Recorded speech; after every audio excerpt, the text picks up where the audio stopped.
hello, and welcome everybody. Oh my god, right on time. Look at that Vokash Melkov. Thank you so much for the follow, sir, and welcome to the channel. Right on, that notification was smack there.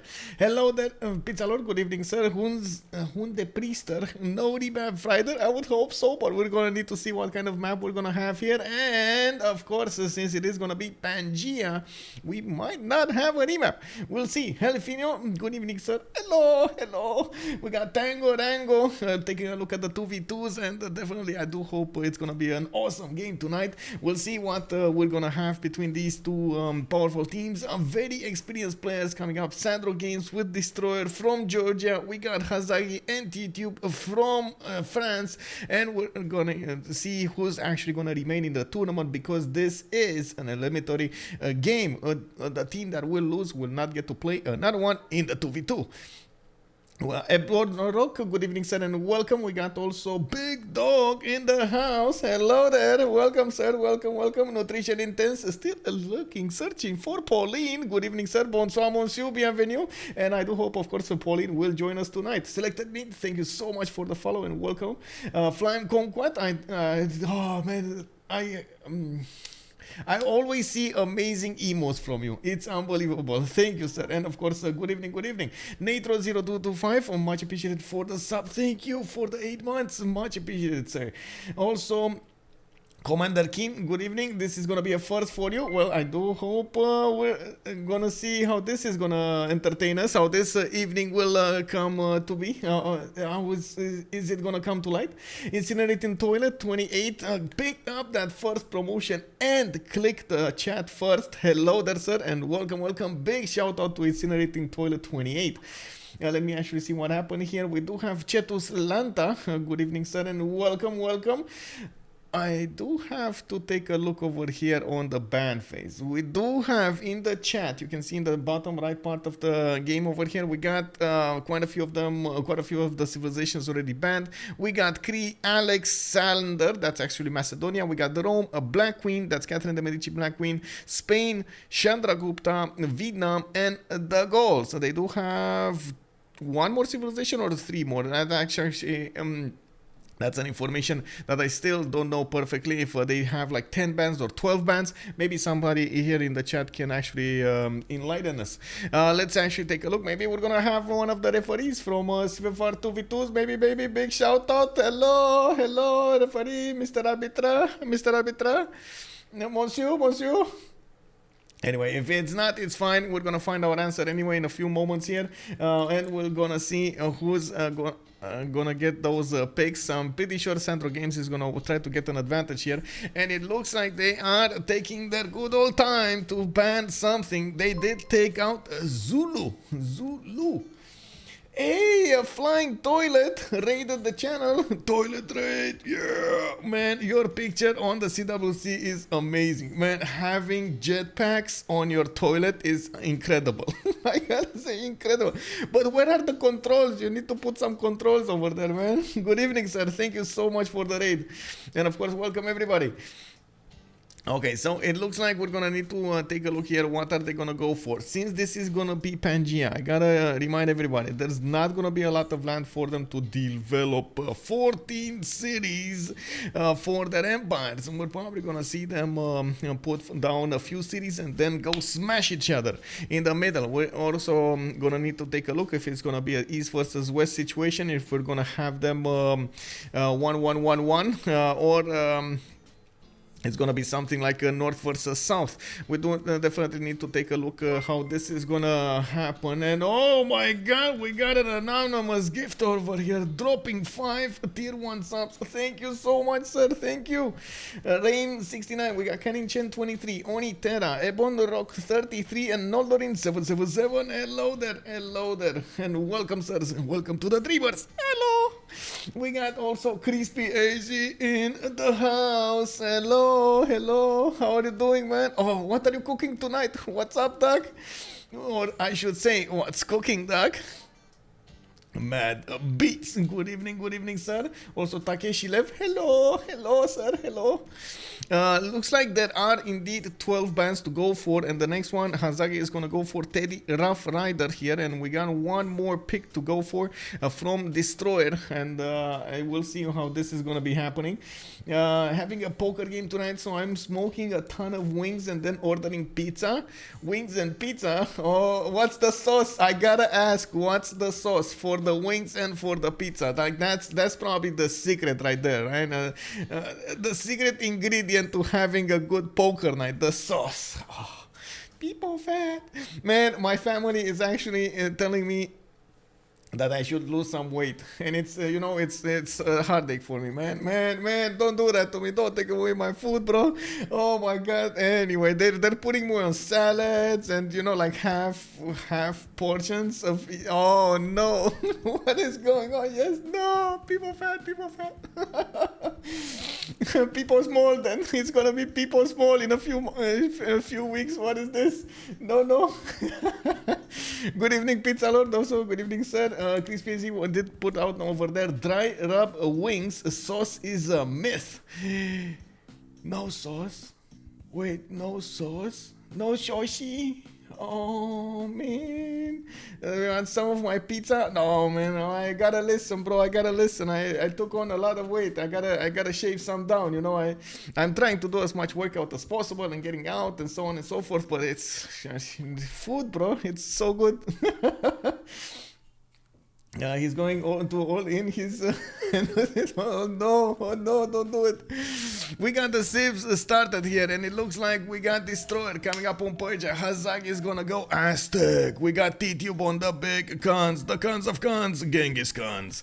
And then we do have SandroGames coming up on Tomodis. He's gonna pick up the Destroyer of Cyrus, the Killer of Cyrus over here, Tomodis. With the extra +5 combat strength when attacking wounded units, he's gonna get those suckers all over the place. We might actually see one of those, oh my god, attacks from the beginning of the game. I hope they're gonna withstand the wrath of Tomodis, because it's definitely gonna be strong. Those Saga Horse Archers with the General, with the Kurgans, with Initiation Rites, it is gonna be such a strong attack. Yeah, Pangea, bro, it's Pangea. Also, Hazaggi on Monty. I'm in the middle of an Aztec game myself. Well, let's see how Hazaggi is gonna play it, and I do hope you're also gonna have a good game there. Cyrus and Killer Cyrus at the same time. I know, right? This is gonna be quite something. They're in the same team also. You know, they teamed up to rule the world. You know, that's funny. In history, actually, this happened, right? Cyrus wanted to take Tomodis as a wife or something. They wanted to unite the empires, and then Tomodis killed him. It happened, bro. You know, like it happened. No, they disrespecting my people, bro. Take this. Anyway. Let's come back to this, what's going on over here. We do have Genghis Khan, Tidube on the west side. It looks like Mongolia is gonna get to settle one of those 2-2 bases. I don't think he's gonna want to stay coastal here, so definitely one tile to the east is gonna be the way to go. I do see him benefiting from horses, stone tiles, and so on and so forth, and I want to check again if we can actually put up that prediction, because for some reason it's telling me that I cannot. It's so stupid. Let's actually write it down manually. How many remaps, and then one, actually wait, 0, 1 and 2, and then I'm gonna put it like 2 minutes. Let's see. No, still it's error creating prediction. Please try again. What do you mean try again? I'm gonna be in. Oh man, I can't put up predictions, guys. I can't put up. Let's put up a poll. Can we do a poll? How many remaps? 0, 1, 2. Start poll. No, service error. Try again in a moment. We got Mongolia actually right close to CTS. SandroGames does have that mountain to, well, stand behind. I'm pretty sure he's gonna put a city at some point over here to the west side, and he is gonna go against Mongolia. I also want to point out Mongolia does have that obnoxious ability of actually capturing your opponent's things, especially the units, the cav units. So this is gonna be quite nasty if Tidube starts to actually do more damage and it takes over Tomaris's army. Can you imagine what's gonna happen over here? SandroGames is gonna be so mad, fuming. Oh my god. We got SandroGames coming up with the 2-2 deer tiles. He does have a 3-2 banana. Looks like he's gonna have quite a few stone tiles in the capital. Not bad. He also has some places for his cool guns to the northwest. And I do see he's gonna have quite a few deer camps. I'm actually divided right now. Is he gonna go initiation, right? Stone circles. Is he gonna chop units out? Is he not?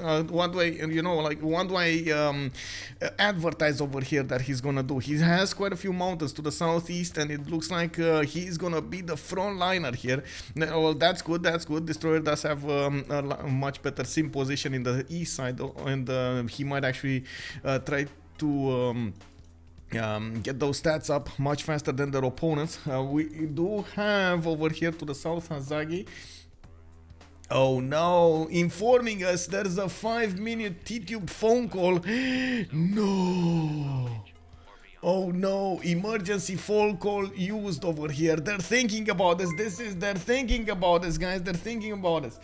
Armada Azirakuza, thank you so much for the 5 dropped subs over here, the 5 tier 1 subs. We got new dreamers, Mad Beats, Dr. Stas, Wazir Kumar, we got Grul55 and Tachionixis also showing up. Thank you so much.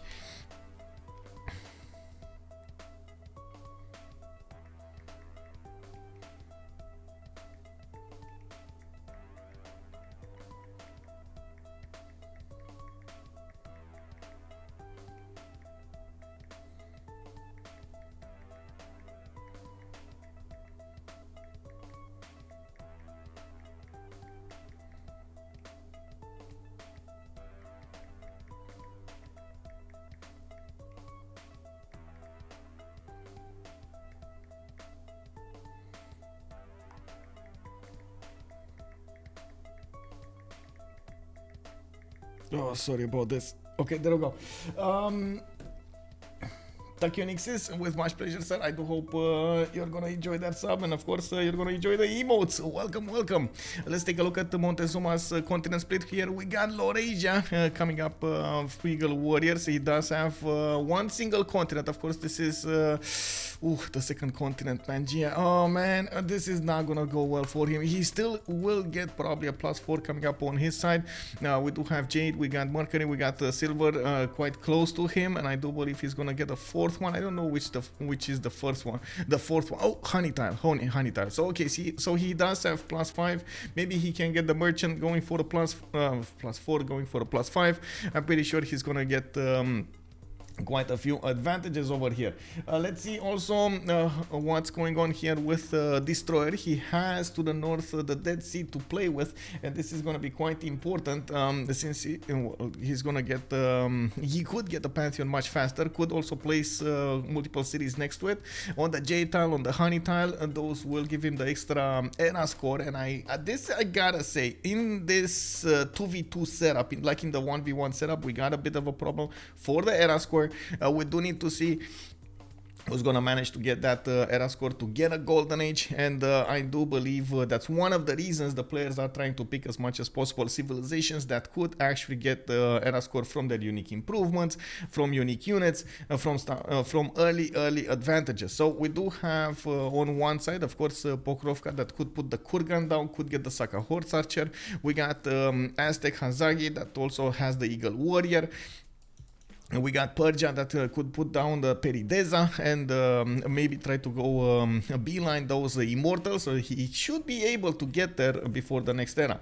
Mongolia over here is also is probably the one that's gonna have a problem, and by the looks of it, he doesn't have an easy way to get era score. He's gonna need to rely on his ally to discover as many wonders as possible, as much land, and we're gonna need to see when they do get to meet each other. Also, I can't put. Yeah, that's the biggest question. How does Mongolia get the first golden? That is the biggest question.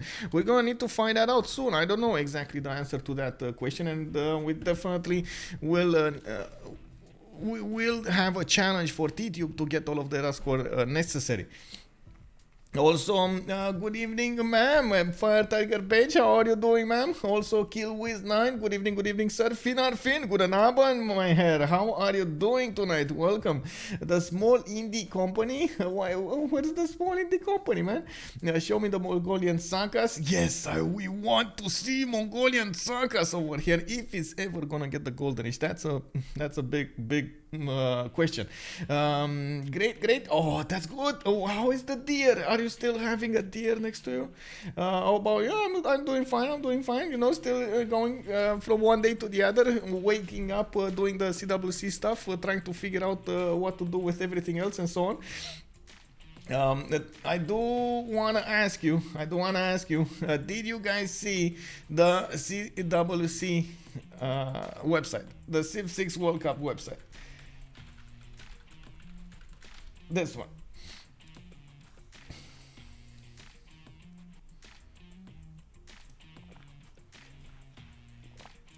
It's actually oh man, they come in the evenings. Oh, nice. It's amazing to actually have wild animals over there.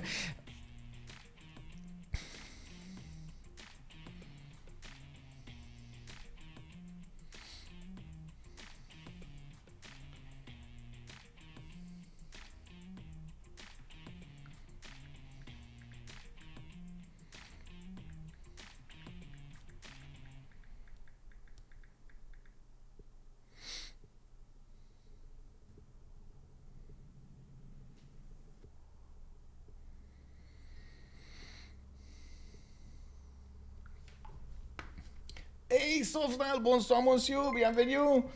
Comment ça va? Ready for the weekend, Softstyle? Oh my god, we got so many amazing games. Started up with tonight when we're gonna have Predators de la Vega go against who was it? Goal by Library. One team coming up from CPL, one team coming up from the CivFR community. Definitely we're gonna have quite an explosion. Kacheka will be streaming tonight with Malm. I do believe you guys are gonna check that out as well. Checked out the website on the other day when it came to ST, and someone told me CWC was starting this week. Oh, great. I do hope everybody's gonna enjoy the information there. I of course am still waiting to see how everything is being read, if everything's working down there, and I'm trying to figure out if there are any errors, any if I missed anything as much as possible. I do hope it is going to be fine. It is going to be fine, and I also hope we're going to break some records this season. We got a lot of stuff going on. Still ongoing. It's ongoing. Yorkshire Brit, I hope. Oh, did I? Thank you so much for the tier 1 sub. I got distracted with something else, and I don't know if I actually thank you so much, sir. Thank you so much. Also Takeshi Lem, saw the website this morning. I'm hyped for the CWC. Big question that I have to ask: is there any information missing for the weekends, for the games, that I have not put on the first page? I do want, like it should be a one-stop shop. You go on the first page, you get the info over there. You don't need to scroll some more if you don't want any more details. Like the main things need to be on the main page, and I want to get that in there. Also, I'm thinking maybe of ways of engaging the community a little bit more. I don't know, maybe some polls. I did put a poll up for the favorite map, for example. It's going to show up on all of the I would say game pages, on the event pages, and I do hope that's going to engage a little bit the community, and also of course how fast we can get the answers. Well, that's going to give us some information there, right? That's going to be interesting. And it looks like we still have a bit of a pause here for from Tidube. He's, I don't know, doing something. He's doing something. Oh, we got a new member in the Discord. Hello there. Hello. Big hugs.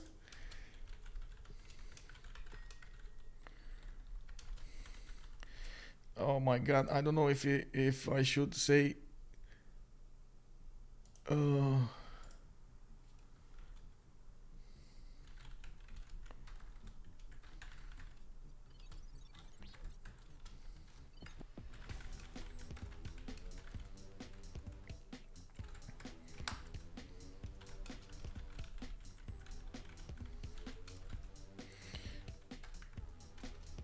Throwing curved, man, somebody on Discord is throwing curveballs of me, you know, like it's happening. Somebody looking really good. I love that there's so much info on the first page. Okay, great, thank you. That was the exactly what I was looking for. Also, guten Abend, Noldorin. Hello there. Regards from the Rural Valley. Oh, the production. We got the production boys in the lobby right now. Oh man, Rural Valley. Looking really good. Okay, I saw everything I needed on the website so far. Great work. Thank you so much. Also, we're gonna need to see how the situation evolves over there, and of course how all of the systems integrate. But it's ongoing. I'm so excited to actually have the first weekend, and we actually got this going. Oh my God, we still have some details to churn out. There's some how do you call them? There's some proposals for the UI bug to take out the unique improvement. How to say my exploit. It's an exploit. It was revealed to us that if you settle 3 cities in how to say in a triangle, and you put your UIs but leaving space for a 4th city in the middle, you put your UIs next to those next to that possible city in the middle, and then put a city there. It will acquire all of the tiles and increase substantially the income that you're gonna have from stats into that one city. So of course that's exploit, because the unique improvements that can only be built into from once per city should be built once per city, not be acquired by 3. So I'm not sure if BBG can address this in the future, as in maybe deny the ability of the city to acquire those tiles, just like it denies the ability, for example, from another empire. When you settle next to another empire's borders, you cannot acquire those tiles. I like the map layout. The big lake makes defense more easy. Yes, I do also like the big map layout. But I do believe there's gonna be an early warfare between Scythia and Mongolia. I'm not so sure if Aztec is gonna follow up with something to the north, but he can definitely go north over here. He did settle on the Mercury tile, getting an extra point of science, and I do see him with the possible city here to the north. Very, very nice. Ooh, +6 campus here. Yeah, let's go. But he still can afford to settle to cancel that out. Wait, which wait, cancel what out? Cancel what out?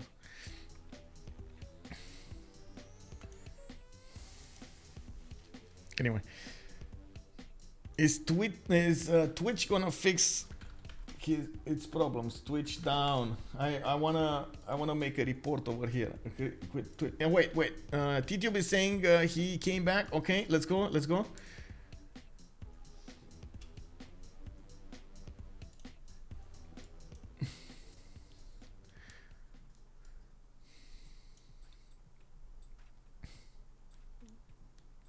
Okay, so now we're going turn 2. We're gonna need to see how this ends up with. We're starting up the game. Of course, they do have until turn at 8 to make up their minds if they want to relobby or not. And Tidube is saying that he might actually need another 5 minutes break in a few minutes. The last one, I don't know if it is or not. I'm not sure what kind of emergency he has, but you can imagine it is gonna be quite important if he does that.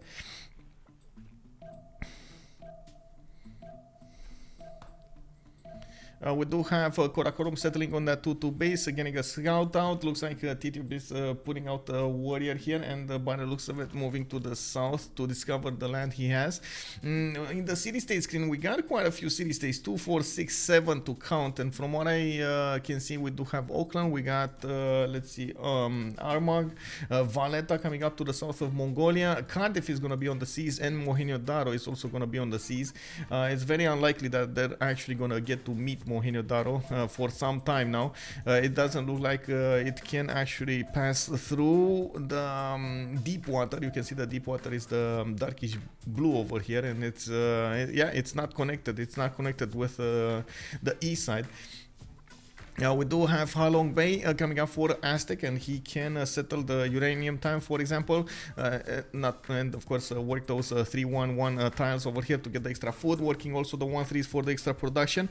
We do need to see how he's gonna space these cities out. He will try to get as much advantage as possible from settling multiple amenities, and we will need to see to the east side coming up over here. Destroyer also how he is gonna plan out his development. Immediately I can't really say anything pops out in my eyes that needs to be remapped. Like I see a decent spacing for the team. I see yes, there will be a skirmish between Mongolia and Scythia, but they kind of, you know, made that. They chose those civilizations, so I don't think it's gonna be that problematic. Oh man, we got another post over here coming up from Tidube. He's gonna come back in 5 minutes. Well, we can take a look at the website, I guess. In the meantime, let's actually take a look what do we have over here. Take a peek. Take a quick peek. Let me see, let me put it up on the screen here and look at the teams that we're gonna have during the weekend, but he will never find the Halong Bay. Yeah, quick feedback would be clearer if the graphics on the website included the date like GMT Friday 11. Yes, that is correct. It could be clearer indeed, but also at the same time a bit messier. I will update these images, so let me actually put it up on the screen so everybody knows what he's talking about. We're talking about these ones, the Friday, the Saturday, and so on, and just to have the dates next to them. These images I'm gonna update every week, so you guys, so you get to how to say, see them after, how to say, updated weekly. So it's always gonna be the Friday of that week. It's always gonna be the Sunday of that week, and we're never gonna have games on the Monday of the next week. So put up over here. So maybe that's something that we should address somewhere. Like it's always gonna be that that kind of a week, talked about in this. In the schedules. On the left side, of course, you do have the playing today and the weekly scheduled games. I had trouble with. I had to scroll down to find which time zone. Oh yeah, that's another thing. I'm not sure if I can actually put, but it's always in GMT. The website I did put it in GMT, and it's always in GMT. Yeah. Okay, so of course in the games over here, I'm gonna actually open up the first game. We're gonna have the English commentary links with the stream directly embedded in the French commentary stream with of course direct link to the chat. You can use this chat. We got that poll to the right side of the of the screen with what is your favorite map. I know I changed the color. I don't know why it still remained like this, but anyway, it happens. In the bottom part, you can actually see and click on all of the players. You can use this, how to say, you can click on the names and get a direct link to the players. Which is another thing that I find amazing. There we go. We got him here, and we're gonna need to see if when they're gonna get more information for us. Let's actually see. Do we have Tidube over here? I think the Tidube was the only one. No, this is the one from last time. This is his image from the last season over here. He didn't give me updates to his I would say, to his things. Also, if you of course click on the images on the avatars of the teams, you'll get directly to the teams page, and you're gonna get to see all of the details over here, the quotes, their top three civs, which I gotta say there's a lot of difference between the first season that we actually implemented this database and the second season we implemented this. We got quite a few of them. Also, this is the first time that we get to see the seasons back to back. You can see I'm starting to name them, like 2022 1, 2022 2. This would be the 2, and I'm looking forward to see how we can acquire those stats from the players, like how there are some missing information that we didn't put in the last season that I'm gonna try to see if we can go through it this season, like how many games they played, with what team, and so on and so forth. Of course, this actually, how to say, is an information that is being kept by the website, the current teams, the past teams, and so on. Next up in the tournament tab, we're gonna have, but this is not available yet, we're gonna have over here all of the groups with their respective points. Of course, in the next part of the tournament, we're gonna have the group stage. It's gonna be around what, the double robin, 6+1 maybe, a tiebreaker game, and we're gonna need to see if we're gonna have all of the teams getting, the top 2 teams separating from the bottom 2 teams. At the moment, we don't have all of the brackets over here, or I should say all of the columns revealed. It's still going to be wins, losses, and remaps being used, and of course the position they're going to be in. Oh, there we go. We're going in. We're going in. One last thing, so I don't actually forget about it. In the results tab, you're going to have the challenge 1 opened up, which is gonna mirror the website, and we're gonna use this as much as possible for the final stage, for the next stage, and of course we're gonna have these double brackets, double elimination tournament started over here in January, probably, when we're gonna finish with the Christmas, with the New Year's Eve, and so on and so forth. Okay, so I think we need to start up the game here and come back to what's going on, to our own eggs. And let's see what's gonna happen. We got Cithia only moments away from figuring out Mongolia is next to him. Of course, Tidube over here does have some movement on his scout, and he could move to the east side or choose to. There we go. He just met SandroGames. He knows he's gonna be near the Cyrus Killer. And we do have. To also take a look how the scouting is done by Aztec. Looks like he is going towards the north, and he will meet also Persia this time. He's probably gonna know about Pokrovka, and by the looks of it, let me actually take a look at the image. Yeah, he knows Scythia is over here, and then Persia is somewhere on the east side, because he saw the warrior. That's the information they will have to work on when they're gonna decide if they want to remap this or not. Halong Bay. No, he did not. He did not. No.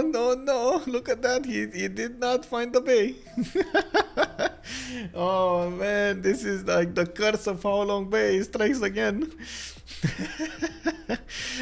One thing I do want to point out about Tenochtitlan, I'm not so sure I am fond of this opening, because unless he goes, well, he probably went animal husbandry, he doesn't have a lot of tutus to work for, and he does need to spend some gold into working these, like acquiring the sheep tile to the northeast. He does need that, and he's going to need to improve quite a few of these tiles. It's not as easy, for example, as it is on Pokrovka, where you do have like 3-2 bananas, horses, deer tiles, another 2-2 over here to the east side. Same can be said about Pasagarde. He has another 3-2 banana, 3-1 sheep tile, 2-2s, and so on. And so it seems like Aztec is the one that would need to spend a little bit more resources like gold and the builder charges to make his land better, which in the end is not something that is preferred, but he still has a decent amount of land to develop. The mountains to the north, a good chance of acquiring all of those extra damage points that he needs to defeat his opponent over there. I was talking about the +5 quite close to him, +4, and of course if he gets the merchant +5. But without further ado, it looks like we're gonna have a remap here, and Destroyer is saying that he will rehost. He's lagging on Sandro's host, so we're gonna have a quick rehost over here in just a few moments. He has a 2-3 somehow. Yes, that is a deer. Yes, ma'am, that is a deer. Okay, we're just gonna need to wait for.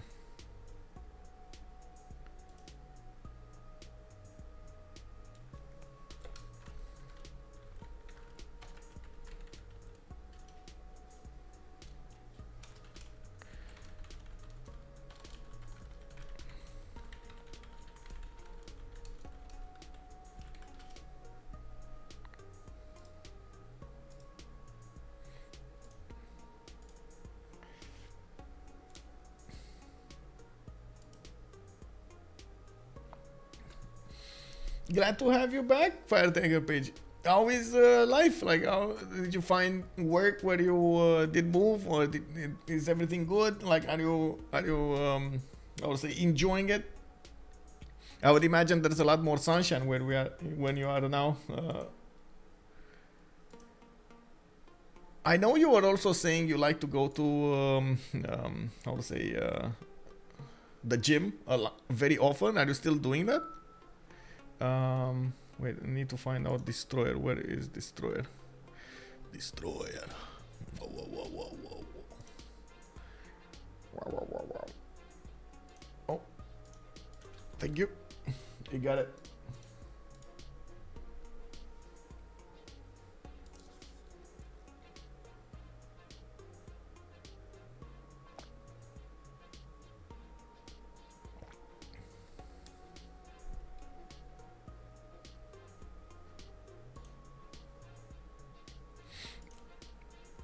Okay, everybody's starting to get in here. We got Destroyer, we got Hazaggi, we got Sandro, we got Tidube, and it looks like TripAdvisor is telling me that I should do this and this and that. Really, bro? Oh, by the way, does anyone here actually have Snapchat? Because, oh my god, I got a question to ask. Are you also getting bombarded by like an insane amount of notifications?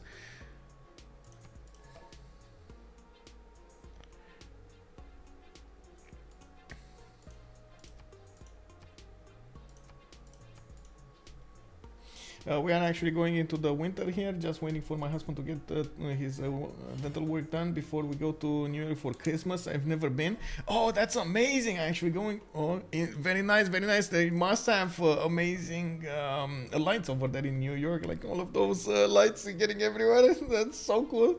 Then on to New Zealand to see family whom I haven't seen for 5 years. Wait, you're going across the map? Oh my god! Oh my god, that's across the earth. That's amazing. It's gonna be quite a trip over there. Going to the Coupe roots.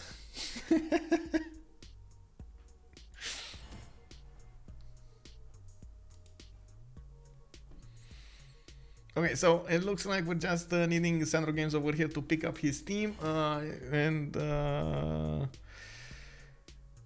they're asking about the Wonders. I think they should actually put 29 if I'm not mistaken.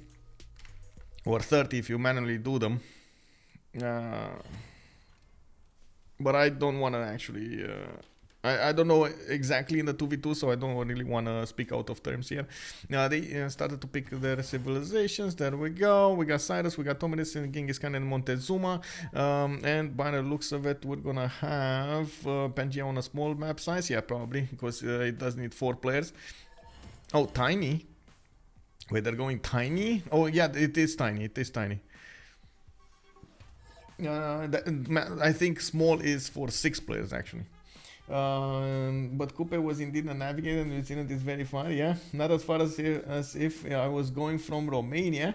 Well, to be fair, Romania is far from both. It's in the middle of, far from New Zealand and far from America. It takes me like, I don't know, 10 hours, 9 hours to get to New York. What is Cyrus combat bonus? It's a plus 3 on attack, if I'm not mistaken. That's actually something that I need to double check if it's on attack or defense also. But it is a plus 3.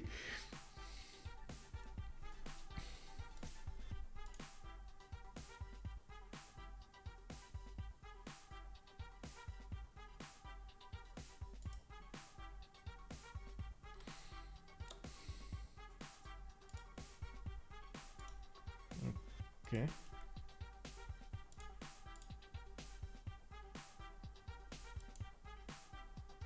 This is so weird.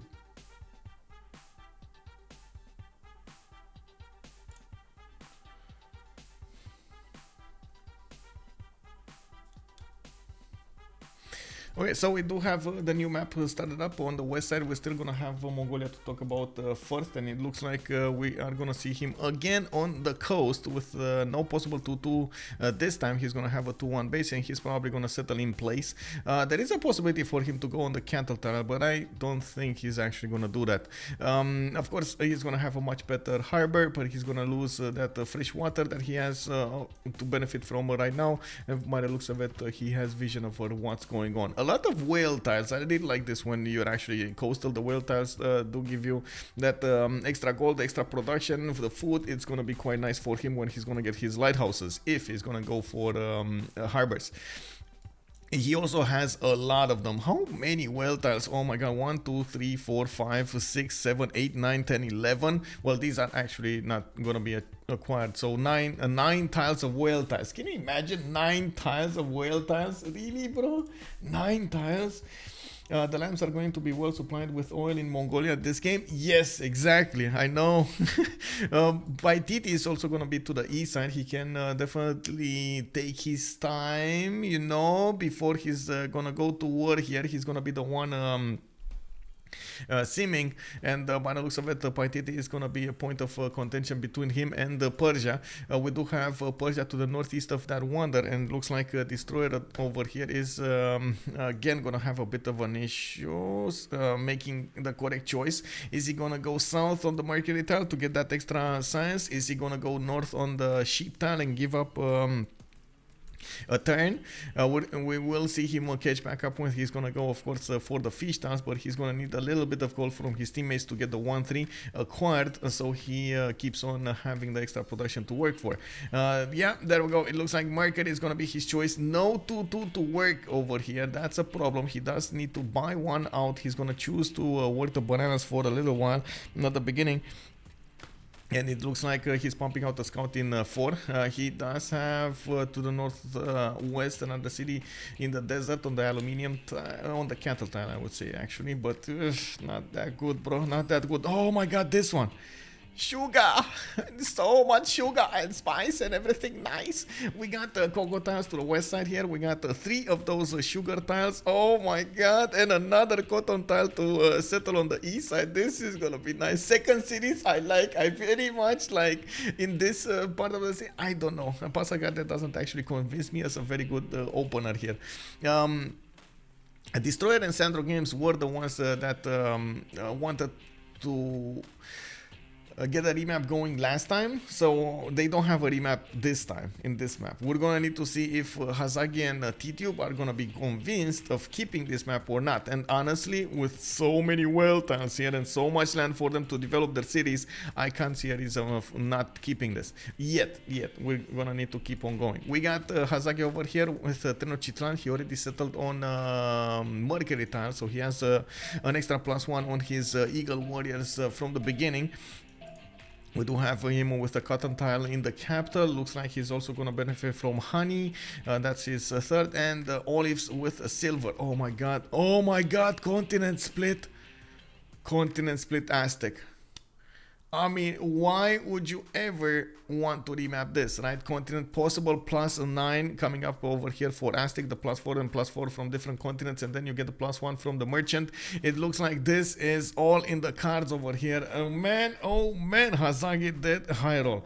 And we do have him with a bit of a problem because he's gonna need to find a way to place all of these awesome cities to the north and to the southwest. It does look like he's gonna have a bit of land to the east side. He's not gonna have close to him Scythia to attack, and I do believe Persia is also gonna try to go to the south. He might need to fight Persia from the beginning of the game, which I gotta say it shouldn't be that big of an issue. I do want to quickly take a look at this on Cyrus over here, so we get to see immediately. It is when attacking, so +3 combat bonus when attacking. That's what I was remembering. So only when attacking. No spies. Move down for harbor. Alok was calling out probably Karakorum over here. Yeah, the harbor would have been nice, but it looks like he did choose to settle in place.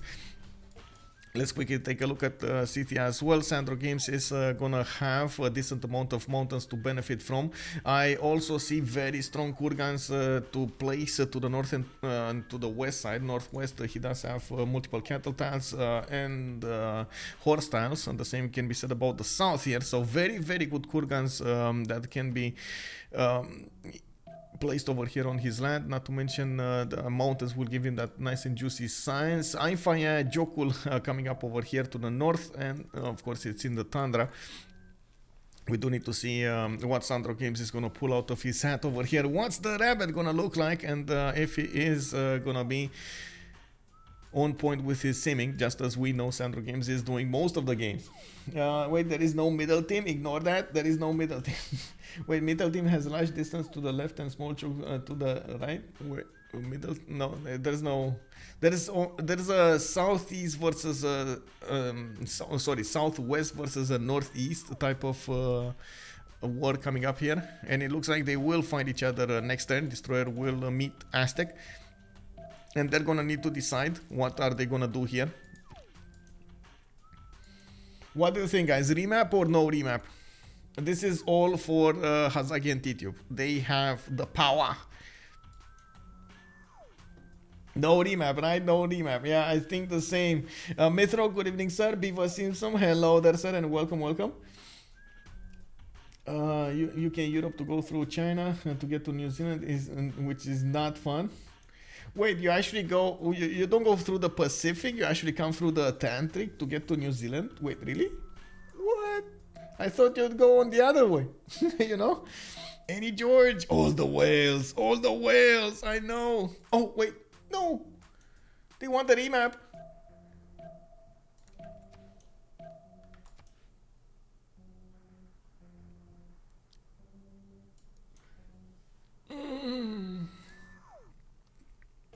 But why?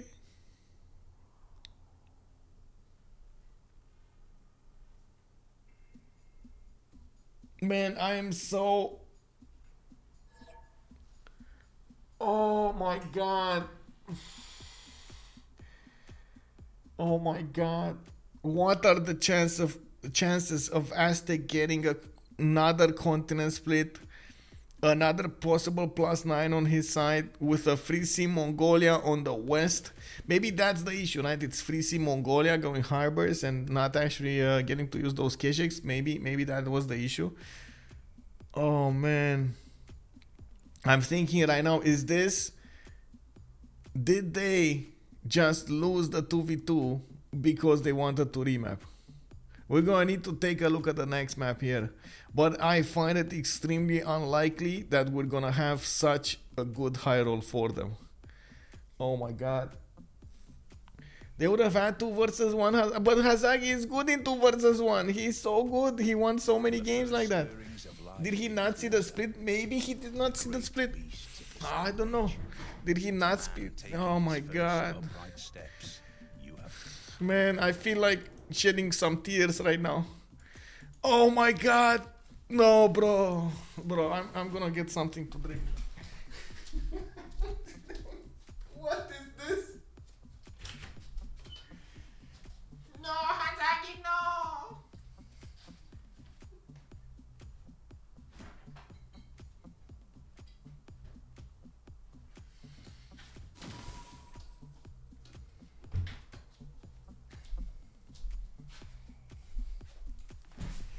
Oh man. This is just, bro. Even drop. Of course, no more continent split. Of course, he's gonna be in a corner somewhere. It's also psychology. I feel like second map is much more likely than first map. Yeah, Fufi, good evening, sir. Cats make everything a little better. Yes, yes.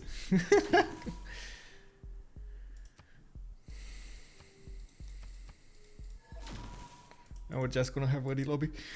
Do they have something? Was this a technical, or why did they disconnect? Oh, Matterhorn Scythia. Oh my god, bro. Matterhorn Scythia.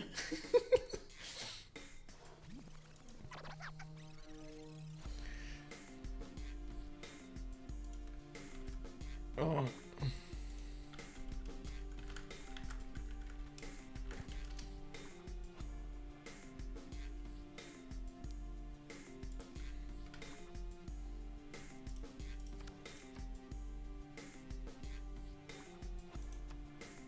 Give me a second. Looks like they're asking me to host.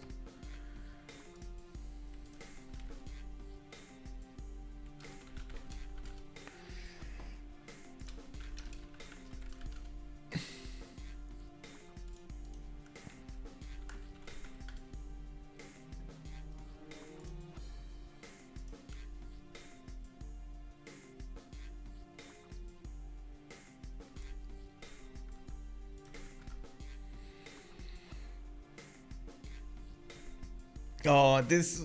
Oh, man. Man. Oh, man.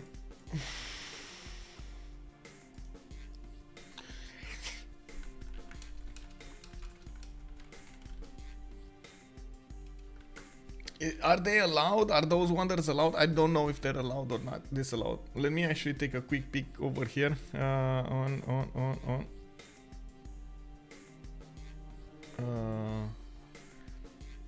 There was a news in the 2v2's. There was a file over here that was dealing with the rules. Maybe I can find it again. No rules.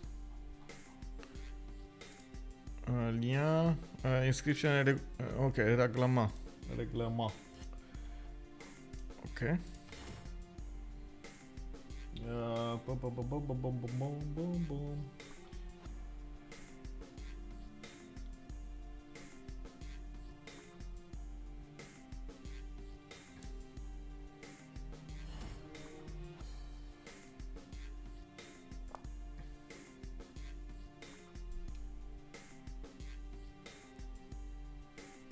I cannot see any rules that deal with wonders. Oh, let's go. Oh man. One make a wonder allowed or banned, bugs or unbalanced. Usually it's unbalanced. Yeah, we don't have any bugs with the wonders as far as I know, but we do have some unbalancing issues with the wonders. For example, Giant Causeway that gives you a +5 on all of your units that pass next to it. That's basically like a free extra general that you get on your units. It did get toned down to +3, and now we're starting to allow it through the games, but it used to be very hard. Also Matterhorn, which does allow you, for example, the... Wait, this is the previous map.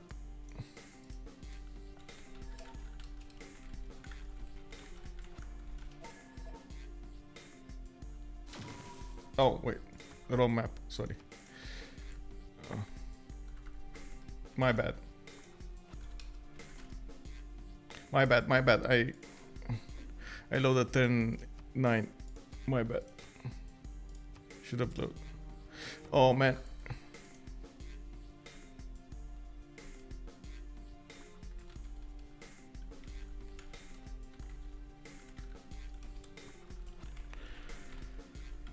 Oh man, and now I don't know if I have the save.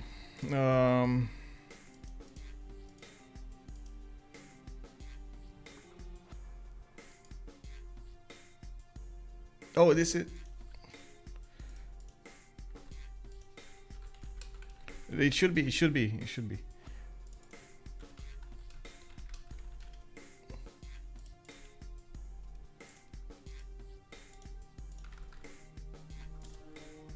Okay.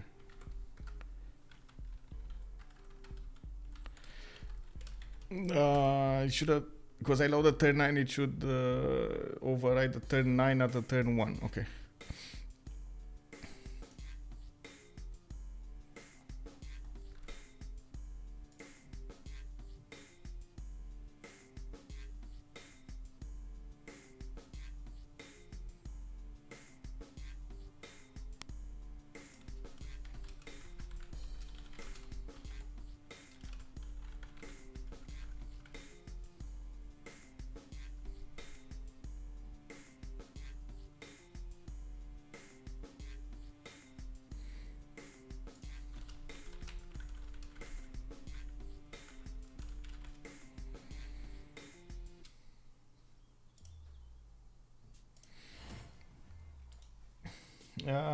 Did they remap that? Yes, they actually remapped that. Yes, but they can't remap the last one. Like, this is, unless they find some kind of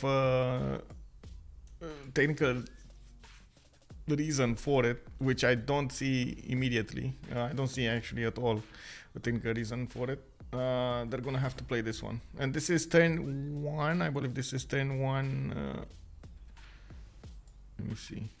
Can I see it in the save? No. SandroGames game. Oh, this is the save of a save of a save. Let me see when it was created. I'm just gonna ready up and keep readying up. Documents, games, SID 7, saves, multi, auto, and this was, yes.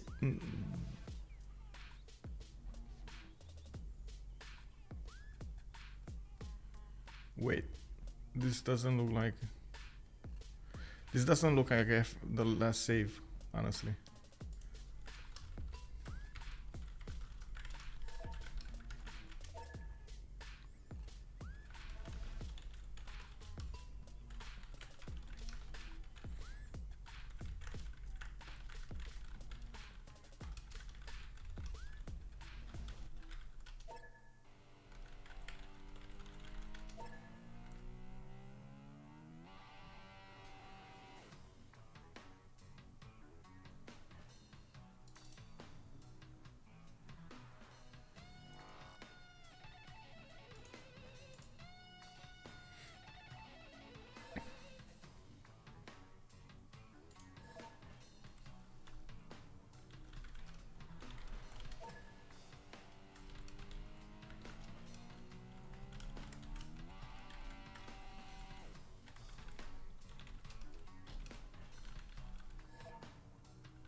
Sorry, trying to figure out.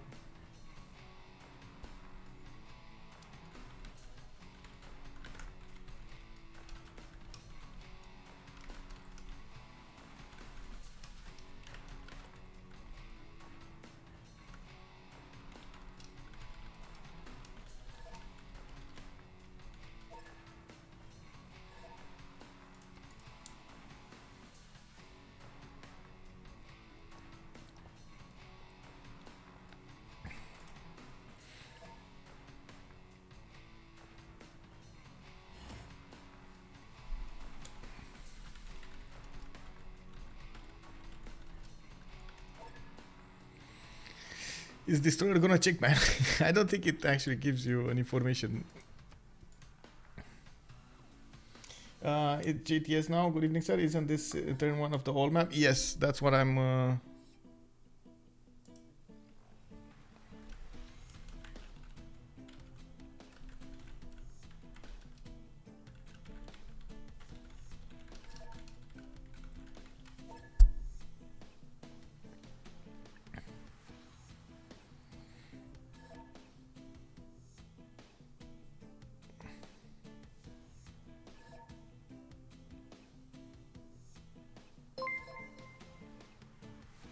Wow, the game mechanic TGM in the house. Hello there, sir. How are you doing?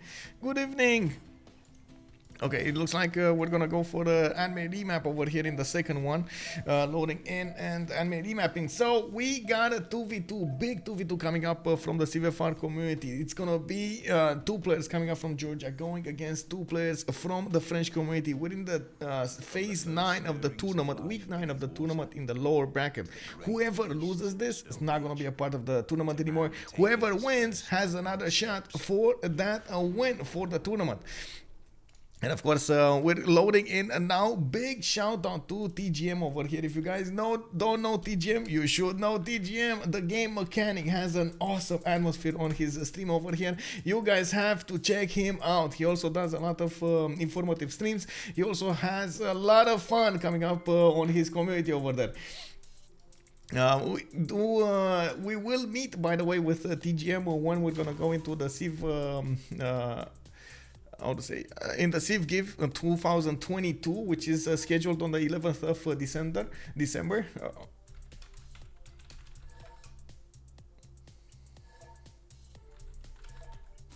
Okay, so it looks like we're gonna go a new map with new settings. I'm sorry that I have to pay a little bit of attention to this. I'm just trying to figure out what has happened over here with the players, and it looks like we will need to host a new game over here really quickly. Tiny for 4 players. We got Pangea going on. World Age New Regis. It should be on I think Classic, and draft mode. No draft mode. Okay. I'm gonna confirm this and then keep on working on the details. 2 more to go over here. I'm gonna set the details up really quickly, and the spectators slots, we got this like this. Let me see what I can do. And give the link. That's what I need to do. Give the link.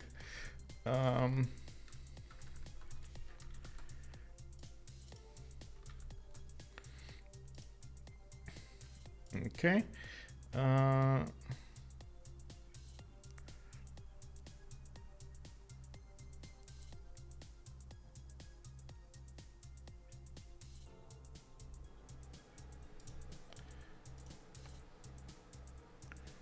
Okay. Mods, it's fine.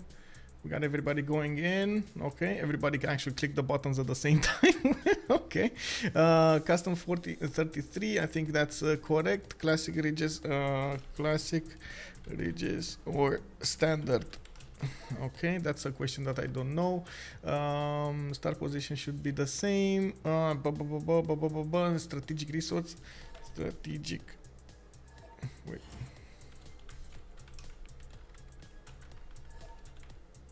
Okay, abundant strategics, that's what Hazaggi is telling me. Not spawn guaranteed. Okay, not spawn guaranteed. I was about to ask him that. Okay.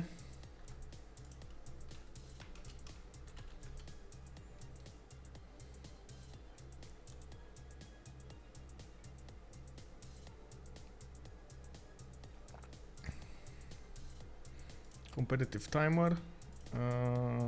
Okay.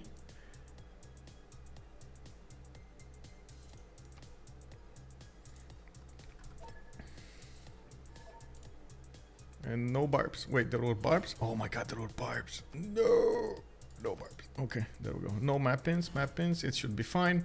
We don't have that many people with the map pins. Okay.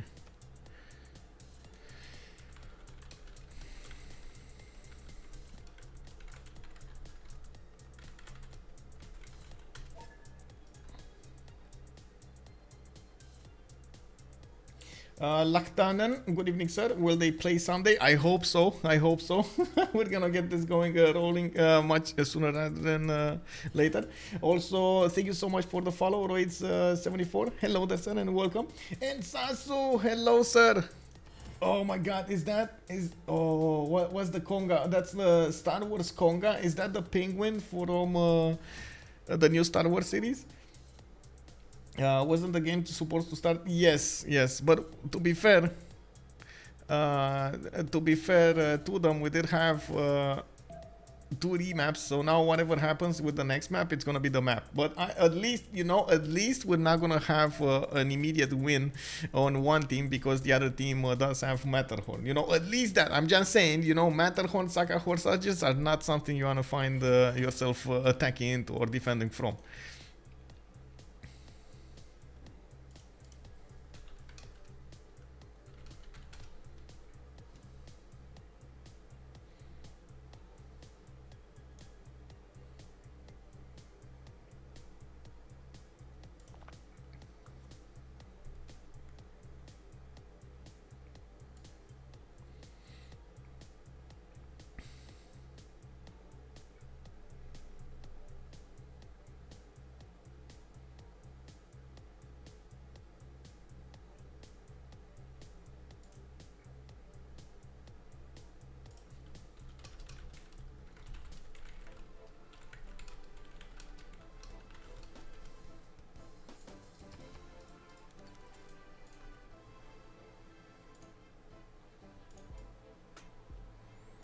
Okay, so let's see what's going on here. We got the players on the new map. We're starting to get this going, and looks like Aztec is gonna be the one that we're gonna talk about on the west side. He still doesn't have a continent split, unfortunately. That was the unicorn, boys. That was the unicorn, and he's never gonna see it again. That's unfortunate.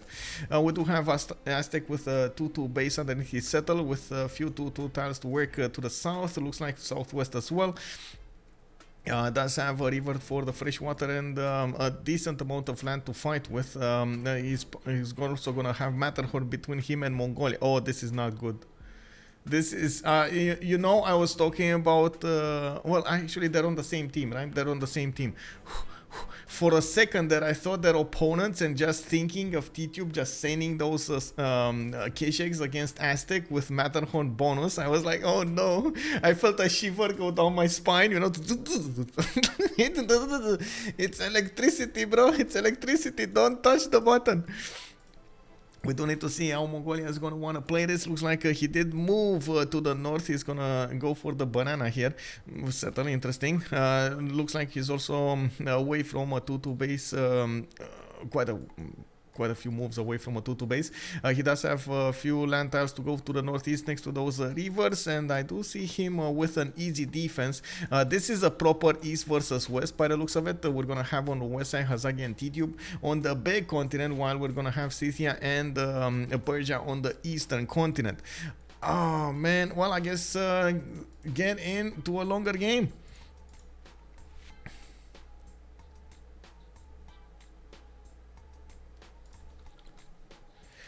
Yeah, this is Simgia. This is Sim Pangaea. What can I say? We're gonna need to take a look how Tidube is gonna wanna play this, and we're gonna see what it is. Now, I was just receiving some feedback over here from I want to say from Golden RPG in the CWC to convert something, and it took me a little while to actually understand what he was talking about. But yeah, we're gonna take that into account. Yeah. Can they take over and keep city states? That's a good question. Know in the 1v1s they weren't, but I think in the 2v2s they are. I didn't see anything talking about city states here. Liberating cities, swap city states. You cannot take more than one city state. So yes, you can take over, but just one.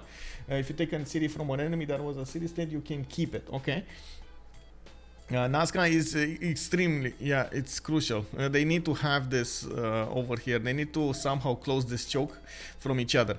Looking at also, since we don't actually have any more maps, we can talk a little bit about their choices here and see how this develops. We got a horse tile to the southeast of Tenochtitlan with I would say for a strategic resource. In the second ring, we do have him with an iron tile also to the southeast of Tenochtitlan. in the second ring that can be easily improved, and by the looks of it we are gonna have him settle that truffle tile to the southeast, and that's 4 tiles away, and he can get an extra +1. I do believe Hazaggi is probably gonna need to go long term here, play with a lot of cities coming out from the beginning, with a lot of sim rather than doing any kind of war moves. He doesn't actually have any city state to bully. It's gonna take a long time until he gets those Eagle Warriors to Venice, and I'm not so sure that's actually a good idea to go for. It's good that they have Matterhorn. Matterhorn is still going to give him a little bit of extra culture, and not to mention the land combat units who do have the ignore heals for the rest of the game improvement over here. This is going to be extremely good when we're talking about Mongolian Kesheks, but unfortunately I don't think those Kesheks will ever get to attack anybody. His opponents are very, very far away, and even if he doesn't have, if they don't have hills to go through, they do have forest and rainforest, so still going to be quite a bit of a stopper over there. We do have Karakorum settled on a 2-1 base. Looks like he did acquire a few of these 2-2s to the south and southwest. He does have a settler pumped out in 6 from his capital, and of course the ability to go for the north there.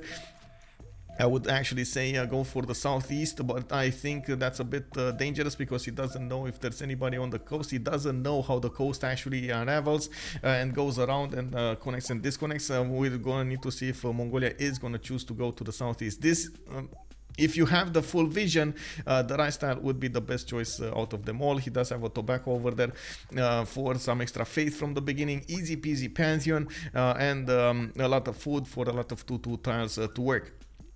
We do have him, of course, with quite a few mountains that will also give him a decent amount of bonuses. And unfortunately, he did move away from his strategic resources.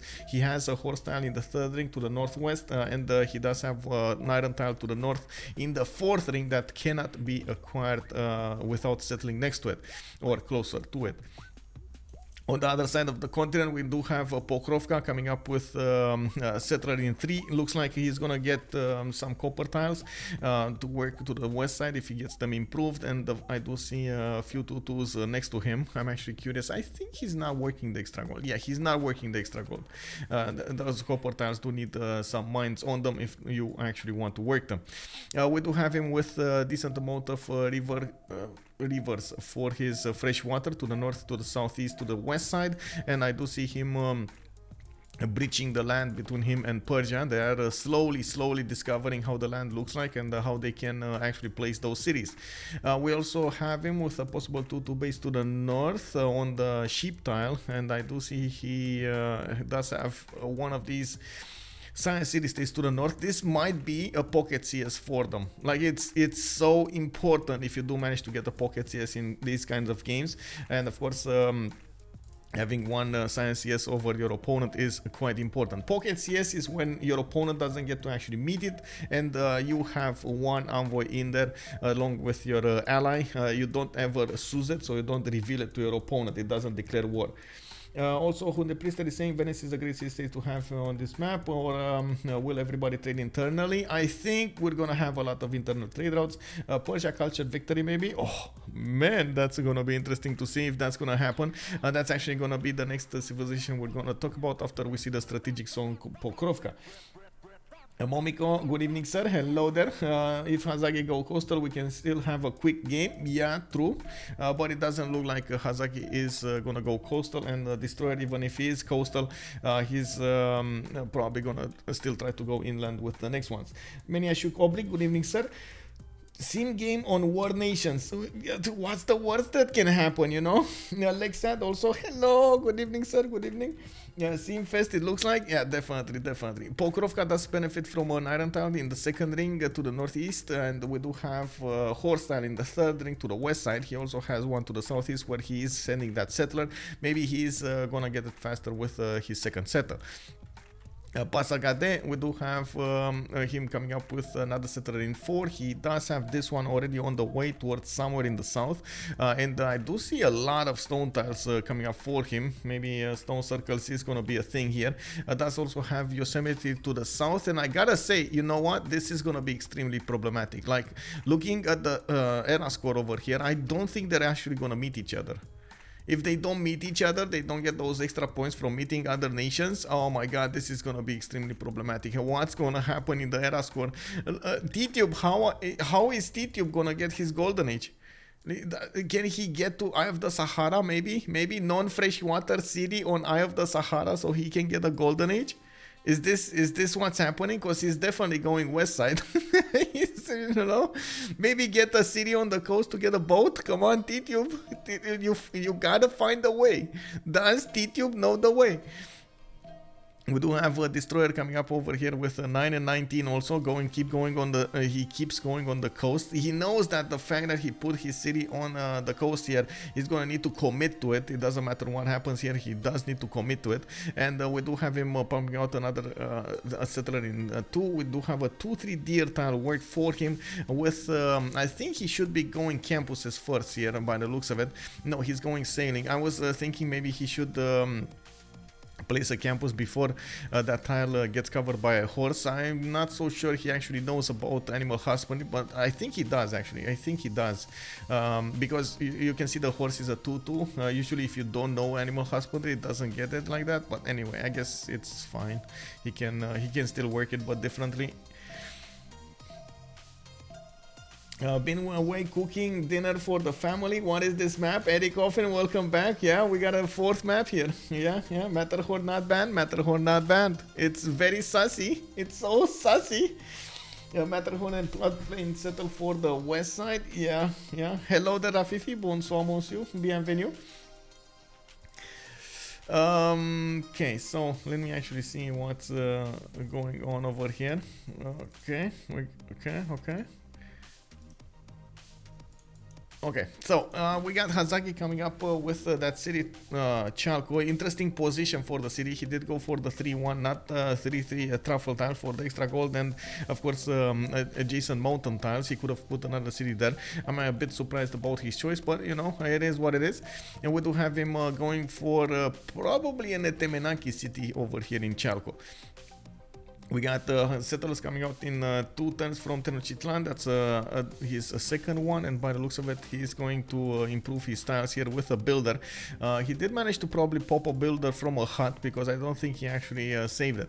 I do also notice Mongolia did go non-fresh water between the horses type of settle. Oh.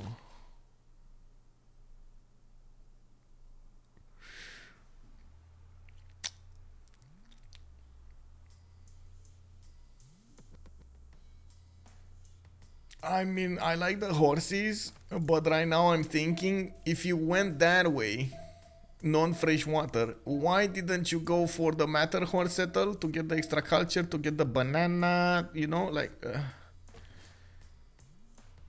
But why? Anyway, we do have a destroyer actually getting the gold from his teammate. He's on 106 gold, and I want to really see what he's popping over here. What does he want to spend that 106 gold? Looks like he might actually want to get something like a builder. Wouldn't be that bad. He's going for the 4 settler immediately, not actually spending time to build anything else. And by the looks of it, he is going to go to the north here for the other settles. We do have already Scythia putting down the horses. I'm pretty sure he's gonna go for a Kurgan here, so he gets the extra faith. I'm also certain that SandroGames doesn't want to put the King Guard on and wants to use the Kurgan for the faith per turn. That's actually the correct way of doing it, right? We do have Mongolia also getting granary in Al Malik. One of the good things that I have to say about this is, by the way, when you do improve these tiles, the horses, you do get an extra housing. So at least that, you know, at least you're gonna like. You do get the 0.5 housing from each pasture, so it does chain together. Sahara plus Petra incoming, we might see it, but this is a non-freshwater Sahara. This is just, wow, so weird, so bad, so bad. Oh man, anyway, looking at the era score here, it's definitely going to be a challenge for all of them to actually get that golden age. I do believe since they they did meet each other. Oh nice, Scythia and Mongolian scout did meet each other, and that's why I was thinking like these are way too many points. Is this happening? And it looks like it's happening. We got Hazaggi on 16 out of 19. We got Tidube 49 out of 19. He does have another settler coming up next turn, and he does have possibility to go over here, and immediately after they did declare war, Destroyer and Hazaggi did go over the necessary threshold on 19 out of 19, 19 out of 19, while only SandroGames and Tidube do require 5 more points to get their next golden age. I am watching this like a hawk. Is Mongolia gonna go double non-freshwater cities over here for his first expanse? This is extremely slow, by the way. I gotta mention this. Like, even if these are booming cities, like they're amazing cities, but they're costly cities. You have to spend the time to get those granaries. You have to spend the time to get that extra aqueduct. You gotta spend some time to get plantations and pastures and so on, to get the extra housing. It takes so long, and it's gonna take work from them. You cannot say the same. And yeah, there we go. Tidube is going over here somewhere. Oh, he's actually gonna spend a little bit more time, and I'm gonna go for the freshwater settle towards Venice. Okay, not bad, not bad. Not gonna go for the minimum one. Can he settle in this next 6? Yes, that's enough time for before the next one. It should be fine.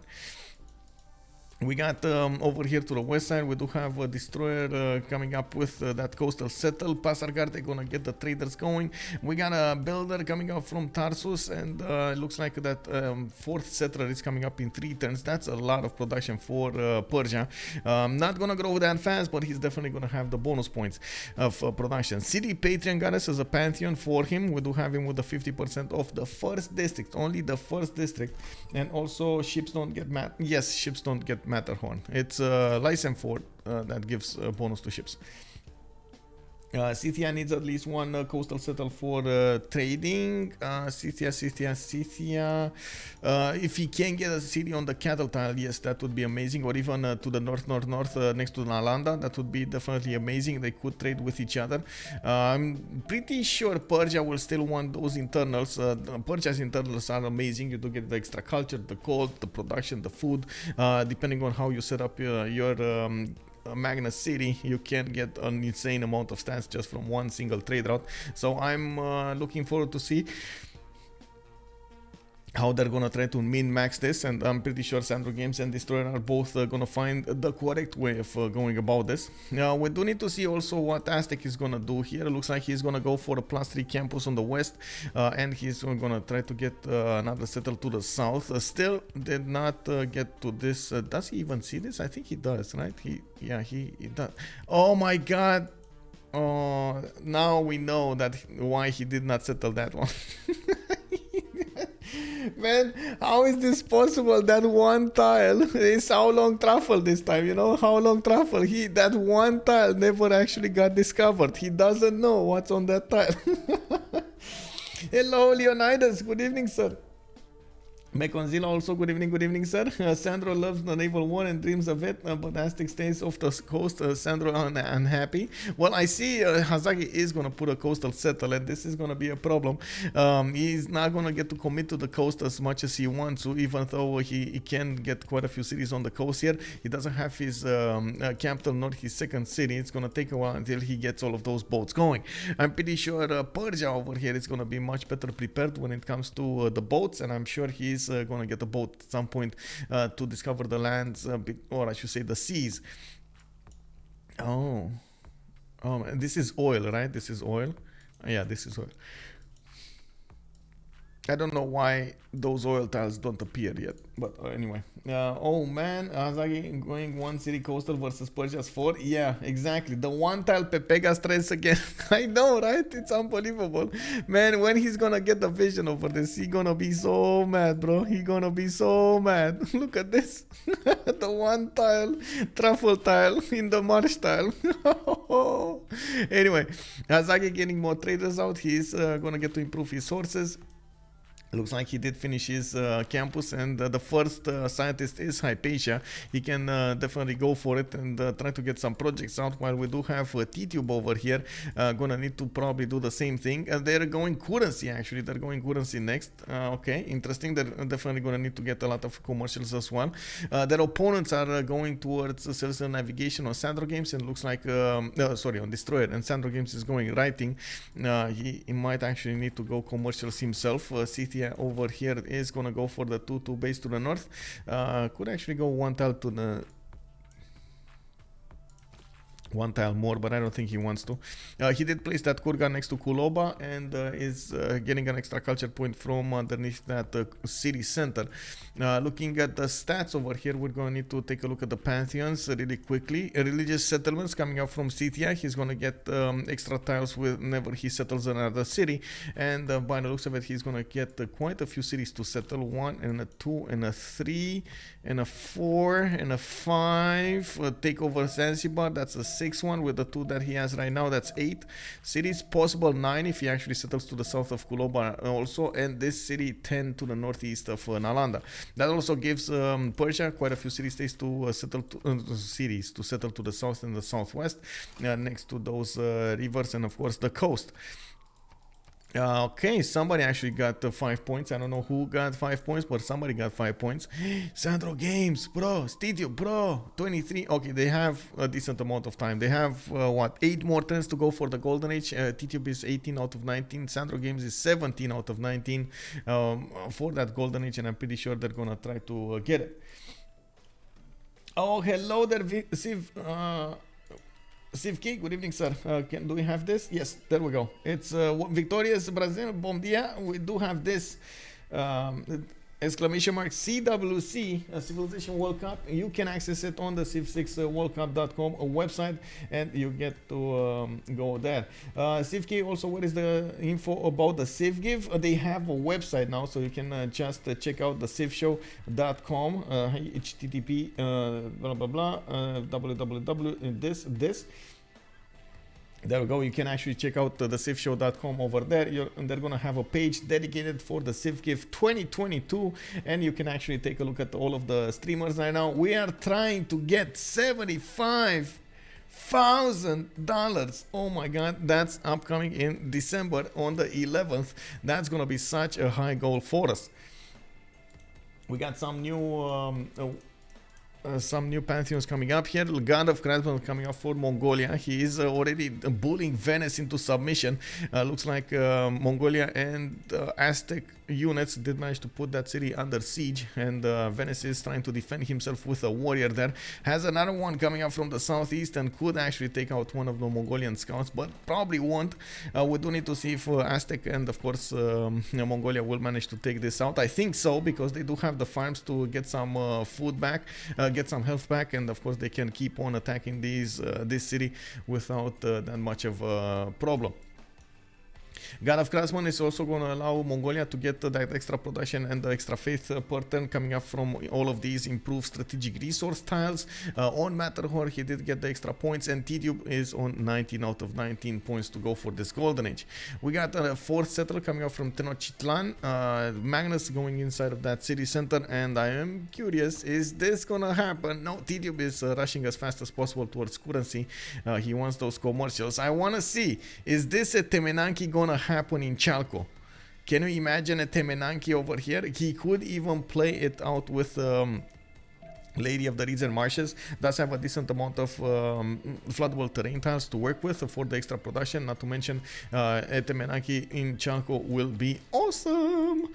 I'm very curious why he didn't actually place it next to the fur tiles, but anyway, that's a question that we can ask later on in the game.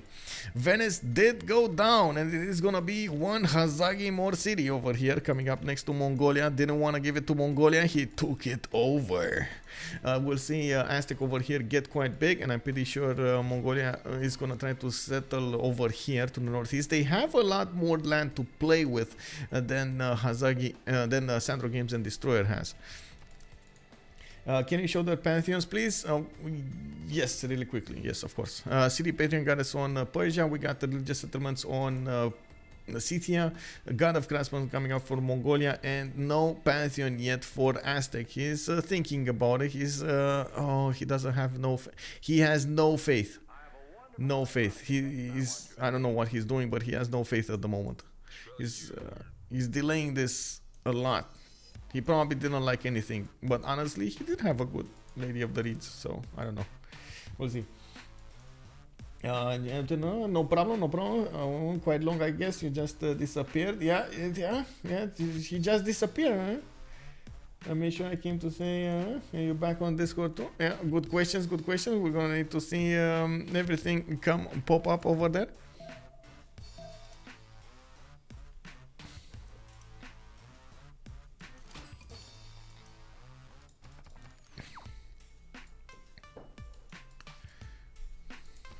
got Destroyer coming up to Nazca with a few of these scouts. So they're trying to figure out a way to get into Karakorum's land.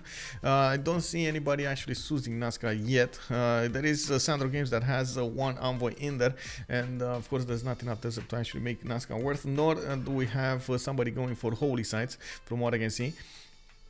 Multiple Magnuses going inside of the cities here. Pasargard getting the Magnus treatment. Pokrovka getting the Magnus treatment. We got Mongolia, Karakorum Magnus treatment, and Tenochtitlan getting the Magnus treatment. So everybody in the game is gonna go for Magnus internals for some time now. Looking at the city states here, we do have Fez and Nalanda for those science bonuses. Looks like Nazca is gonna be the one providing that faith. We got Zanzibar as the single city state that will provide the trade benefits. And of course Granada is gonna be the one with military. Well, there was Venice, but Venice died really early to some eagle warriors. You know, it happened. It was so young but so strong. We gotta see also when their next settlers pop what is gonna be their choice to settle on. Is it gonna be the volcano to the southwest? Is it gonna be Kuloba south on the river? What is it? What is this gonna look like? Looks like Persia is not gonna put his fourth city on the coast. The city of Ray did get placed to the southwest of Pasargade. And we do need to see where that fifth settler is gonna go. You can immediately see Destroyer is going for a lot of cities faster rather than later. He does know that he needs to expand as soon as possible, and also I gotta point out, needs to keep his stats low so he doesn't discover a lot of technologies, a lot of civics, so he doesn't increase the campus, the commercial districts, and so on and so forth. Cost, very important. We got him discovering celestial navigation in one turn, and I'm pretty sure he's gonna put relatively strong harbors over here. We do have, well, I guess we're gonna have to wait and see about those harbors. Honestly, I'm really curious to see where is he gonna place that Government Plaza. Very important placement for the Government Plaza. Can actually give bonuses to multiple things, including harbors or campuses. We do have him with a decent amount of geothermals. They are on a continent split. This, I gotta say, is gonna be an advantage for them. The continent split on SandroGames with Destroyer will allow them to get multiple amenities working, and that actually will give them more happiness throughout the cities, which will in turn turn into other bonuses, more stronger outputs from those cities. More production, more gold, more everything, more culture, more science.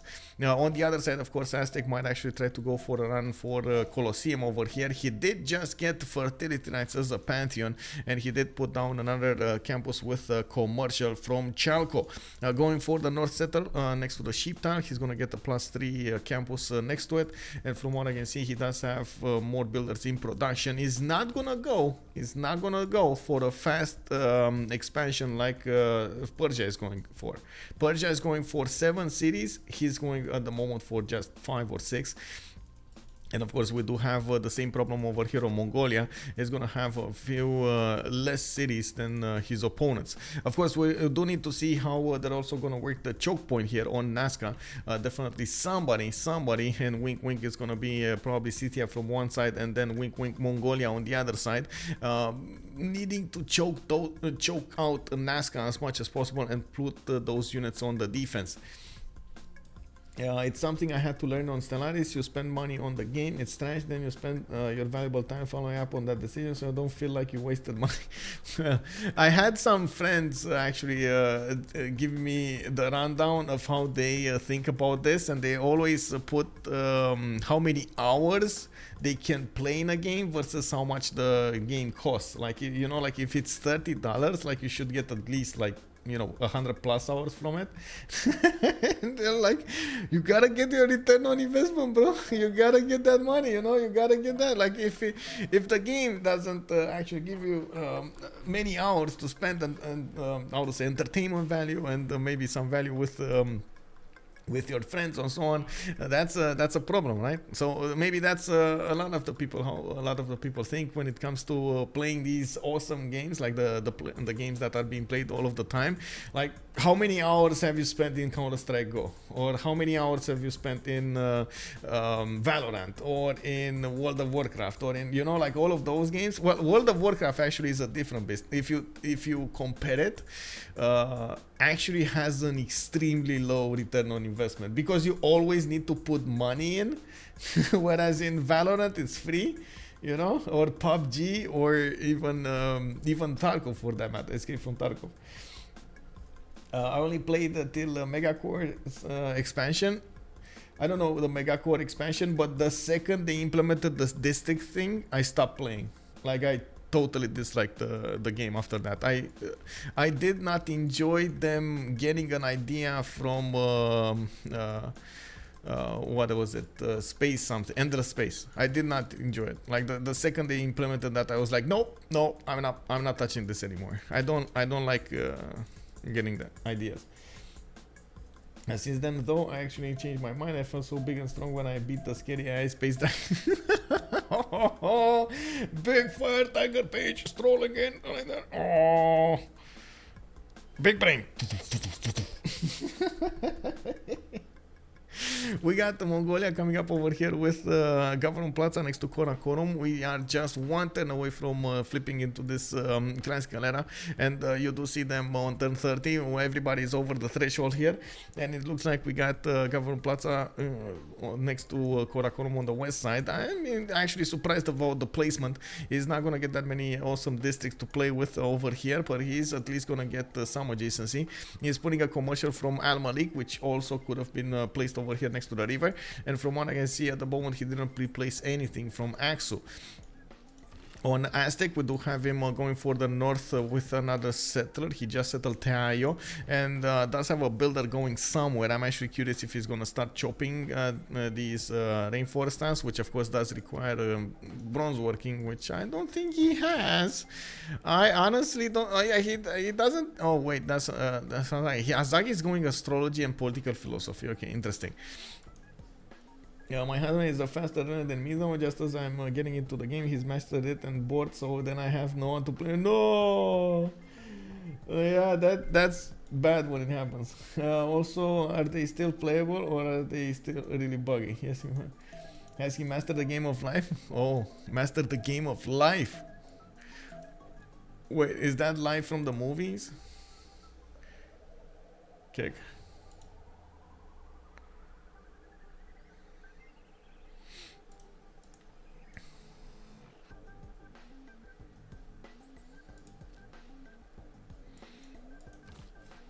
We got Purge over here coming up with, of course, those harbors and getting the lighthouses. Since we did pop into the classical era, we gotta check their bonuses. It looks like they're still thinking about it. Only SandroGames was extremely fast on the buttons. Pen, brush, and voice coming up from him, while he started getting quite a few builders to improve his land. His Government Plaza is gonna be between his north and the south, his capital city. Looks like he's gonna get quite a few interesting tiles to work for, even some very good adjacency for industrial zones, if he does manage to couple that. So chop the stone tile, get an aqueduct next to the mountain, and get very good industrial zones that can be hit by that aqueduct. Like 3 of them can be hit by that aqueduct, and multiple mines. Very nice. Commercial hubs coming up in Nisik. I do see Pazik did get also settled next to that volcano on the volcanic soil tile. The commercial hub also coming up in 9. Looks like the moment on the deer, he's working that 2-3 deer tile and working on that ivory next to him. Okay, very nice. We got Destroyer on a pen, brush, and voice of his own. He did put down multiple harbors, pre-built some of them, or working on the others. And by the looks of it, we're gonna see the settler coming up in 1 turn from Tarsus. That's gonna be his 6th settle. with another one being worked over here in the city of Ray. With City Patreon guys, he's always getting the 50% of the first district, and I'm pretty sure he's gonna try to make the most out of it. He does have more cities to the north that he can settle, and I'm actually curious if he is gonna actually take it up with this.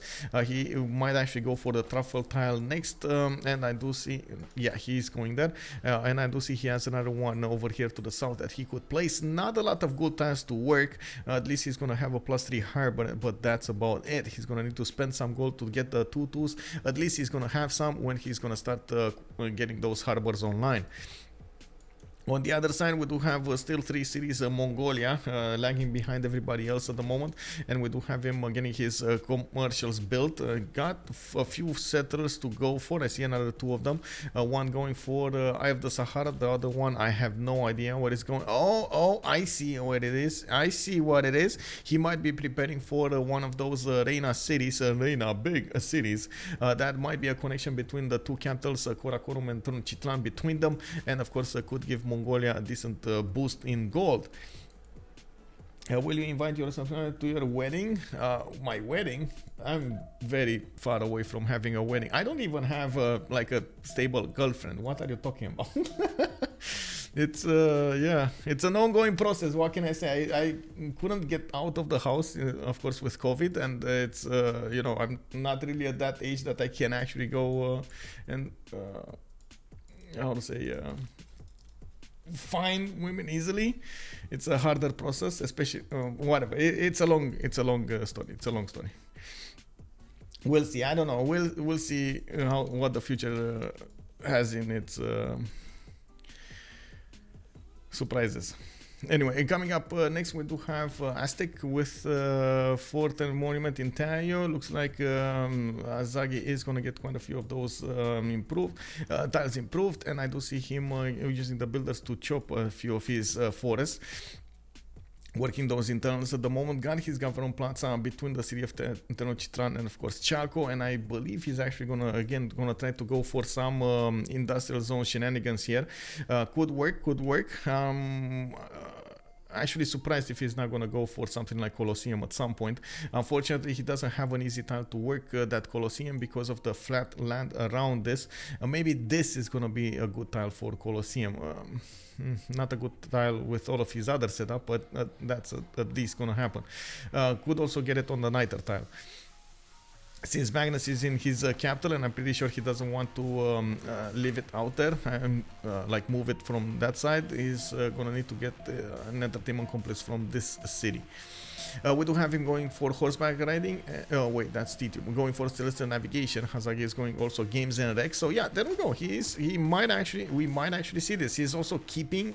No, he's not keeping a population. He's trying to get audience chamber as fast as possible chopped. That's interesting, and we do need to see what's that gonna be all about. Okay, I'm really curious what's that gonna be all about. Man beats when we'll call him Love the Day of Girl beats him as Civ. No. No. Has the Aztec found the truffle tile? I think so. I think, yeah, he did find the truffle tile. It's his city actually grew into the 2-1, so he did find the truffle tile. We got Korabal Hassun settled next to Eye of the Sahara. Okay, and I do see Tidube is also moving slowly to the southwest, getting those commercials built, getting Mokshak second in the city of Al Malik. While on the other side, SandroGames is going to finish his audience chamber in the capital city. I'm actually surprised that he didn't settle a few more kurgans over here. Definitely has spaces for more, and I would have expected him to get that extra faith working and the extra gold. I guess he does feel it's much better resources or charges spent on chops and of course improving his tiles with different, like the mines for example, or the camps and so on, rather than getting the kurgans.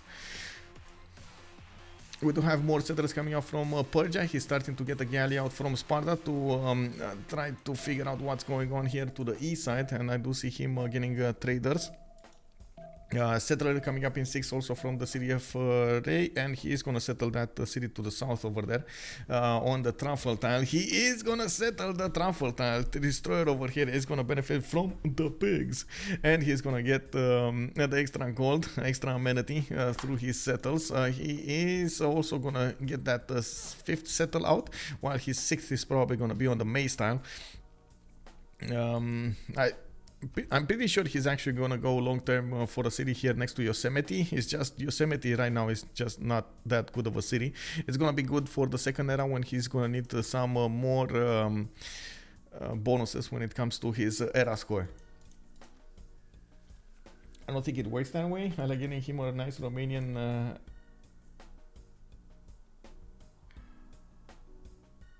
well, let's get Michael a nice Romanian lady. I mean, I don't know about... Sure. That's gonna be the day. Stream actually coupling me with somebody. I was... Oh my god, no. You guys are gonna force me to actually see the first date, aren't you? Oh my god, no. Oh, I can't believe that would happen.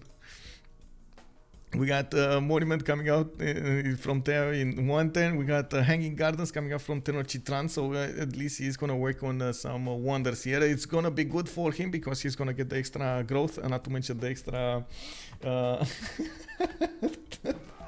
the extra housing over there. Yeah, I know, right? Oh no, I can only imagine the horror, the pressure.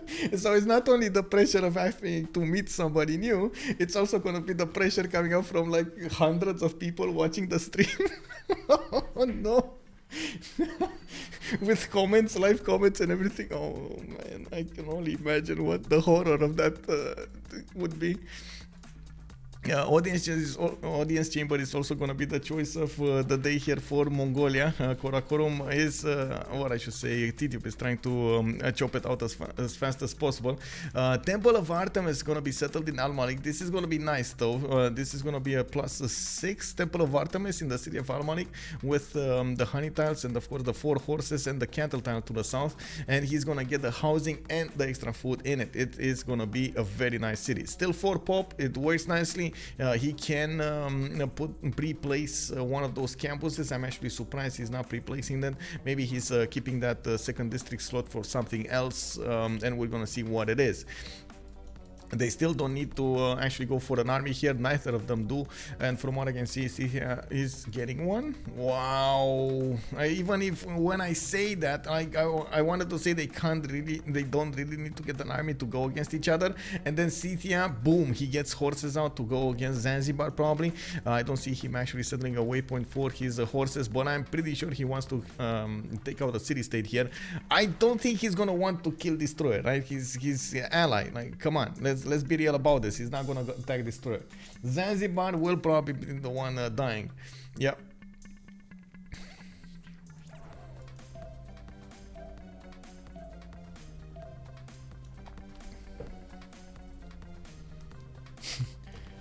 Can I guess the first date? Oh my god. Oh no. Oh man.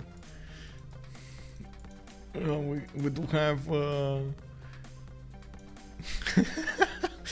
we got more settlers coming up from SandroGames. It looks like we're gonna have him needing to figure out where he's gonna want to settle those. He has another city close to him to the northwest, and he still didn't settle a city for Persia to trade with. Now I'm conflicted about if it's better to trade with your ally or not. When you do get alliances, when you do get that Wisselbanken, the Cardin and so on, yes, that might be actually better, but still before that I'm pretty sure Persia's internals are gonna be booming. When he's gonna get also the promotions on his traders at banking, he's gonna get extra gold. I believe it's guilds or something like medieval fairs. He's gonna get extra culture and so on. There are quite a few bonuses that are coming online at different points in time for Persia to benefit from. It's fun to make Michael blind. Yeah. We do have Hazaggi also finishing up that hanging gardens in Chitlan. Looks like he's gonna go for a campus in 2 from Chalco. I do see he finished his audience chamber, and of course the population is growing much faster right now with the extra food coming up from the governor.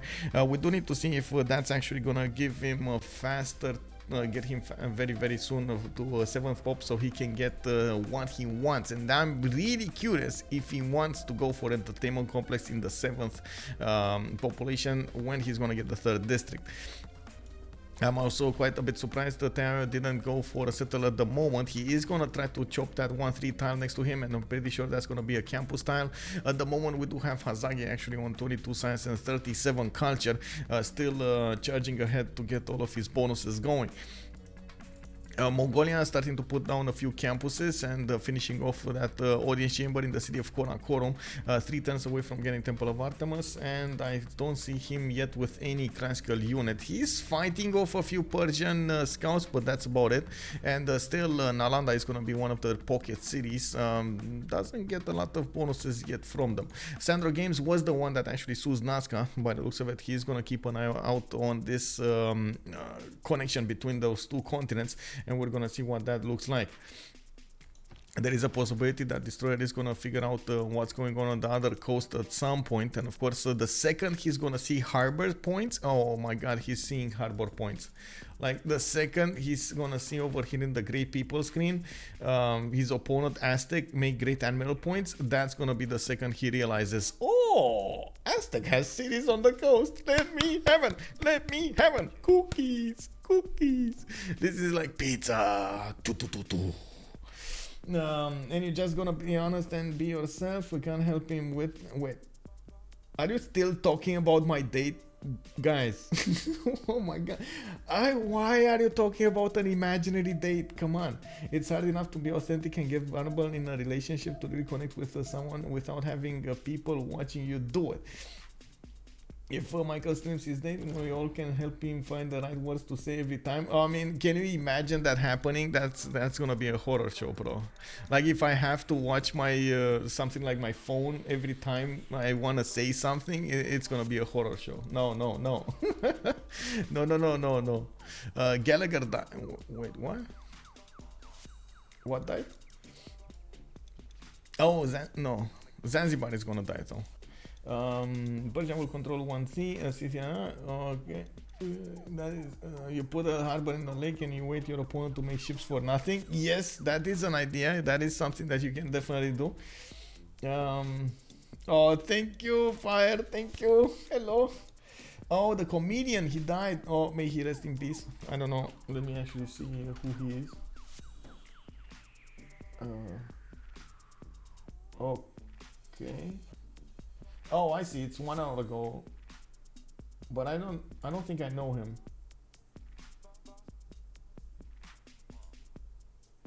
Was he in any movies?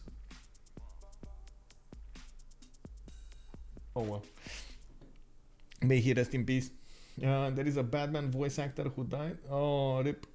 Smashed one. Oh, I see. Okay, we got a lot of markets coming up from Scythia. He's getting those commercials so he can get the from at least from Krokva. He's getting that commercial so he can get the splendid bonus on the +4. I do see him starting to acquire those great merchant points. 3.4 a turn. Aztec is on 2.3. Mongolia on 2.3. We didn't have the extra amenity merchant yet, and we're gonna need to see who's gonna actually acquire that one. He was a great comedian. Okay, very nice, very nice. I will take your word on it. We got Al-Malik coming up with the Temple of Artemis next turn, and we're gonna see him pop off in population really quickly. There's still a battle raging over here between scouts and warriors, and more scouts and Fez warriors and more warriors. What is going on over here? There's even an archer coming up as fast as possible. Tidube is trying to save out his units, and of course trying to catch all of these opponents' units. It looks like at the moment Mongolia might actually lose a warrior to the concentrated power of the Aztec units. And wait a second, no, that's Aztec, that's his ally. It's fine, guys, it's fine.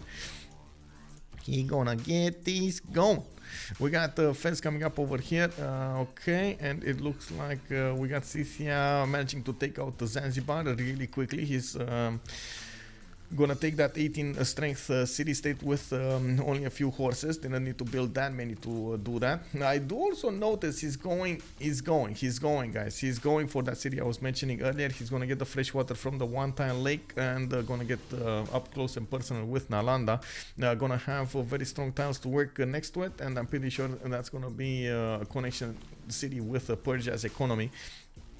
We do have also a destroyer trying to get somewhere with another settler. I'm really curious, where is he gonna go for? Does have another city to the west of Bakhtri and one to the south of Bakhtri. No more choices over here between his main cities, Parsa and Bakhtri. And unfortunately, there is, oh man, a drought between his 4 cities to the south. That's a problem. We live in full cognizance of death happening around, and yet we live as immortals. Sure. Yeah, no one going for a religion. Doesn't look like. We might actually see somebody go for something like Stonehenge, but at the moment there's no holy sites being made. I don't see anybody getting the points. What I do see is, of course, Zanzibar dying. Temple of Artemis finished in Al Malik. That's gonna be a really high population city. We do have Aztec also needing to go towards the top 3. He's gonna need to discover as soon as possible that cartography, so he can actually get the boats going against his opponent. If he doesn't manage to get cartography in time and destroyer does go that way, and it looks like he's going shipbuilding, we might see the demise of the Aztec Empire really quickly. He does have 3 cities that are on the coast. That's more than half. That's actually half of his empire, because he does have Venice. I totally forgot about this city. I'm very surprised we don't see actually more settlers being put into production. I was expecting Aztec to go for 7-8 cities really quickly, just like we saw on Scythia and Persia, and right now I think we're gonna see it on Mongolia. The opponent's team, SandroGames and Destroyer, are 100% trying to make the most out of the time they have between now and the war. They do know it's gonna take a while until their opponents are gonna get their army out, are gonna get their steam up and so on, so they're trying to make the most out of it. Hazaggi, though, does have a decent amount of advantage, or more than decent amount of advantage when it comes to the science and the culture, because he did choose to go taller rather than wider. He's gonna have faster science, faster culture, and we do see him with more production as well. I'd also notice he did put down the entertainment complex next to Chalco, and I do believe he's gonna use this style for that nice and juicy Colosseum. That's gonna be a 4-city, 5-city Colosseum, maybe 6-city Colosseum. That's gonna start to get online over here, and I'm pretty sure 2, 4, 6, 2, 4, 6. Okay, yeah, he can play 6. We do have I'm pretty sure. Oh wait, that's not the correct time. 2, 4, 6. Oh man, and 2, 4, 6. That's not good. That's gonna be only a 5-city, but anyway, it's still fine. It's still gonna be at least 4 cities. It's fine. No Etemenaki though. Yeah, no Etemenaki. He chose to go fertility rights. He chose to get some extra food coming up from his rice tiles, from his cattle tiles, maize tiles, and so on. But did get a free builder. Didn't actually go for something like Lady of the Reeds and Marshes for the extra production. We do have now campuses starting to come online from Scythia. They did go for quite a few great merchant points. You can see Scythia is also starting to get those internals working between his cities. He's starting to catch up in production screen. We got Sandro on 19 science, 34 culture. I gotta say, the long-term gameplay is gonna be quite interesting to see what's gonna happen between them. Now we do have Destroyer also getting those markets out and getting those traders going between his cities. At the moment only on 3. I'm pretty sure he's gonna go really quickly on more. Lighthouses and markets starting to come online. He's getting those admirals, just like Aztec is starting to get those points going. Put it on the march. Put it on the march. X dropping DZ. Yeah. We need to, let's see, put it on the march tile. Yeah, that could work over here. Put it on the march on the east. We'll see what he's gonna choose to go for. We got actually a theater square coming up from Tenochtitlan, going for more culture here for Hazaggi. Of course, amazing stacks, amazing stats. I really like this. While Destroyer keeps on building boats, I don't see him getting any stats coming up for this science. Wow. Well, this is gonna be an issue for them. I mean, even if there might be a moment that Hazaggi just gets, I would say, too big of an advantage to catch up to. So yeah, we'll see how this develops. Hazaggi is playing his part right now, trying to get as much bonuses as possible for his allies.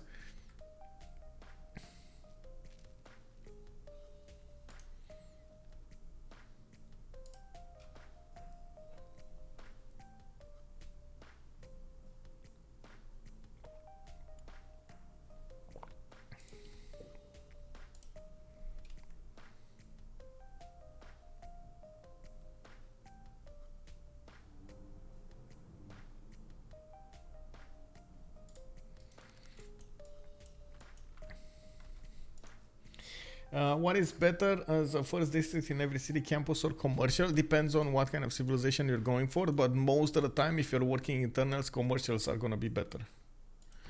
Because you don't need to get you get much better stats conversion.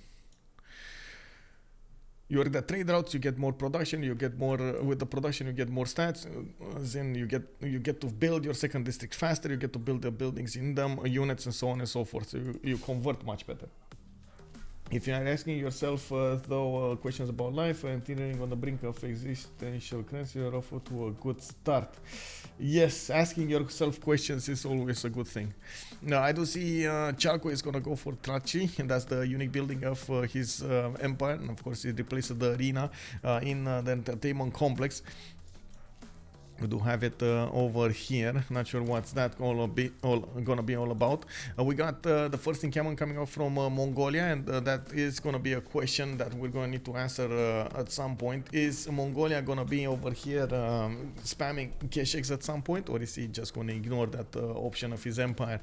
We do have him going a little bit towards Nazca with a horse, trying to poke around. He did win the war to the north, and is still hanging around with a few units over there next to the city of Fez. SandroGames is gonna put another city to the south of Pazirik. That's gonna be his 2, 4, 6, 7th, 8th actually. He has 8 cities to go for. Plug in Pingala in Isik, and I do see Moksha is working in Kuloba. We do have him with Sparta. I do see him getting Gavron Plaza next turn from Pasagarde. Finally, he's getting a Gavron Plaza. Can you imagine? He actually never got a Gavron Plaza. Putting down campuses, it's gonna get decently strength ones next to strong ones actually, next to the geothermal fissures. And we do see with his lighthouses, he didn't manage to get the extra food from the fish tiles or improved sea resources. Gamble? I don't gamble. No, I don't gamble. But I guess if you're asking me about the poll, I would love to put up a poll. Let's see if it actually works. I tried earlier, but it didn't work. Let me refresh the page and maybe it works. I don't know. The prediction system and the poll system was just offline. Who will win? On one side we got Tidube and Hazaggi, or the other one Sandro and Destroyer. And let's go for 10 minutes. Oh, it worked. M. Voltaire, hello there, ma'am. Good evening. And welcome. If Aztec goes for Cannibals, Persia is in trouble. Yes, Aztec over here, by the looks of it, is still working on his lighthouses. They will make a run for the admirals. They're gonna need to get a few of those working, and of course, gonna need to get the ones that give him bonuses to Renaissance. Not to mention the fleet, the extra +3, and so on. There are quite a few very good ones coming up in the next period of the game. We do have also Aztec finishing up those theater squares, and he is on 64 science with 57 culture. Buttress in 3, mercenaries is gonna also happen here in 3 turns, while you do notice Destroyer is barely on mathematics. He did try to go as wide as possible, and this might actually come back to haunt him if he doesn't get the science really quickly. He's trying to put down those campuses so he can get the science. Might actually need to put that gold of his to work so he can actually buy a few builders out, so he can chop these campuses and the buildings in them, because otherwise it feels like he's not gonna have a good time here. Trying to get even another settler from Passagarde. Oh my god, what is this happening? We do need to see how many boats Aztec is gonna put out, and of course that's gonna also be a question for the next period, while we do need to see if Hazaggi is gonna manage to get enough gold to upgrade them. The economy of SandroGames and Destroyer is just much more powerful at the moment, with 43 and 52 compared to 38 and 11. Also, Firetag page, I feel you there. I kept dipping my toe in the real question and then putting back because I felt overwhelmed and had no support or safety net to guide my search for truth in the right direction. Yeah, well, it's hard to find the questions. If it would have been easy, we would have found them by now. You know, it's hard. It's hard. We got Al-Malik going for more markets here. It looks like even if he did put down that encampment from that city center, he didn't quite go through with it. Actually, he's going to build the Great Path, and he's going to get an easy peasy +2 theater square next to it. I do see he put down one of those campuses, didn't start working on it. And I do like the stats of Tidube here with 31 and 38. It doesn't have the city count though, only on 5 cities. Might not have the necessary power to go for the long term. You can see the difference right on the map between the two empires. One of the teams did go for a lot of cities, the other team did not go for that many cities, and we might see a power spike coming up over here from Hazaggi. He's still going for more of these. Wait, another city state has been defeated? Granada, they went on to kill Granada as well for Destroyer. Oh my god, what? How many cities does he have now? They are on 8 on 9 versus 5 and 6. Wow. But still the stats are not there. We got triple the amount of stats of Hazaggi compared to Destroyer. We got Tidube more stats than SandroGames. It's probably just a matter of time until SandroGames and Destroyer do get their campuses up, and of course the building in them. Hypatia did get recruited earlier by Aztec. Hypatia will give a free library, and of course the libraries from then on will provide an extra +1. They do have 1 science city states on each team. Nalanda did get converted by Destroyer, and Fez is being held by Hazaggi, while SandroGames is keeping that connection city in the middle. Mongolia might try to bully the city state. He just got a free builder from it. Unfortunately, it's only a 1 charge, but it's 1 charge more, you know. And we do see Nazca does need to get some stronger units to fight with, because the moment Mongolia is overwhelming this. My purpose in life, that's a good question. I'm not sure I have one. I guess one of my purposes in life is to keep my family name and try to, as much as possible, to how to say, help with what I can. And then we have approximately 100 years in if we're lucky to answer these questions. Eastern religions teach that we are here for multiple lifetimes to take steps on the path. Yeah. What can I say? I'm the last, the end of, well, not the end of the line, but at the moment I'm the next in line for my family, so I need to try to be as good as I can. We'll see. It's quite a challenge, though. My father set a high bar. It's quite a challenge. Anyway, We'll see. Scythia coming up with Kuloba. Okay, getting more builders out. I'm pretty sure these are feudalism builders as he's going to have popping out of his cities. You can see the extra builder charges here. I don't think he actually built pyramids. So yeah, that's a builder charge from the feudalism. We got Persia also putting down those campuses as fast as possible. He did chop a few of them. You can see this one from Raid did get chopped. And slowly he's getting that science number up. But still too slow, especially compared to Hazaggi. Hazaggi is also 3 turns away from cartography, getting boats out. He's chopping them as fast as possible from Malinanco, getting them from Teotihuacan and Teayo. We do have him probably trying to go for the admirals as well. They locked them in, and this is gonna be a problem because Aztec does have extra damage points on his units. It works on the boats as well as on those land units with a +4 luxury attack bonus, and this is something that Destroyer at the moment is not prepared for. Is definitely not prepared for. He has the majority of his empire on the coast over here, and if he is gonna get attacked, he doesn't have what to defend with. I have 8 nephews. I need to work on that. Yeah, we have to talk about these things. I'll come back to Discord. I'm learning to set boundaries with my time, otherwise I get lost in the time war that is the internet. Yeah, internet is indeed a time sink, what can I say? But at the same time, you do get so many things to do on the internet. Connections and learning and stuff like that. We do have a decent navy coming online here from Hazaggi. 1, 2, 3, 4, 5 boats that I can see, with another 3 put into production. I'm pretty sure Hazaggi is gonna chop another one here, so he's gonna have 7, 8, even 10 boats before he's gonna discover cartography. Does already have mercenaries, and I'm pretty sure he's gonna get monarchy before the next era.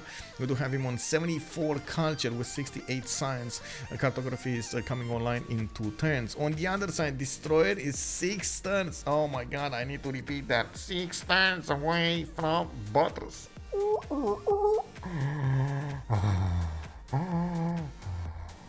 Oh man, this is a problem. 6 turns away, are you kidding me? Oh, he's not even gonna get to cartography before he loses his capital here. This is a problem. This is danger, Will Robertson, danger. We got Destroyer also putting down Petty Desert here next to the city of Rey. They're probably working on getting the era score for the next age. And we do have Tidube on 41 out of 49. It still needs 8 more points. Hazaggi is 49 out of 57, 8 more points. SandroGames is 10 more points, 39-49. And we do have Destroyer on 47 out of 53. SandroGames is starting to pull off quite a few points over here. 34 science with 46 culture. Did manage to plug in Pingala in a city that he's also going to get a new campus in. Where is that campus? Oh, I see the campus. It's over here. Okay, it's a +2 campus to the southwest. And of course, with Pingala, he's going to get more size. He just popped off to 37-48. Does he have? He probably has Pingala 1. Yeah, he probably has. Oh my god, look at the fleet. 1, 2, 3, 4, 5, 6, 7, 8, 9 boats. 9. And I guess nobody's gonna get that. Oh, extra merchant. Scythia got it. Coleus. Okay, Scythia got it. So it looks like Aztec did pick up the extra trade route capacity one, and then Scythia was on the buttons and got the extra amenity. Well, that's a bummer. It would have been nice on Aztec, but it's not needed. Aztec is definitely going to make use of that extra science. Tlachi is also going to give him more amenities throughout his cities. He's already on a +6 happiness in some of the cities, in the capital city with +3 in the other ones. Didn't quite go directly for Magnus chopping Colosseum, but he did get Colosseum now from Chalco. He put it down in 7, it's gonna finish in 7 turns if he doesn't actually chop it. And dropping DZ was right, I gotta say, dropping DZ was right. He actually is gonna get the Colosseum on that march tile. It's still gonna take 4 cities over here. I'm not sure if he can actually get the 4th one, but I think he can. 2, 4, 6. Yeah, he can put ones here on the maze, and I think this one also gets hit. 2, 4, 6 tile. Yeah, there we go. Both of them will work if he's ever going to want to get that, but he is trying to get as much gold as possible. acquired. He does have mercenaries. He is going to need to upgrade these tiles. Does he have, and this is the big question, does he have copper? Yes, he can chop some copper. Does he have crabs? And yes, that's a serious question. I hope he's actually not gonna he doesn't have crabs, you know, like crabs are bad for your health, bro, very bad. Let's see. No, he doesn't have crabs. Okay, let's see if he does have maize. Does he have maize? I don't see any maize tiles that he could chop. That's unfortunate. Could have been nice if he chopped these, but it's not gonna happen. And of course, we're going to need to see also if Mongolia has what to chop to give him as gold. Hazaggi did build the first caravel. He still, oh my god, do they see his cities? Oh, they see these cities. They see Venice. They should know. They should know. If they look, if they're paying attention over here, they should know the city of Venice is 40 plus strength. So he does have caravels, and we do see. Oh, he does know. Look at that. Aztec over here does see a boat from Persia. So Persia sees that boat in the deep water. That means he has cartography. There's no way you can actually go without cartography here. Who got the plastic? I don't think anybody got emeralds. Yeah, we got them locked in from the beginning. Only 4 great people got picked in this whole game. We got 2 scientists, 1 merchant, and then another merchant. That's it. And Aztec picked 3 of the 4. And yes, he's probably talking about Rahendra Kola. Noldorin, yes sir, drink water.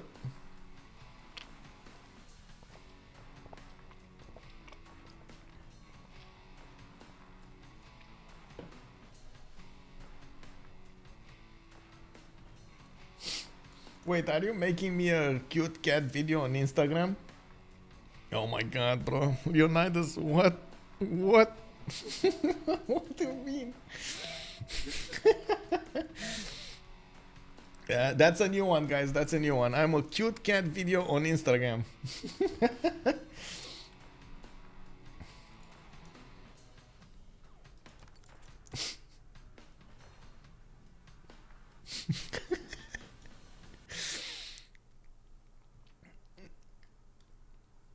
Rajendra. Okay, Rajendra. Mikatel. Mikatel. Mikatel. Yeah. Well, we do have Aztec here getting those boats in. It looks like he's going to try to get a lot of them going against his opponent here. He's going to get going against cities that are only 24, 20 strength. And from what I can see at the moment, Destroyer, even if he knows he's going to need to do this faster, he still is not putting all of the work that he can into this. He's 42 science with 60 culture. He's gonna get his mercenaries. He does have a lot of gold in the bank, so but he does need to get a lot of boats out and get to cartography. He's trying to get the walls. No, bro, not the walls, not the walls. He's going for chopping boats out, chopping galleys out from Tarsus. Getting some from Parsa, and he does have quite a few cities that he could go for this. He's trying to get a navy as soon as possible. Of course, he's not gonna give up. He's not gonna give up on the defense. I'm pretty sure they are aware of what might happen. Aztec is 4 turns away, 5 turns away from attacking into his cities, and of course, he still has that time to make this count. I just noticed underneath the captor he has an iron tile, I believe. That's an extra point of science from something, and I'm pretty sure that's an island tile.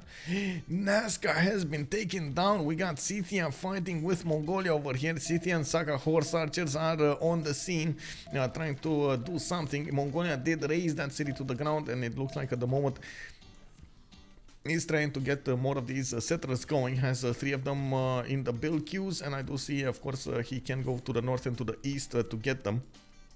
We got also Marco Polo coming up from Karakorum, allowing him to get an extra trade route capacity very soon. Not to mention there is the next great merchant that is Ipfaldan for the extra faith that he's going to get from city-states. Okay, galleys, caravels, galleys. Oh my god, no, Butters coming up next turn. Destroyer. Oh no. This is just not gonna be fast enough, is it? This is not gonna be fast enough. Like, even if he gets the galleys, actually, You know, there is a scenario in which Persia might actually get to caravels. I don't know if he's gonna win. I don't know if he's gonna keep these cities, but he's still gonna get to caravels with a decent amount of galleys coming out, especially with how many galleys he has at the moment. Look at that. Even Halikarnassus is getting galleys with a harbor here.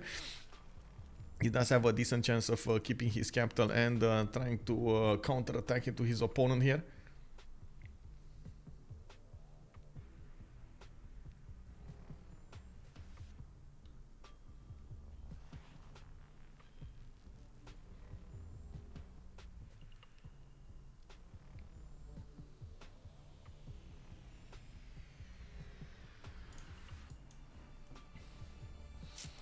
It is the end. I don't know if it's the end. We're gonna need to see about this. By the looks of it, we still need to take a look at Hazaggi's moves. Next turn, he's probably gonna appear on the coast of Persia with a few of these caravels. He doesn't one-shot the galleys of his opponent. He doesn't have an admiral, and these other ones that are coming from the north are gonna take a while until they get to Draiahia or Sparta. Bingala is going to settle next turn into Sparta, which will allow him to get extra science. That might have been his problem, though. He went for Pingala third instead of going for Moksha. Now Pingala, okay, getting 55 science. No, bro, no iron working. You need cartography. No, oh my god, no. He's going to have to make a choice between getting the Golden Age and getting the defense going. This is such a problem. You see, Destroyer is going for ironworking. Of course, he has the option to upgrade Immortals if he gets that.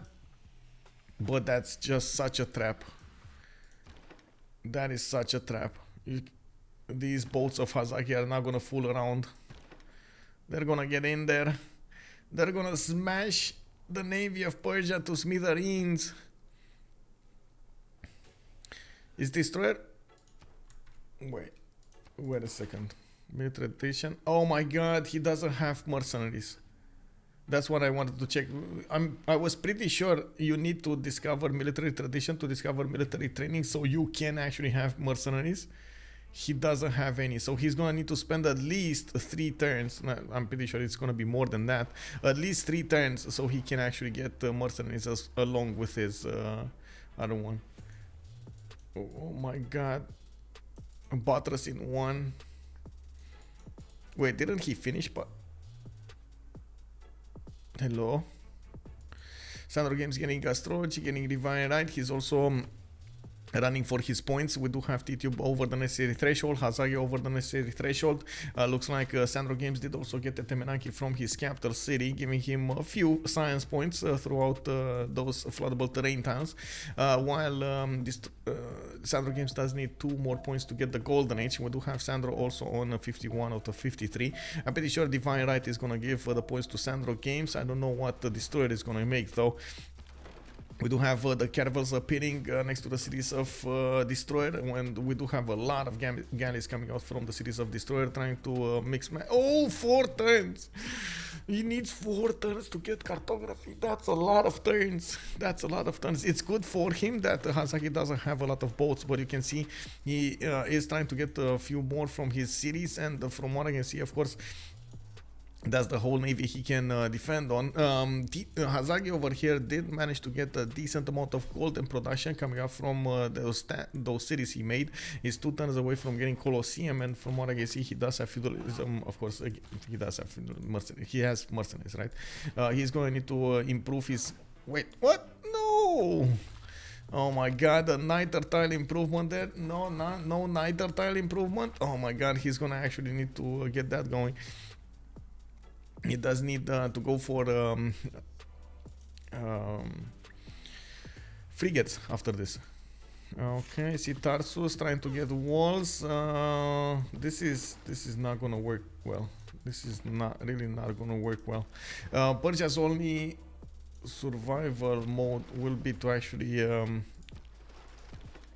get these as much strength on these galleys as possible. get some scouts in the water, increase that support bonus, and try as much as possible to get cartography as fast as he possibly can.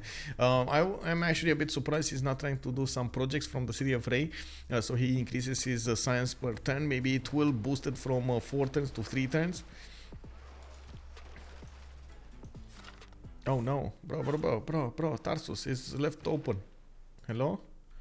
He's sacrificing. Is he gonna sacrifice Tarsus? Oh wow, okay. Well, if it happens, it happens, you know. Adriano834, thank you so much for the follow, sir. He has no frigates. Yeah, he has no frigates. That's a problem. And it looks like we don't have a chop here in Tarsus. Hazaggi is gonna attack into Sparta, which will get to chop walls. Pasagarte just finished those walls. That's a 46 defense strength city, but Tarsus is gonna delay this. Oh, he can actually chop them with the stone tile. Okay, he can chop them with the stone tile. That's nice. He actually kept the stone tile there. Nice. Krupe, thank you so much for the follow, sir, and welcome. Chop the stone next time. Yeah, you are correct. Drop in the easy. I just didn't see this builder. We do need to see also if Scythia is gonna manage to get army out. Mongolia is starting to settle to the east side. He's gonna get 4 more cities after he did get these 2, 4, 5 ones, so he's gonna get 9 in total. I see him going for more stands, 50 science and 62 culture. We do have also SandroGames exploding to 87 science and 71 culture, while Destroyer is on 58 and 68. They are much better prepared when it comes to the next era, if they do manage to keep away Aztec from the cities of Persia. That's the big if over here. Destroyer is 3 turns away from getting cartography. Mercenary is in 3 turns also. Doesn't have a boost. It's SandroGames that will need to get him the boost, because he does have the military out. He's trying to get military training next turn, and we're probably gonna see him discover mercenaries afterwards. We do have Tarsus that needs to chop also the walls, and I believe in the next turn we're gonna have that. Okay, so everybody got a golden age. It is fine, guys. Why is he not chopping the walls? Is he last moving chopping or something? Like, what is the stopper here? Adriano, haven't played Civ since 3rd version. Is it worth buying a Anthology pack? Yes, 100%. But you do have, like, the thing that I have to say, Adriano, you might want to take a look at the Anthology Civ on something like citykeys.com. There are, like, very good deals on citykeys.com. Give me a second, I'm gonna find it for you.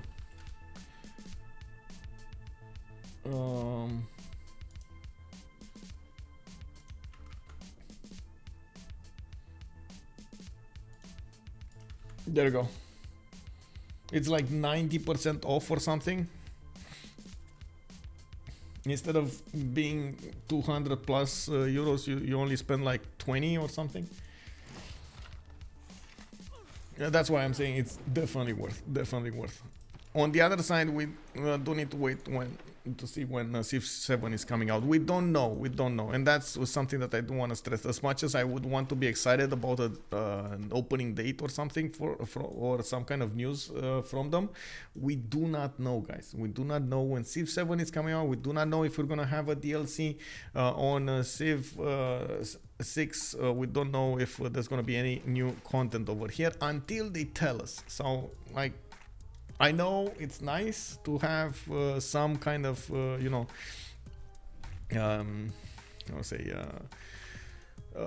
content to look forward to. I also, you can imagine, I would also love this. I was so amazed by Frontier Pass and what they did over there. It was amazing to watch every time.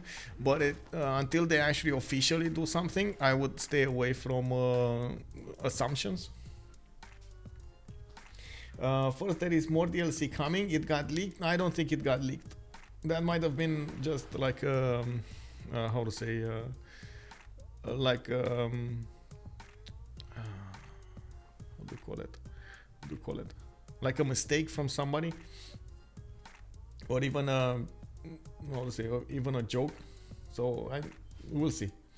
I think Bosnians did a video yesterday about a new Civ 6 DLC. I mean, he did, but it's man, Come on, let's separate what we know from what we don't know. We know nothing.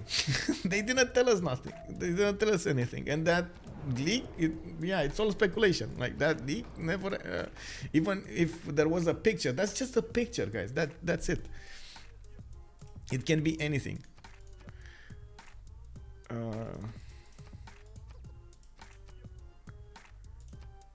I really don't like assuming stuff, because it sets the bar sometimes too high, and it creates problems. Give me a second. Also,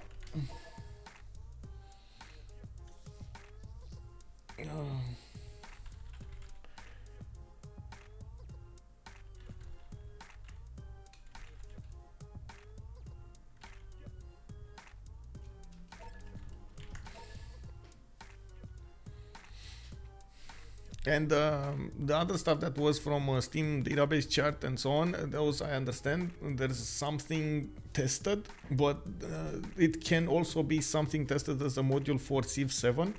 They could test out the mechanics that they could implement or get from Civ 6 to Civ 7, like merge them with Civ 7. So they need to use some kind of bridge. I wouldn't worry about it. I also know every time Firaxis wants to put something out, they actually make a really well thought out marketing campaign for it. And I do believe they have really good people working on this. And we've seen this, like Frontier Pass, hands down, the best marketing campaign that we've seen in years now coming out from them. So I would imagine something like on that kind of level of marketing campaign. Everything else is just up in the air. It's whatever. Sure. Let's talk about it around the bonfire and see what happens. Okay, so let's see, what did they get? Tidube is gonna have Pen Brush and Voice Golden Age on Genghis Khan. We do have Hazaggi coming up with Pen Brush and Voice on on Montezuma, and I do see him still on 73 Science, 87 Culture. Squaring coming up in 4, while Destroyer just got his cartography. He's gonna start upgrading his caravels immediately. And I'm extremely curious why Destroyer is not actually upgrading his boats right now. We do have SandroGames, Pen Brush and Voice Golden Age with 94 Science, 80 Culture, definitely getting more. And he does have a city that is in danger here from the north. We're going to need to see if Polja will manage to defend it. While Destroyer is in a free inquiry Golden Age, just popped over to 84 Science and 46 Culture. He did use that to get his Golden here, and as you can see, he's starting to reposition his galley so he gets the upgrades going. Really quickly, I want to take a look at what happened here. Science City States do not provide the unique pseudonym bonus, loses one wildcard policy. It's the Merchant Republic, and Hazaggi does gain 2 Diplo points. We do have those caravels starting to come online, and I gotta say, they will be strong enough to trade punches with Hazaggi. Hazaggi only has the +5 on attack. He needs to keep on attacking if he wants to keep those online. We do have a lot more boats being upgraded than Hazaggi ever put into the battle here. We might actually see Parsa. No, Parsa's gonna stay alive. It's fine. He's actually gonna get the ancient walls up. I'm actually a bit surprised. Do they have such a strong economy that they don't need to chop anything? Oh my god, yes they do. Yes they do. We do have a Destroyer over here with 250 more gold in the bank, 49 gold a turn. SandroGames is of 59 gold a turn. They even upgraded this galley. I never thought that would be a choice there. Anyway. Have you played Victoria 3? I'm not touching that, bro. I'm not touching that. What I do want to say, in the last week or so, there was a major discount on Surviving the Aftermath. If you do want to check out that game, that is amazing. Let me actually put it up over here. It has some DLCs and it's like so cheap. From my perspective, it's much better gameplay. It's like, I don't know, $7 or something like that. There we go. This one is much better. At least has things moving. Like Victoria 3 doesn't have anything moving. It's just, ew, just a map. Like, am I gonna play? Like, even if I play Risk online, I'm still gonna have things moving. It's just no. Anyway, we do have quite a few things coming up over here. Looks like Hazaggi is starting to lose boats, and Persia is starting to take out the control of the seas. While Aztec is going to be forced to hard build his boats. He does have a decent amount of culture that he can work to get the Merchant Republic, and of course also get Press Gang's card. I believe he should actually go for it. More canvas coming up from Malinanko. He should start building those frigates, and by the looks of it, honestly, with such a big navy that's coming up from Persia, I think he just lost control. It's unbelievable, but Destroyer did it. He managed not only to survive with all of his cities intact, but he also has a stronger fleet to pre-build than Hazaggi ever put on the battlefield. And we do see right now, Destroyer is going to try to take control of his own cities, kill all of these units that he has trapped, and the same time go against his opponent here.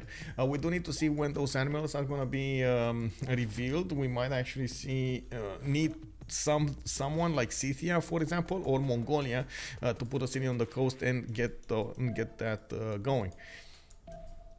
Amazing defense, yes, amazing defense. With galleys, with walls, we did have him using all of his bonuses as much as possible to get this defense going. I'm also a bit surprised that Persia is not using his city.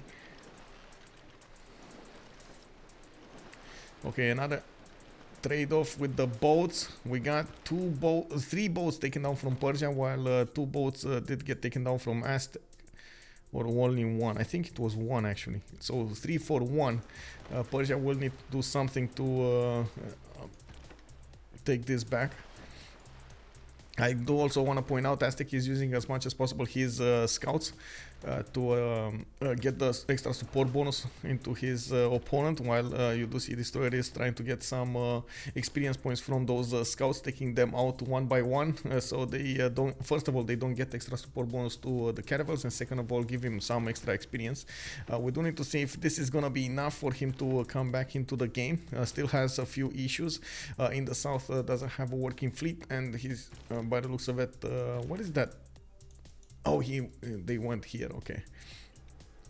The fleet from the south went here.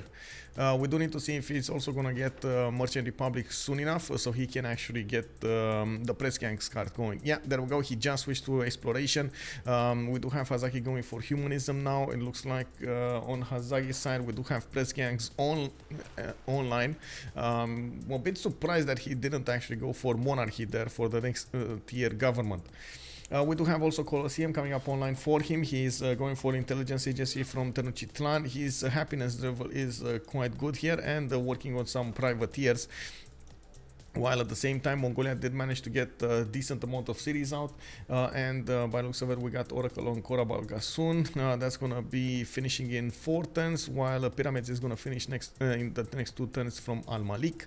Okay, no army though. He did recruit the first general, that's Hannibal Barca, but he's not actually getting an army out. While we see the same thing on on Scythia, we don't actually have him with that many encampments down, and we do see a few horsemen separated here and there. Okay, we got the Destroyer losing a few more. He's definitely having a problem with the first moves here. Looks like because he's having that problem, he's losing a few boats here and there. Oh well, he just lost 2 of them, and we'll see if he's gonna get them back.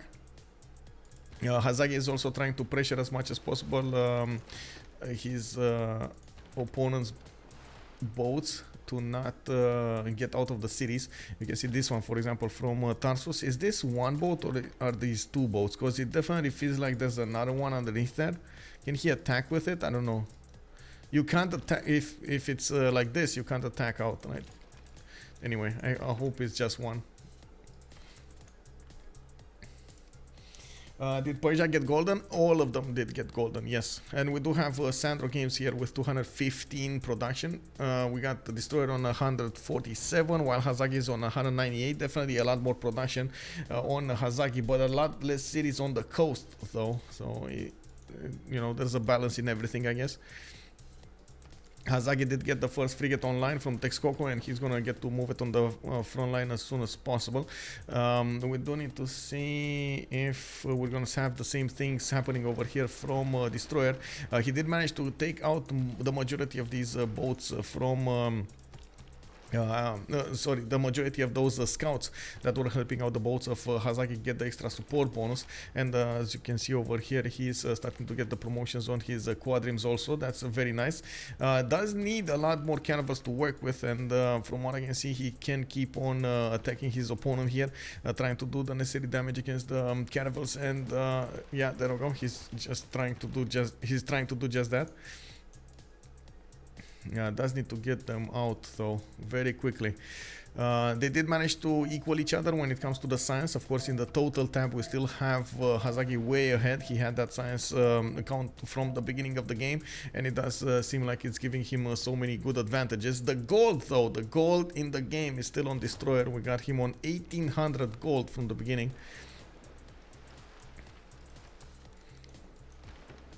Destroyer is trying to catch all of these boats of Hazaggi in his waters, doesn't want to let them out. And we can see he did also manage to get the city of Tarsus uncovered. Very nice, very nice.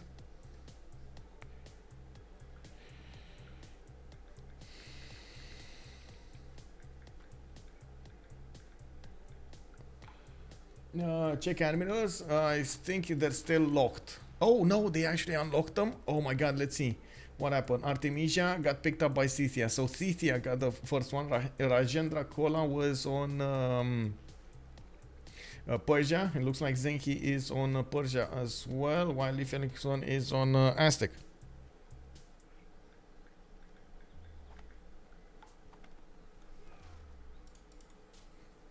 I do wanna, oh my god, you know what? I wanna ask this.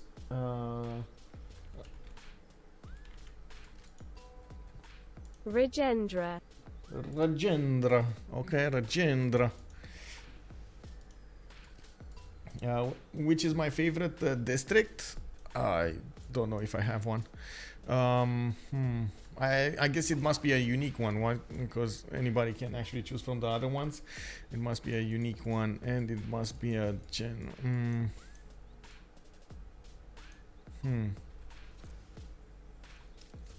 That's a very hard question, though. Very hard question. I would say the Tons are my favorite district. I think that's the best one. The Sugubas, yeah, Sugubas are also nice. Yeah, Drop and DZ makes a good point there. Scythia is projecting an admiral. Did he get it from? Oh, he did get the harbor over here in Midiv. Okay, I wasn't sure about it. And it looks like they did manage to also take over Nalanda. And Tidube did manage to put all of those envoys in there. And Scythia does have an issue fighting those out. They're probably going to kill that city-state.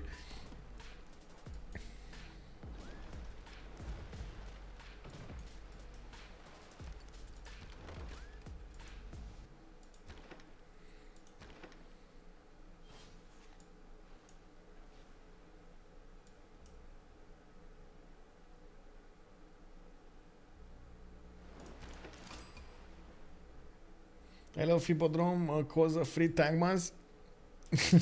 Yeah, the free tagmas and the free resource tagmas, right?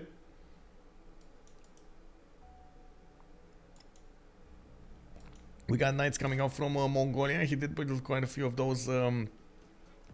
Well, actually, no, that was Scythia that did build quite a few of those heavy chariots and moving them now in Generalus. We do need to see if Mongolia is actually going to get the connection cities here to the southeast, or if he's going to hard build more knights. He only has one to work with and no Kishiks from what I can see. We do have him going for universities, 91 science with 72 culture, 170 production as well coming up with Oracle next turn. He did finish pyramids, and he's gonna start working on his forest over here, and I'm actually curious if he's gonna improve them with lumber mills, or is he gonna try to get that going for chops. Theater Square is coming out from Scythia, Zanzibar and Genolus working on them. We got him going for stables. I did see a few projects also coming out. He does need at least one to get the next tier general. That's a medieval renaissance one, while in the merchant screen we do have him going for over here more of these. Okay, we do have him okay coming up here. Okay, he said favorite, not best. Favorite district,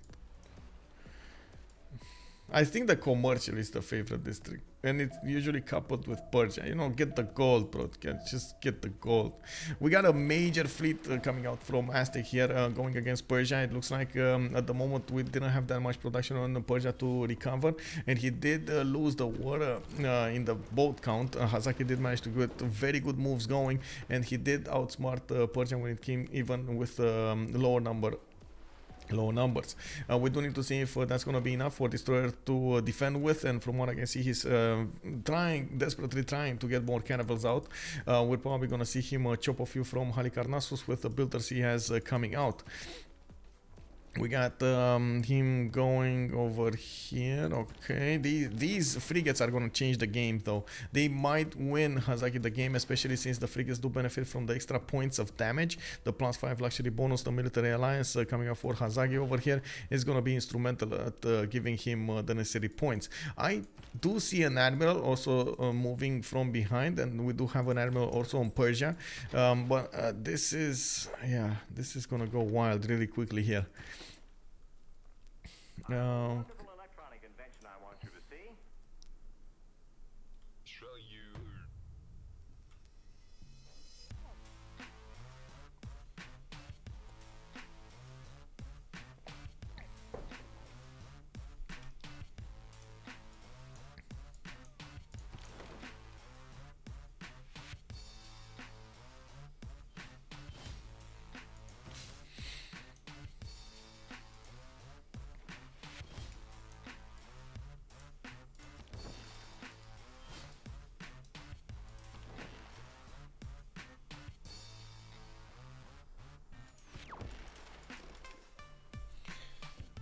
Okay, well, we're just waiting for the moves to take shape here. I was waiting for the last seconds of the turn. I'm pretty sure Hazaggi does have enough movement to start attacking the boats of Destroyer. It's just a matter of time until he breaches these defenses, and we do have frigates coming online from Persia also. Not that many, though. He lost a decent amount of quadrims, and you do see he just managed to upgrade one, while another one is coming up next turn. He has one to the north there, but a bit far away from actually dealing the damage, and boom, got some moves coming up. Destroyer is on the buttons, and Hazaggi is trying to pressure him as much as possible with multiple units. We got the frigates coming on, and we got the first moves also from Hazaggi. 3 of his boats have no more. Oh my god, 2 boats got taken out before Destroyer could react into this. Now he is reacting. He is trying to get those damage points in, and getting new boats out on the map. We do have him from the south trying to get more quadrims. He is trying to also hard build a few of these caravels. Does have Halicarnassus with a builder, and he's pushed back the admiral. Admiral of Hazaggi is back in his own lands. Leif Erikson is in Texcoco. We do have Destroyer needing to actually get over here in the south. He only has 3 cannibals to work with, and of course, as you can see, Hazaggi does have 3 of these frigates with 1, 2, 3 cannibals and 1 single privateer to work with. The good thing is he does have a few eagle warriors around them, so he does have extra support bonus, but of course at the moment Persia does have the admiral to give him the extra juice over here. And he just equaled out his opponent's strength. We do have Nalanda also in the north trying to get ancient walls to defend himself against the encroaching Scythian army. Nalanda does have 51 defense strength, and these horses should die attacking into it. Yeah, they do die attacking into it. Scythia does need stronger units to attack into that city center, especially stronger than knights over here. You see, even the knight actually has a problem. He's probably also going to need to get the siege units to attack into that city center, because ancient walls are going to come online in 5. I do have Tidube managing to get an army in the choke point. I'm pretty sure SandroGames is going to be aware of anything that moves through there. We do have multiple universities coming online from Scythia, and they're trying to make this work for the next part of the game. SandroGames, the simmer with Tidube is a bit stronger, a bit actually decently stronger than Tidube. We just need to see if his ally is going to stay alive. Looking at Destroyer here, he does have the science, he does have the culture, but does he have the production? Only on 133 production. Did he switch to externals or something? What happened here? And another boat goes down here from a Destroyer. Man, he cannot keep up with these losses. This is just not gonna happen. So one frigate got taken down, another caravel got taken down. That's just a problem, a big problem, big poo-poo, big, very big poo-poo.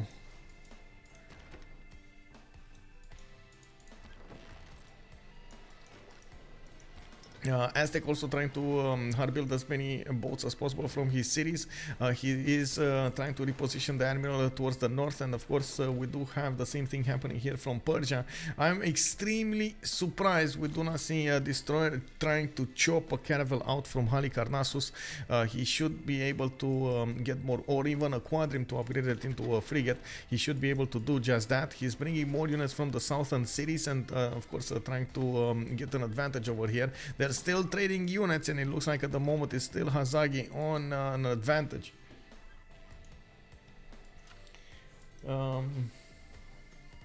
Yeah, I didn't know people knew much about New Zealand, but that's twice this week someone has commented on our wonderful Prime Minister. I have no idea about your Prime Minister, I'm sorry about that.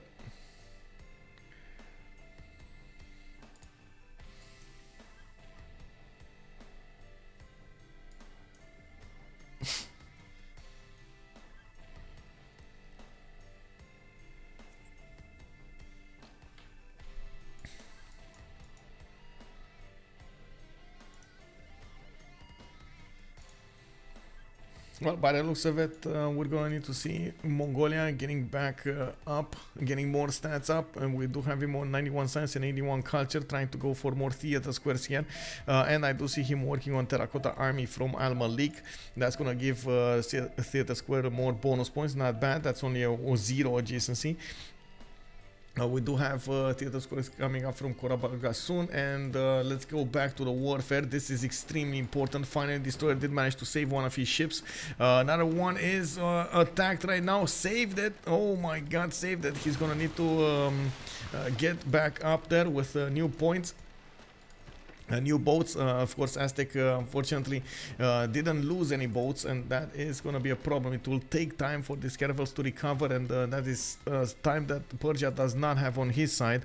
He does have 70 strength boats with Rajendra Kola activated. Unfortunately, it's not enough to counterbalance Aztec's damage, especially on the offense.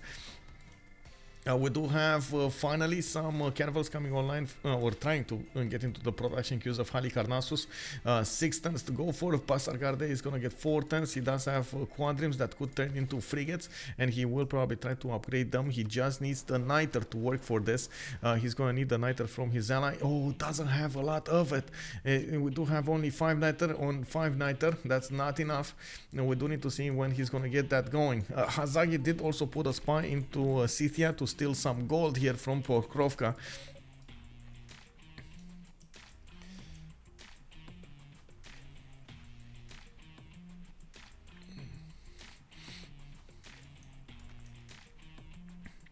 Okay, Tarsus is gonna repair the harbor. Oh, I think that's actually a bit of a mistake here to repair the harbor, but I guess he's gonna get some extra science, at least that. I was thinking maybe he should keep on building caravels, honestly. At this point, caravels is the way to go. Audience chamber might have been a stopper here. It doesn't look like he has a lot of population yet in his cities, and the Warlord's Throne might have been a bit of a better option for him. Getting these boats with faster production is definitely a differentiator. We do have Hazaggi getting as many caravels as he possibly can. He knows he needs to keep on pressuring his opponent, and I don't actually see Scythia managing to breach Nalanda's defenses. We do have, or getting a navy out. We do need to see also if Mongolia is going to manage to get the gold for Hazaggi to get as much of a navy as possible. Between them, they only have like 80 gold a turn, and it doesn't look like it is enough. I gotta also point out Aztec, if he's gonna start attacking into the city centers, he can definitely do a lot of damage. He does have +6 intel on opponent's movements on these frigates. That's amazing. He has sprinting and he has the spine. Looks like a destroyer is gonna need to go bottom 3 again, while Hazaggi just finished that printing. Gonna get nationalism in 1 turn, gonna get to fleet up his units, while destroyer is not gonna be that far away from it. It's still a bit too late on this. Looks like a destroyer is always playing the catch-up game, and this hurts him so bad right now.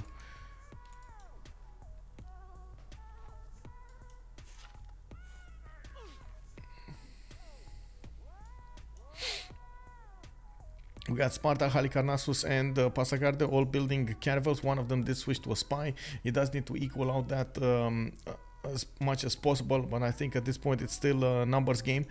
He just doesn't have the fleet to fight with, and yeah, there we go. He just realized that, put that caravel back into production. 7 turns to wait for a spy is just insane in terms of time. You can imagine how many boats Aztec can get in that meantime. We do have Tarsus also getting another caravel in 2, repairing another one in that city center, and I do see more lighthouses coming up from the south. Getting those trade routes is important. In the main series of Aztec, now we do see him putting a diplomatic quarter from Chalco, going for a watermill in Tenochtitlan. He did build a lot of farms on that floodable terrain tile. Even if it's floodable, he's still gonna get the food from it, and we do have him getting the extra production from the watermill soon. We do also have him benefiting from a good, decent amount of culture coming up from these theater squares between the Wonder and of course the Government Plaza. He did use his Government Plaza as much as possible to give bonuses to 4 districts. That's not bad, not bad at all. Could place 2 more cities over here to the south and the southeast of Chalco. We're waiting for him to do actually 1 city because Kokekota got placed. Never mind, never mind. Okay, let's see. Oh, Sparta got taken down. Hazaggi takes the first city away from Destroyer with a lot of frigates coming out there. It looks like Sparta is rebelling in 2 turns, but who cares? He took a city out from his opponent here. That's a production center taken away. We got Destroyer trying to rebuild here. He is having a bit of a problem taking out the Aztec units, and of course all of those frigates are left open to attacking to Sargarde this time. Because of this horse style over here, he can attack with 4 of those frigates into the city of Passagarde, and that might be enough to totally overwhelm the defenses. Oh, there are 4 places that the Buna said to visit on a pilgrimage.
Oh wait, did Aztec just buy a builder?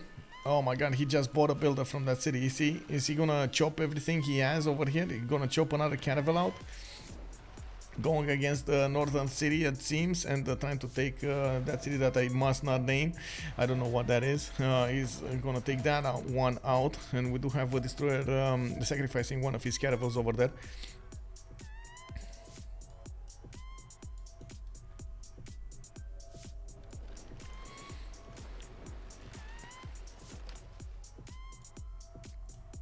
Well, at this point, it looks like the massive defense that Destroyer put out did fizzle down, and we do have him with too few boats to count here.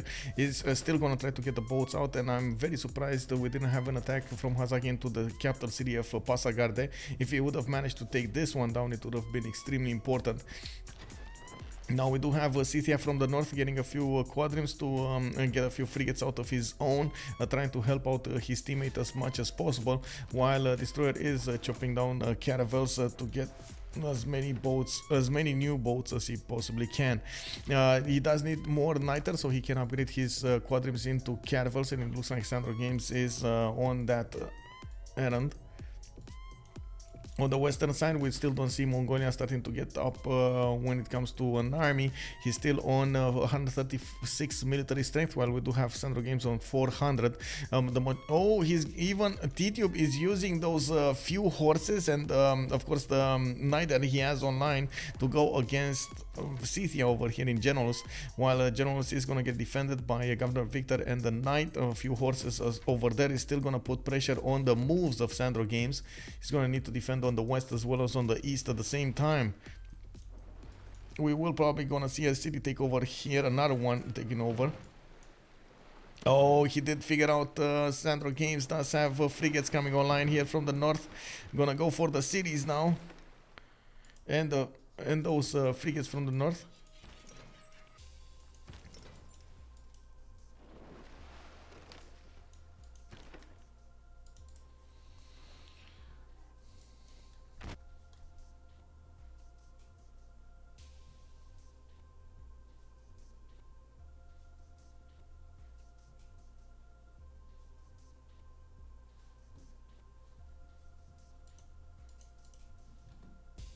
No, give me a second. I need to do something really quickly.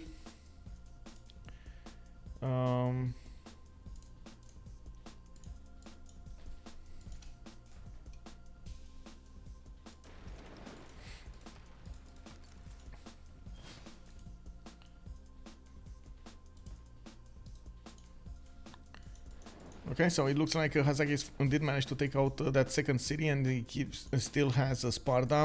Destroyer did get the builder that was chopping those that caravel. It would have needed just one more chop to get the new caravel out in the open, while Hazaggi is bringing new caravels coming out from his land. Venetian Arsenal also comes online from Tenochtitlan. We're going to need to see if that's also going to give him enough time. We'll see when it gets there. Needs to get there when it gets there.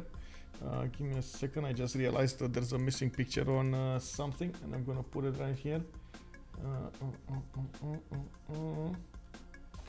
I don't know how I missed a picture, but it is what it is.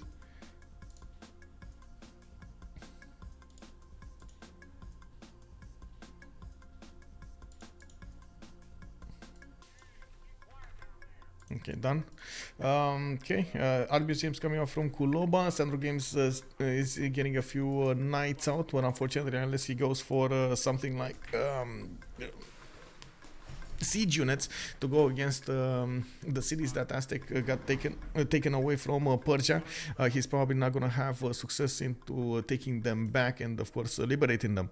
We do have a Destroyer trying to get the new units he has from Passagarde and Halicarnassus into the main water here, into the main ocean, and at the moment it doesn't look like he has that much success to take out the units of Hazaggi. Hazaggi getting a promotion on his bows, getting the +7 emblem over there is starting to breach the defenses of Destroyer. Let's see if it's ever gonna come back out of this, if he's ever gonna come back from this. It's very hard to come out from this. Another Venetian Arsenal on the winning team. Yes, it looks like after it got nerfed, it actually is starting to show up on the winning team. Can you imagine this? Matradox also, good evening, sir. There are a lot of fakes here. Wait, there are a lot of fakes here? Oh, wow. Fake Venetian arsenals, that's what you mean? I'm playing too many things and learning Hatha Yoga. I don't know what that is. I have no idea what that is. Looks like Scythia did get pushed back into his own city. A lot of his units did die on the coast over here, and it looks like Hazaggi is going to need to start attacking into the city center. does have an extreme amount of damage coming out from those cities, from those frigates into the cities. 65 against the frigates of 53 or 47 of the city. While we do need to see if Hazaggi is going to manage to get back his cities. Keep these cities, not get back. Keep these cities. The city of Sparta will rebel next turn, and the one to the north will rebel in 3. It doesn't look like he can keep the cities easily. We do have Hazaggi putting more of these caravels on the way, and of course after he will work on taking down the city of Medivh, he's going to need to reposition all of that fleet back in the south. It's a very good question if he's going to manage to overwhelm the boats coming out right now. Tarsus did manage to repair the caravel that was extremely low in HP. Over there to the south, and we do have now an equal number over here between the boats. I don't know, we'll see if this happens. We do have the attack coming up from Mongolia into the cities of Scythia. The Knights of Mongolia do good amount of damage against the Scythian units, especially with extra damage coming up from the general. Paziri just got a general, he needs to move it in Generalus, and of course we do have knights coming online from that city center. We won't be hanging with the we have enough for that, and you should obviously go to spy coming out in 110 from the city of Rey. Spy, yes, he finally gets a spy. That's gonna be so important, but it will take time to go into his opponent's city and so on. And I gotta mention something. Destroyer has been in a free inquiry golden age. In 5 turns this free inquiry is gonna go bust, and all of that science is gonna go poof. The city of Sparta taking over, he lost a campus with a library in it. That was quite important, and not to mention the science. I think that was even his Pingala city. Yeah, that was his Pingala city. He lost like 30 science from that. Now he's moving it into the city in the south that doesn't have a working campus yet. That's just such a problem.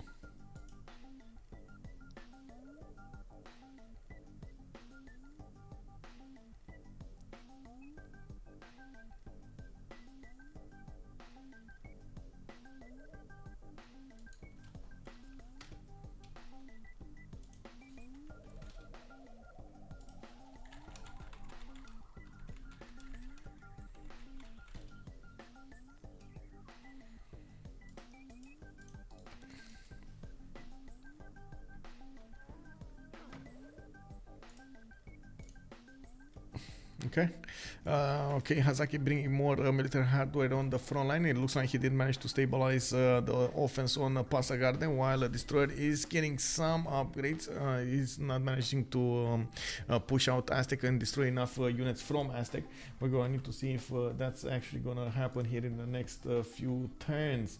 We also do need to see if we're gonna have Scythia over here try to commit some more to this. He's trying to get campus research projects, probably to try to work as fast as he possibly can towards Newton. We do have Emily du Châtelet as the next one, and I'm pretty sure it's gonna be a problem to get Newton over here. You do see them locking those admirals between Scythia, Aztec, Mongolia, and Persia. Almost all of them do have the great scientist points, and they're probably gonna get unlocked the next turn. We will see who's gonna pop them really quickly here. I do want to take a little bit of time to set some numbers here. Give me a second, guys. Give me a second. 78, and then this is 62. There we go. I just need to update one of the pages of the CWC. Sue just gave me the information for his game on SAS Team versus THD. I'm just giving it to him. We do have multiple caravels still coming online from Persia, but so many of them are coming from the other side of the coast from Hazaggi. He did also manage to take Medivh from the north, while SandroGames does have a horse next to it and a frigate. It doesn't look like he's going to have enough strength to take it this turn, and I'm pretty sure Hazaggi is going to keep on attacking into that frigate and take it down. We do have to see if when he's going to get the experience points to promote his next frigates, because most of them are actually low HP, while it looks like he did manage to sediment his lead here. what I should say, guarantee his lead when it comes to the coast. The fact that we did have Destroyer with those like 6 turns of extra time to get caravels out, it meant the world here. It really meant the world. He didn't have a working fleet to attack into Hazaggi. Hazaggi destroyed enough galleys to matter, and now without 3 cities, Destroyer is having a serious issue coming back into the game here. We do have a line of units for SandroGames to defend against Mongolia, while Mongolia didn't quite get a serious army to work with. He did force Scythia into spending a decent amount of production to defend himself, and as you can see here, we do have him doing just that. He did get this going. Okay, we got that on this one.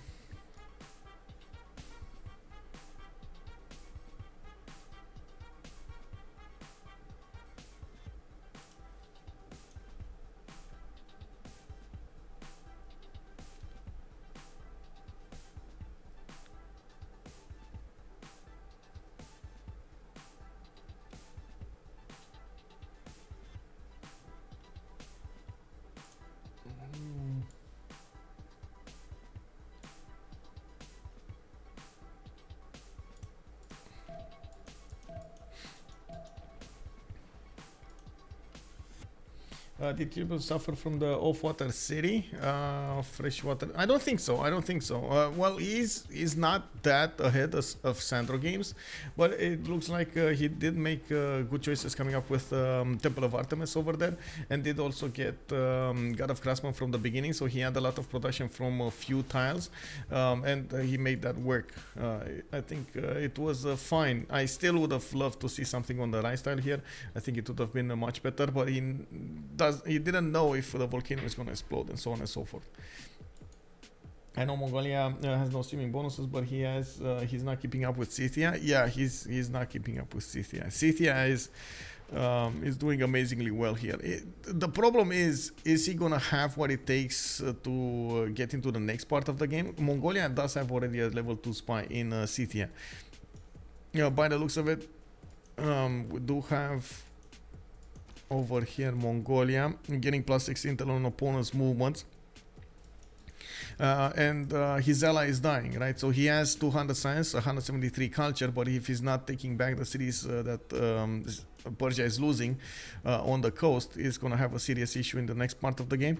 We do have a Destroyer managing to get a few boats from the south, getting new ones to counterattack into the Aztec boats, and of course Aztec was busy taking over those cities from the north. We do need to see if this is gonna be enough for him to come back into the game here.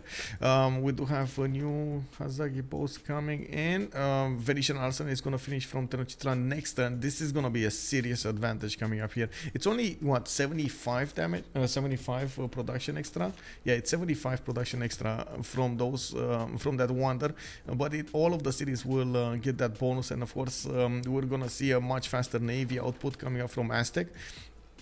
He does need all the help that he can get to take out the units of Persia. I also want to say the next 2 turns we're gonna have the serious catastrophe happening on Destroyer. He's gonna lose so much science from those harbors. That's gonna be a problem. Well, I say so much science, but he already lost 2 cities worth of science, and he's probably in the Pingala city. I think he's gonna lose another 20-25 points, if I would be real about this.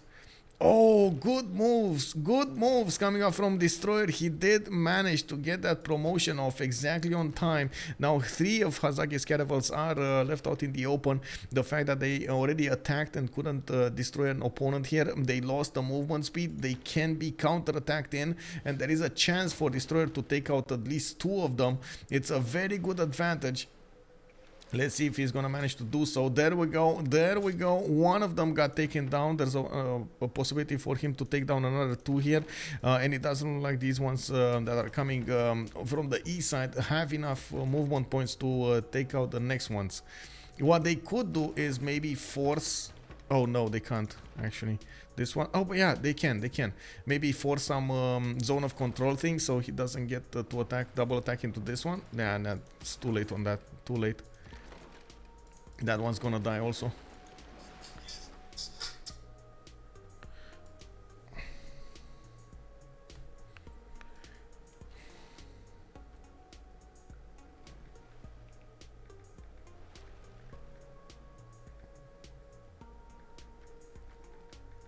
Man, it's unbelievable. I'm telling one of my friends I'm actually in a stream. I cannot talk right now, and he's still calling me. Oh, bro, what are you doing? Definitely not planning on. Okay, have you seen the serpent on Netflix about the senior channel chicken alone and you'll be more careful while traveling? I did not see that movie. No, I did not see that movie. Okay, now we do see him tutoring careful from Malinaco, Teaio, and I do see Teotihuacan getting a library.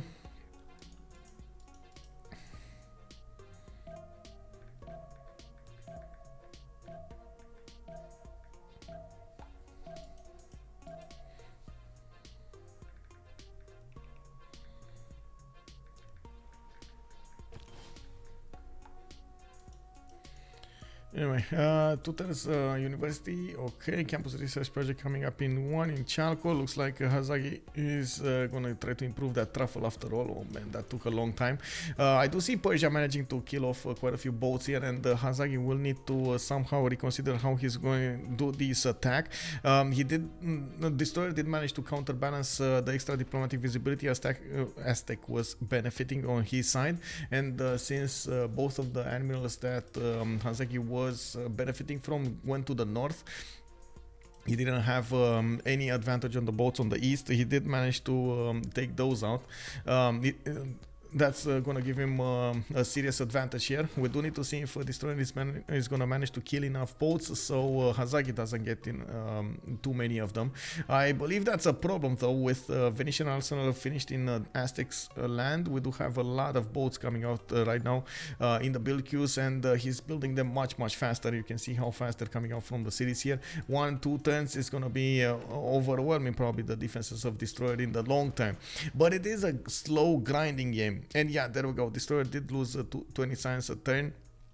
Went down from 90 plus to 71 plus. It looks like we're gonna see him coming up over there. SandroGames with 200.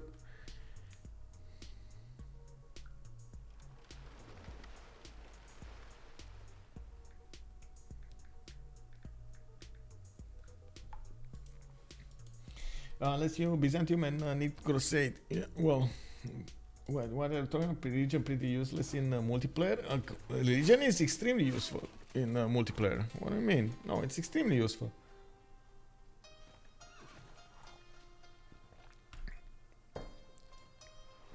It kind of depends on what kind of leader you have. Like, if you're gonna go for something like Khmer, you need religion. If you're gonna go for something like Qinshi China, again, you're gonna need religion. Russia, most of the time, you're gonna need the religion. So on and so forth. And quite a few civilizations built around religion. Okay, we got a counterattack coming up from Destroyer. He's trying to get some of those bonuses going. Let's see, preserves. Nobody's gonna build preserves.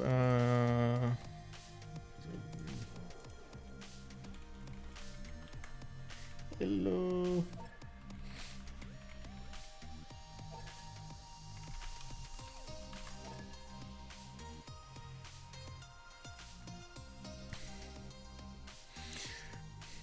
I mean, even in real life, I believe everything has its own purpose, and religion does also have its own purpose and place.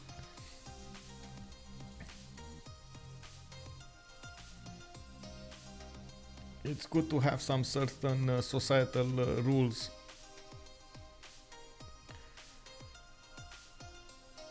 I don't know what duck or duck means. Honestly, I don't know what that is.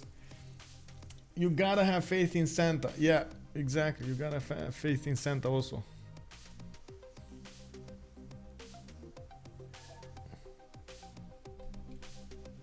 Okay.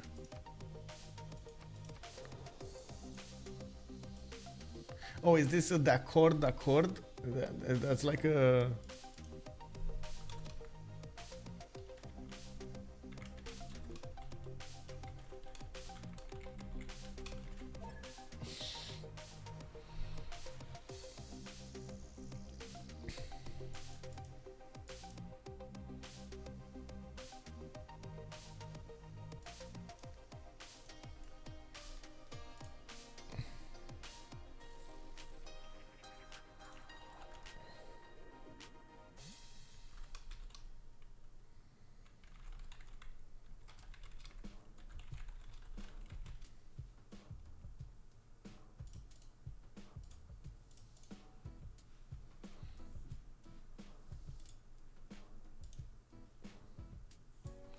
Well, at least I'm gonna get to use this time. Did I? I think I voted, right? I think I voted. Let me actually see the quick moves here coming out. We do have.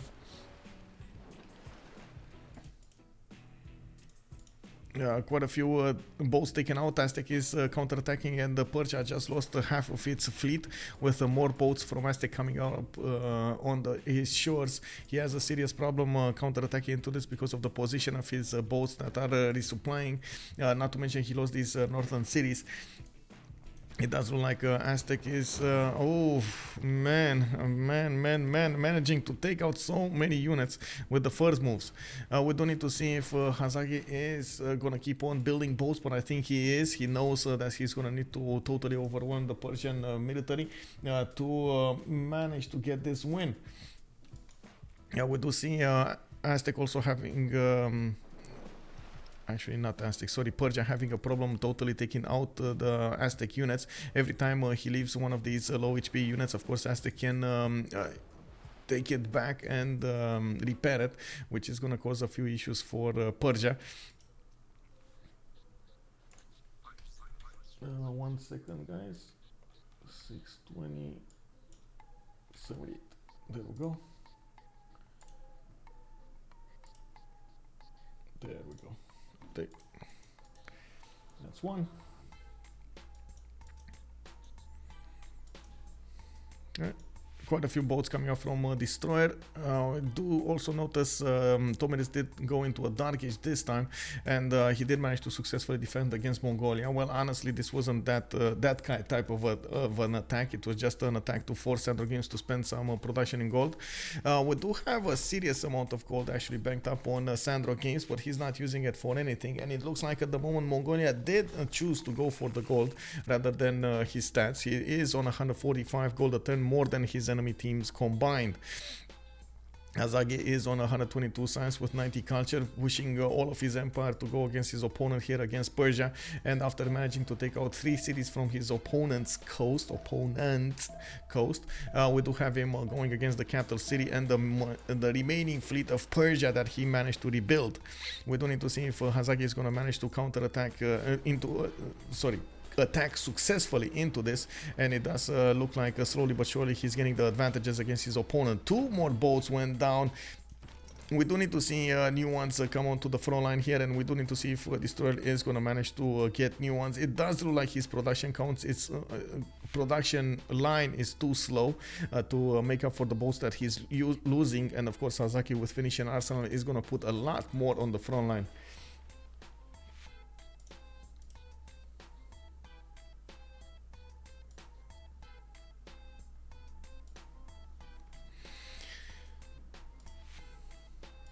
Okay, you got that going.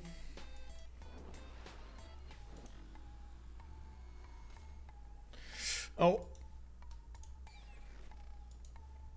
by the way, guys, this is the first week of the CWC, and we're just moments away from actually having more than 5,000 views on the website.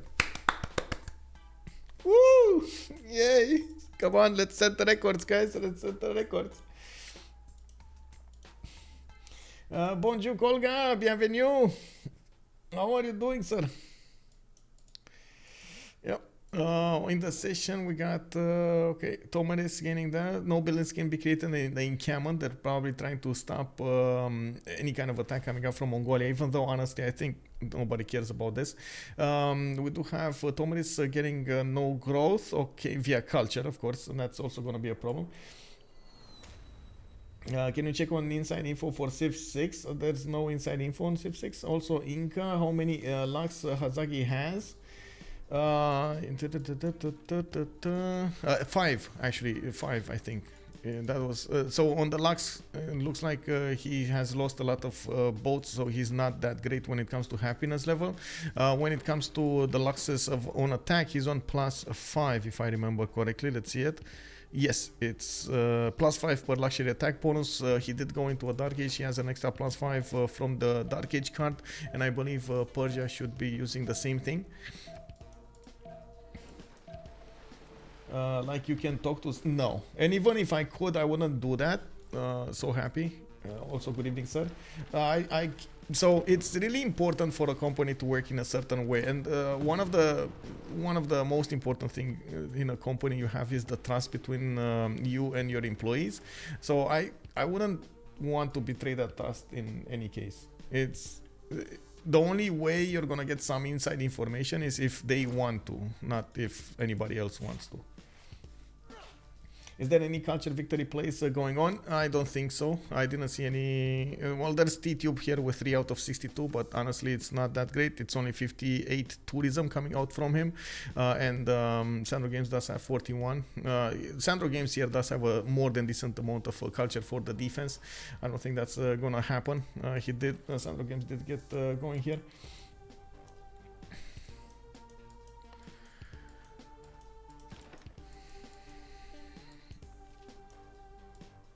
Yeah, no one going for tourism. We do need to see so this is probably gonna be the wing maneuver, right? Aztec had for a long time the ability to core up his boats, but he didn't, to fleet up his boats, but he didn't.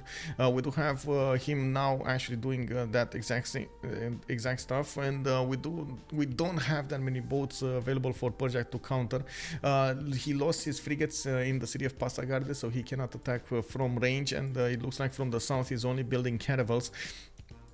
Doesn't have the ability to get that many new boats out. I guess he can ask SandroGames to get a few ones for him, like get a few quadrims and then upgrade them, but that's so expensive. That's like 300 for a frigate. That's quite a problem.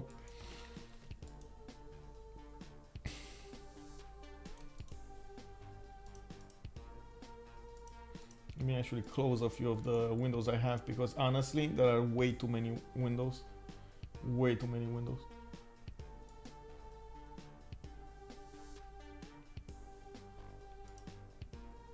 Okay, this and this and this and this and this and this and this. Okay. Okay, so slowly oh my god, even the Free State is attacking. The Free State of Persia is attacking Persia. Oh man, that's unfortunate. We do need to see if Hazaggi is gonna get more of these frigates and privateers to attack into the city centers. He has some on the way. He's gonna need to position them in such a way that he can attack into the city center of Persia. A big stronghold here. We do have Persia getting a new fleet to the south and trying to get something done here. And of course, especially going against units of Hazaggi that couldn't actually get the admiral bonus.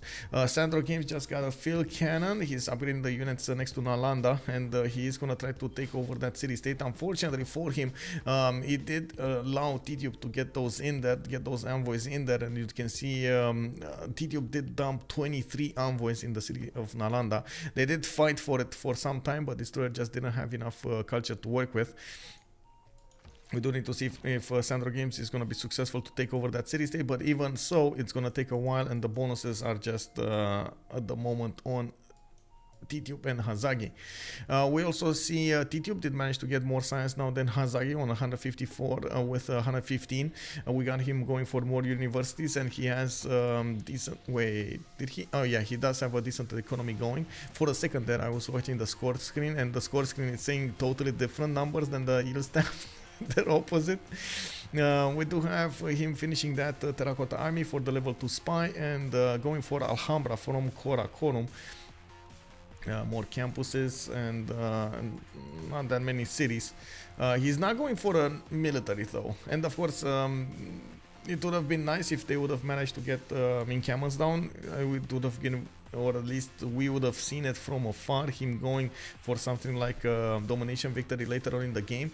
Even though in the tech side it looks like he's going top 3 mass production, he's gonna try to go for industrialization rather than going for tanks. That's definitely a sign. While on the other side we got SandroGames going for rifling. He is trying to go for tanks or artilleries. Maybe he's trying to go for artilleries to liberate the Aztec cities.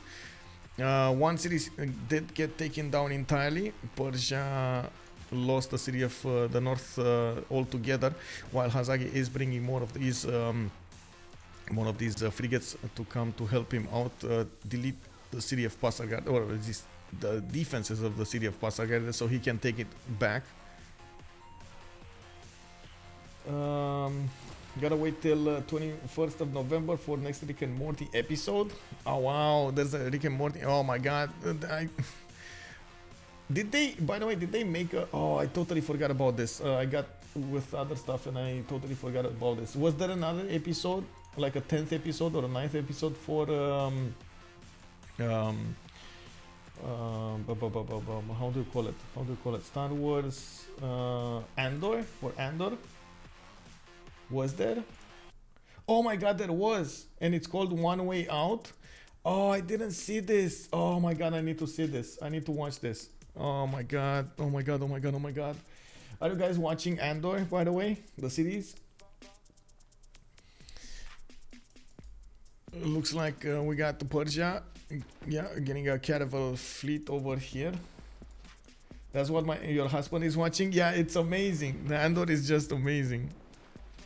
It's so good. It's getting more like better every time. No. Oh, I see. You're watching me. Oh, I see. Thank you. One Way Out.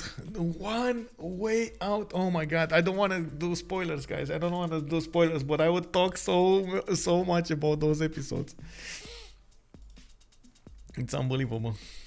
We got over here Hazaggi getting more banks for the gold, and I do see him going for scientific theory and natural history. He might actually want to go for labs here. He's getting a few more universities going for that extra science, and he definitely has the advantage over Destroyer in the production. 300 production coming up from Hazaggi, while Destroyer is on 173.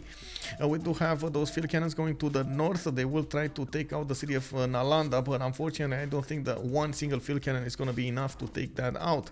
You do see SandroGames does have also bombards in production coming up probably to the north. They will be pre-built artilleries, and he shouldn't be that far away from discovering steel. Do have Hazaggi every turn putting the damage on Passagarde, even if there is a caravel fleet inside of that city center. It's not healing fast enough because he cannot repair the fortification health while he is getting under attack. And of course we do have more of these frigates coming online and getting to the front line. The fact that Hazaggi did manage to get that Venetian arsenal is meaning the difference in the production. He already had an advantage when it came to production. The fact that he got that just means more production coming online. Look at that. The cities of Persia are building caravels in 3 turns, while we do have the cities of Aztec building them in 1 or 2 turns. That's a massive advantage. He did stop building them now, having the confidence in these units that are now on the front line to actually counteract the Aztec attack. I don't share his confidence, though. Honestly, I don't share his confidence. We're gonna need to see if that's actually gonna be enough. We'll see. We do have Scythia managing to push back Mongolia into the choke point. We do have Newton actually coming out for Tidube. He did manage to get that one, and he's working on Petra from Korab Al Ghassoon. We do have Isaac Newton waiting for the campus to finish from Ulaanbaatar. That is gonna get a free library and a free university into that city center. Can't it send ships left? 3 lake tiles? What?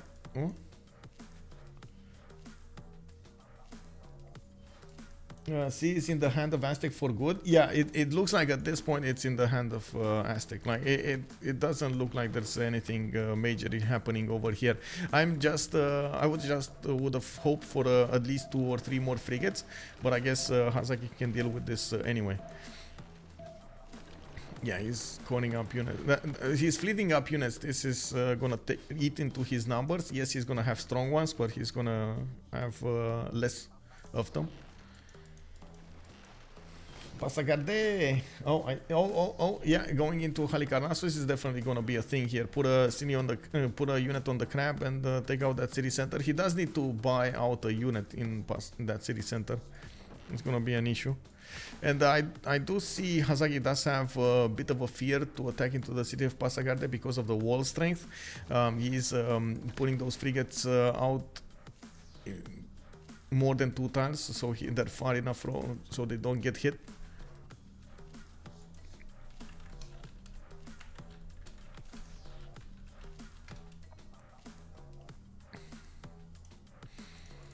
Okay, I received another one of these messages here. Give me a second. I'm putting. So if you guys know, I'm just doing the codes for tomorrow, like inserting the images. Sorry, the streams on the website, so everybody gets to watch what their preferred languages.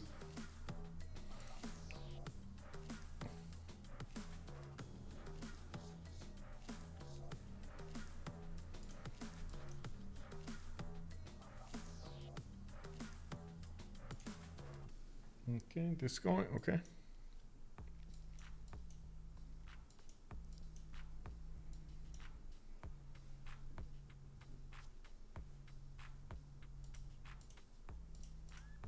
Okay. Chancery coming up from Mongolia. Looking at honestly the Diplo favor, it didn't look like anything from the options did make that big of a difference. We do have Scythia also trying to steal as much gold as possible from Mongolia back. He was getting how to say stolen here in Pokrovka, but I guess that spy did make it to a level 2, so that stopped working there, going for the listening post.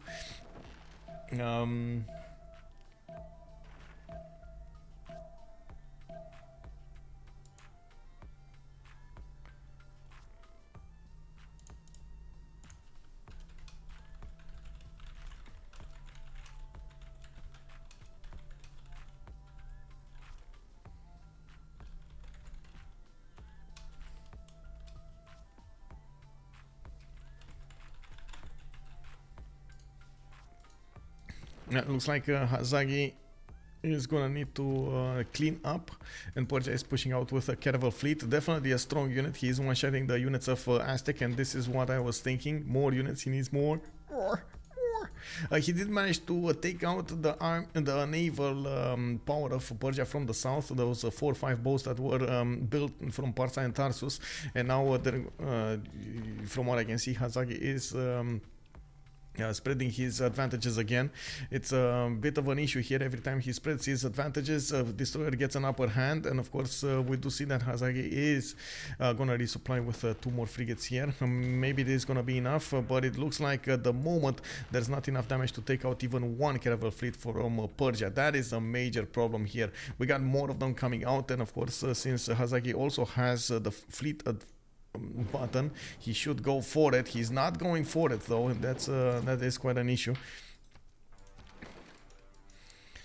He's gonna have a disadvantage going against the Persian units. Okay, in the north we do have the bombards getting into position to take out the city of Nalanda, and I do see cuirassiers getting in there as well. Okay, let me upgrade this and then double check.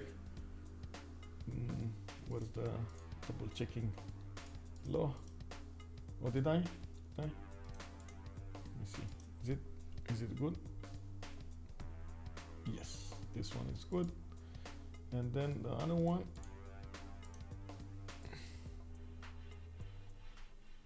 This one is also good. Okay. Oh, Pasagarde's walls did get taken down. Hazaggi did focus down the city center rather than the caravel fleets, and it looks like at the moment he's probably going to sacrifice a few of his boats. 2 of them got taken down. That was also one with the admirals. Immediately, Hazaggi does realize his mistake and puts the admiral from the south. Multiple caravel fleets are coming out of the cities of Persia over here, and they're taking down the boats of Hazaggi. One of them did go down here, and it looks like Destroyer is going to come out with a few more boats to see if he can counterbalance this. In the south he has the same problems. Looks like Hazaggi is pushing in, doesn't have a lot of frigates to work with there, and he's fighting with caravels against caravels. We do need to see if Destroyer is going to manage to get an advantage from this. Looking at the boats here, yeah, Hazaggi immediately realized that he needs more boats and puts them into production. He chopped one out from Texcoco, got another one in from the south here, has 3 of them in total going to the front line. I wouldn't be surprised if he's going to put another line of caravels also to work with this. He lost a decent number of them, and he's going to need to replenish the ones that he lost here. That lake, yes, this lake of it's has been the one that saved so much. He's also gonna need to get this caravel out so he can fleet up with the next ones on the front line. So hit unit, move unit here, and then fleet up. Where did SandroGames Science go? He either lost amenities, he lost his happiness level, or he how to say, he switched the card. Maybe he switched the card. Campus research, logistics, Republican. I think he switched the card. He was 200 plus, right? But then boom, Tidube 212 over here on his side. He is working the extra amenities cards, liberalism and Republican legacy. He's going for chivalry, conscription, modernization, force modernization. I mean, trade confederation for more of those trade routes. Interesting choice there. And Petra is gonna finish in 2 turns from Corabalga soon, giving him that extra food production and of course making this land amazing. The Eye of the Sahara Desert. He did also finish Alhambra and plugged in Newton. Immediately after he finished Ulaanbaatar, he plugged in Newton. Ulaanbaatar's campus, he plugged in Newton. Did Tidube take Suz? Yes, quite a long time ago they did take Suz of Nalanda. So since then, SandroGames has been focusing on taking down that city. And it looks like he also lost the gold advantage. He has no more gold advantage. SandroGames is on -21, while Destroyer is on 98. And slowly they did manage to put the city of Nalanda under siege. And we do have SandroGames bombards working on it, trying to take out those defenses. That's gonna be a decent amount of oh my god, look at this, look at the goal, look at the culture, look at the production. Amazing land, amazing land. I have the Sahara, so good. But anyway, let's not dwell on that.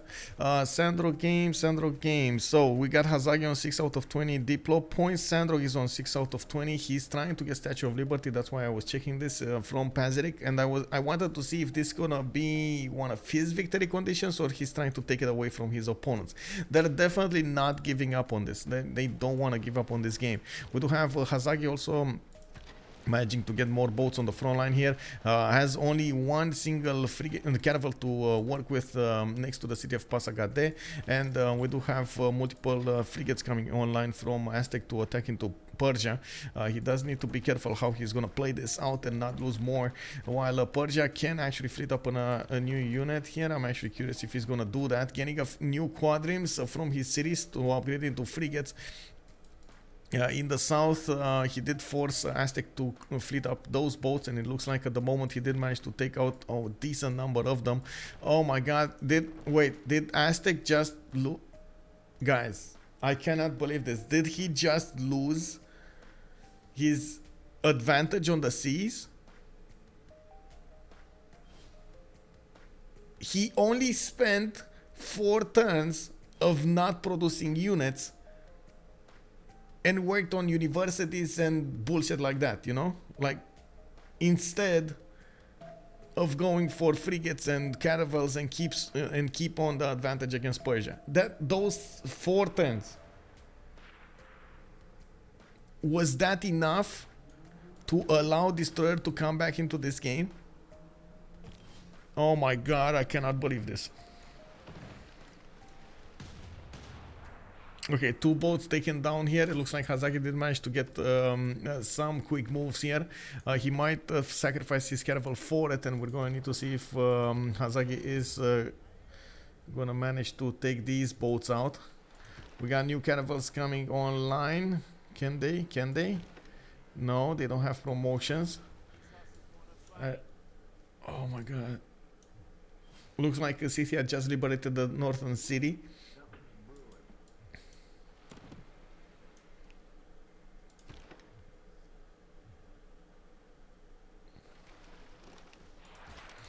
Where's the Niter? Do they have Niter? Yes, they do. They do have more than enough Niter on SandroGames. It's fine. Is the Destroyer a new player or Destroyer? Is not Destroyer, first of all. And no, Destroyer is not a new player. It's just not usually on the stream. or we didn't catch that much of him because he's playing in the Russian community, in the CivCIS actually community of Su.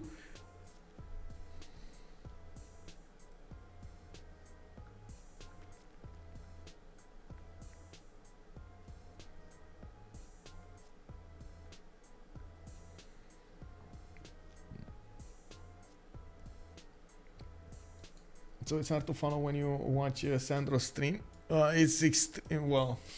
Get Anthony also, good evening. I haven't seen him in a 4v4 or FFA game, but he does do 2v2. So if you take a look at the website, by the way, you can take a look at the winners in the first seasons of the CWC, and you're gonna find out Destroyer was over there. He has been playing this game for a long time. They played with Next Vigram. Actually, let me put it up on the screen here. He's a very long time game. He did win with Destroyer, Clan, Colento, Odin, Pelman, SandroGames, and Slay. He's also, I believe, a neighbor and good friend of SandroGames. They're both from Georgia, the same country, and they did play together for a long time in multiple tournaments.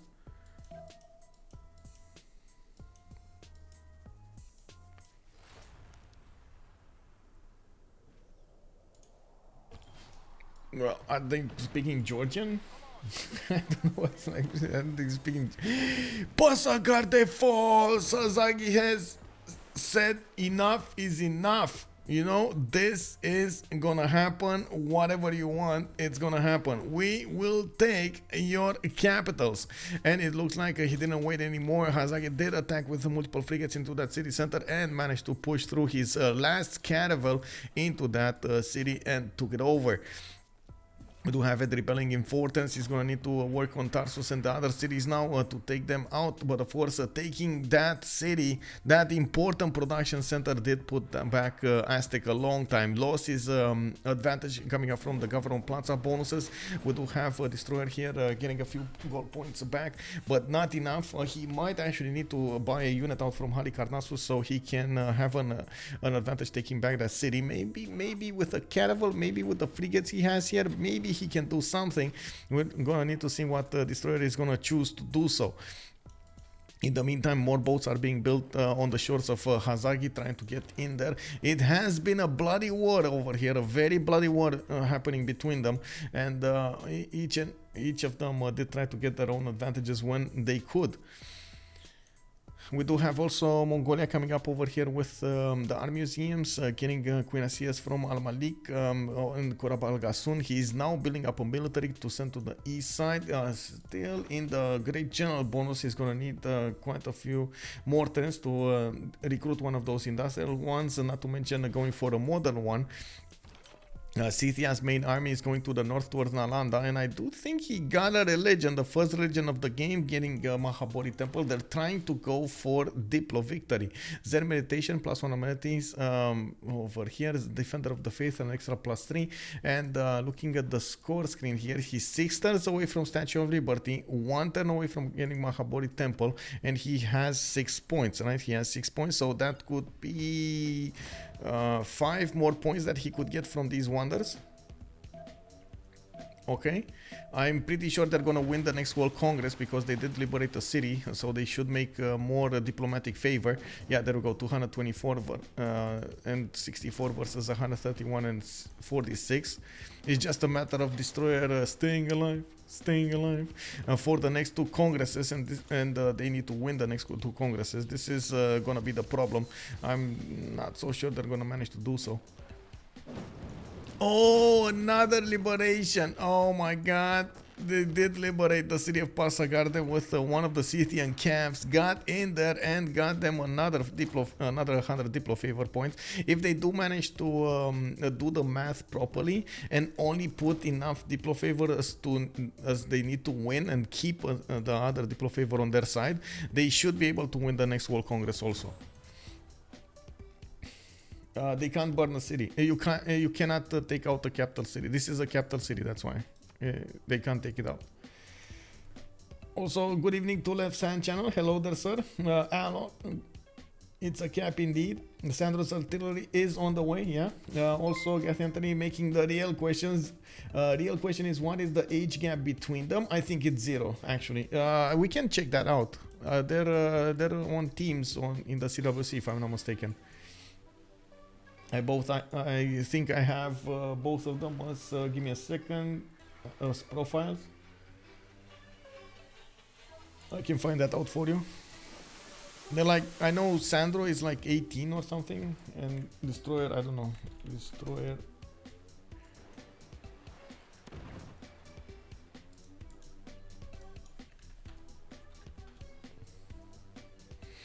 The next city that's going to be attacked is Tarsus, and we do see at the moment Aztec is going to need to replenish his boats on the front line. He's going to need to also take back Pasagarte, but he's probably going to think twice about taking back that city just because of the cap that's standing next to it. And of course, SandroGames' ability to get that city back. He's going to need to try to neutralize all of the cities, other cities on the coast, raise them down. But looking at the north here, he even failed to keep Drayahia. We got SandroGames with a few more of these frigates coming online. He's starting to attack into his opponent as strong as he possibly can, and you can see he's dealing a decent amount of damage. Okay, Destroyer is not. Oh, we don't know the age of Destroyer. And SandroGames is 18, yes.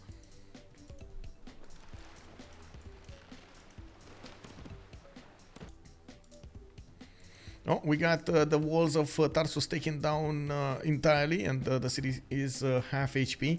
We do need to see if Hazaggi can actually get another boat there. He can! He can take the city of Tarsus and raise it to the ground. Doesn't want to give any more chances to Destroyer to get back up. Nalanda also has been defeated from the north. SandroGames did successfully take out that city, and he's going to also take back his own city, but not before he's going to allow Destroyer to liberate it.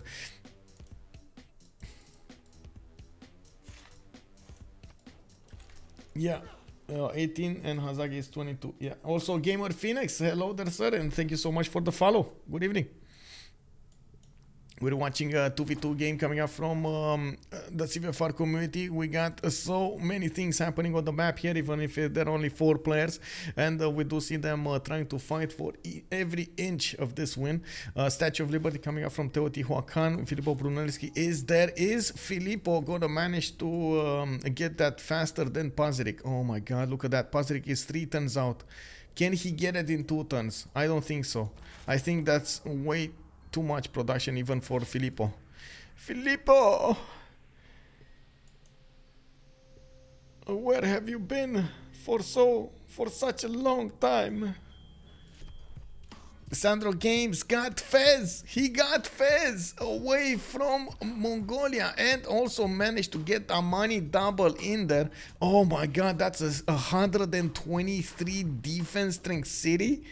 Oh man, these Keshings don't do nothing to it. Look at this, it's nothing. Nothing. Oh my god, this is unbelievable. The moves, the counter moves, they took out that city, he killed it, and SandroGames was like, you know what, you take my city, bro, I come and take yours. And he did it, he actually got Fez. Wow. 2 turns away. Okay, he plugged in a card or something because he's 2 turns away from getting a Statue of Liberty. Not gonna be enough time for Hazaggi to get there. And this is a chance for SandroGames to come back into this game. That Fez border. Yeah, look at the Fez border. Man, that city is so big, bro. When it comes through the door, the light goes out, bro. It's like turn off, totally turn off.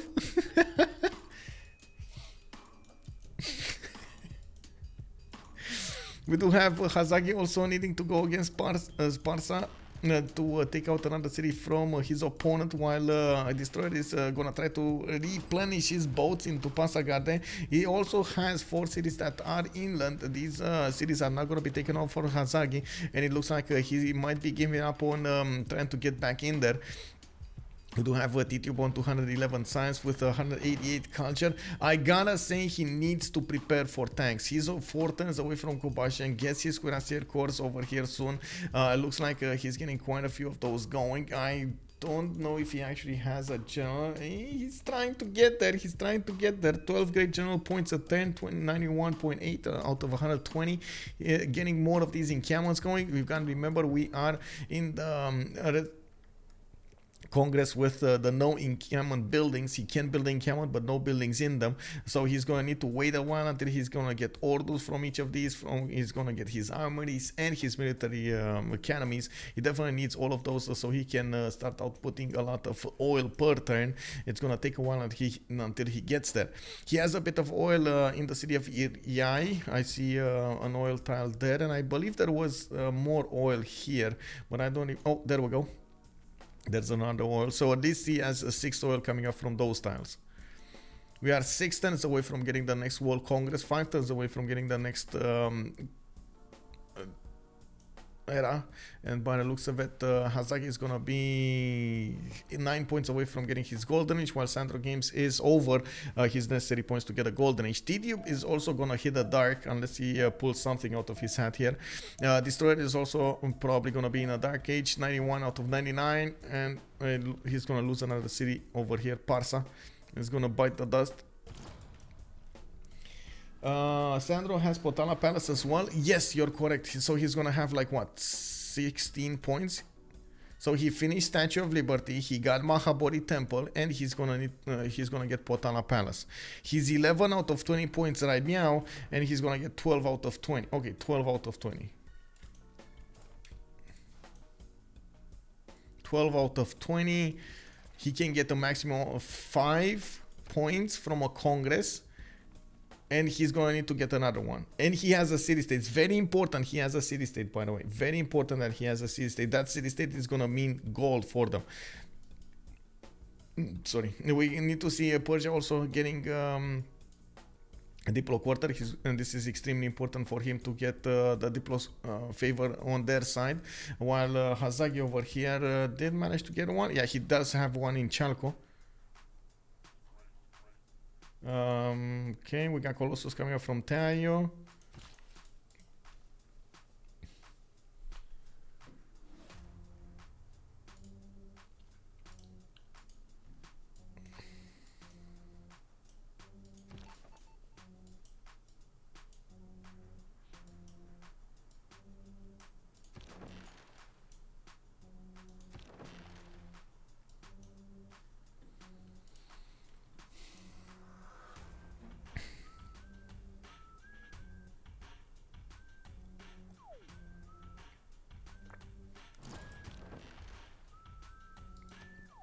Oh, Hazaggi is trying Potala Palace. Yeah, he's putting it down. Potala Palace coming up in 5. Wait, where is his Filippo? Filippo's here. Filippo needs to get here. And it's still not gonna be enough. Oh my god, this is just... This time... So if he was 1 step ahead of Destroyer, he's always 2 steps back of Scythia. Of SandroGames. It's unbelievable what is happening here. We got Scythia also coming up with these artilleries gonna go and defend the cities of Persia. Is gonna need to position quite a few of them to push back any kind of unit coming up over here. And I do believe he's also gonna get soon tanks. We got him 2 turns away from combustion.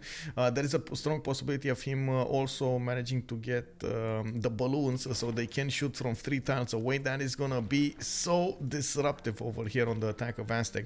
The SandroGames bombard cores do deal significant damage against the boats here on the coast, and we do see he did move them as close as possible to the Persian capital. Looks like at the moment Aztec is trying to push through the southern city, and it's gonna take a few turns to go through the defenses of Tushpa. What is a giant cinnamon bond on the ground?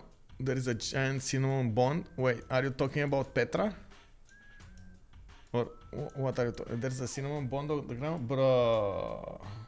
Cinnamon bond. Bond.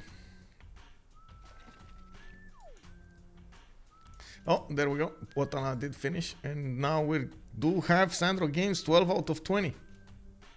Yeah, that spiral thing. Oh, you mean this one? This is the Great Donut. This is the Great Donut. Hey, Lukang. Hello. Good evening, sir. Good evening.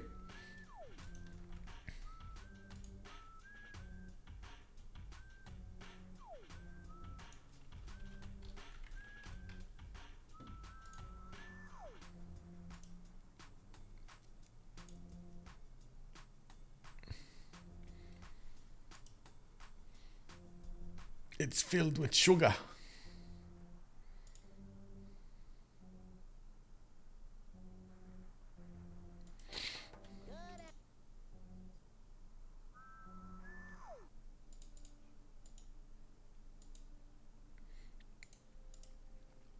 Yeah, Petra is just insane here. If it's 1 minute of pause, you know what? I'm gonna use this time to actually go to the bathroom because, oh my god, I have been keeping this for some time now. Be right back.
Wait.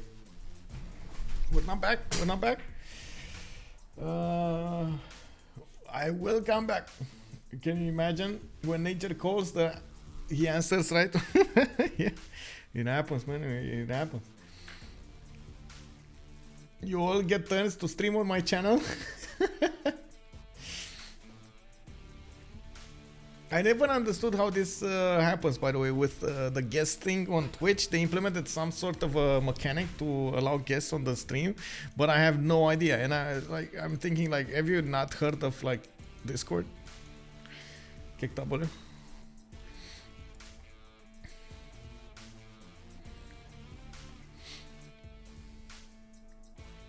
I did wash my hands.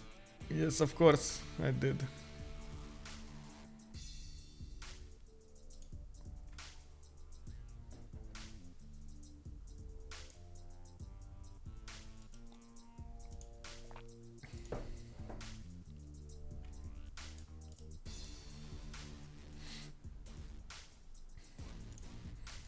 Okay, we're getting this going.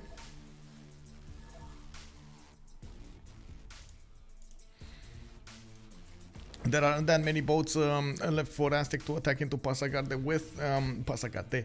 And from what I can see, Destroyer did manage to core up, fleet up a few frigates here. He can counter-attack into this if he needs me, but I think he's gonna wait for the last moves or try to go for the caravel. Wait for the caravel next turn. He's plugging in Moksha back and did start to rebuild his government plaza in Bakhtri. He's gonna reposition his the audience chamber there. I'm gonna need to turn around all of the traders to go towards that city center so he gets the majority of his stats back. We do need to see Mongolian tank armies coming up over here. I do think he still has the +6 intel on opponent's movements, and yeah, he does. He does have 97 strength units, and you do see that is with the +3 Mongol horde and the +6 intel. That's a +9 over Scythia. Of course, Scythia does also need to get his own +5 when these units of Mongolia do get hit.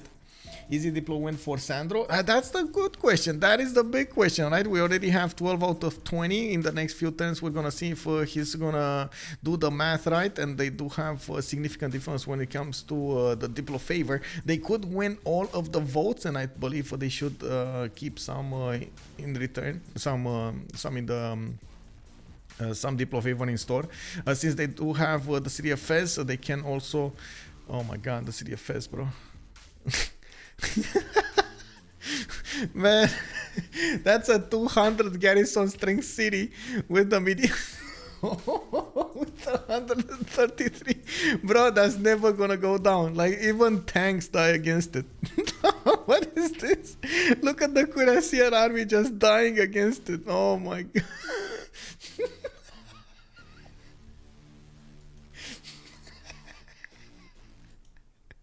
Unbelievable.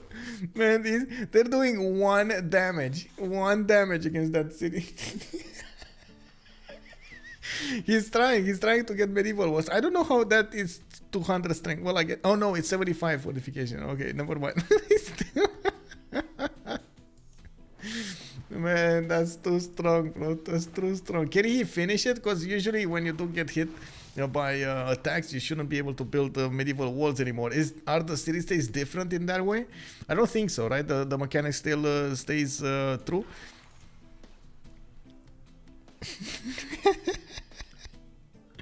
Oh man, that's just too good to be true. We see some swords coming up from Aztec. He is trying to get more amenities over there for his side, and from what I can see, also his he lost that advantage into building Potala. Potala was built by Scythia. In the meantime, Hazaggi did put down a Big Ben for some extra gold. They do have a lot of them banked up, and of course, it should be finished before Hazaggi's Tidube did get to upgrade his units, or does get to upgrade his units. Needs to be careful with this. We do have Tidube also getting military engineers to start constructing the infrastructure that he needs to resupply Scythia's warfare.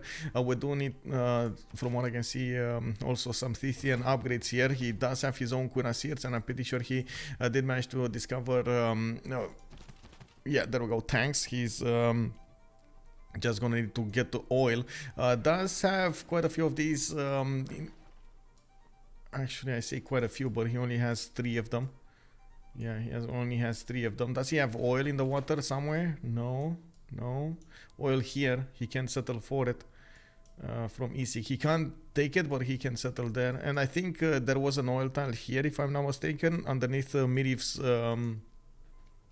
harbor. Oil here. Okay, so he has at least 2 oil tiles to work. Okay. Okay. I don't think that's enough. That's +6. Well, I guess that's 6. That's enough as Mongolia has, so maybe it is enough. I don't know. We'll see.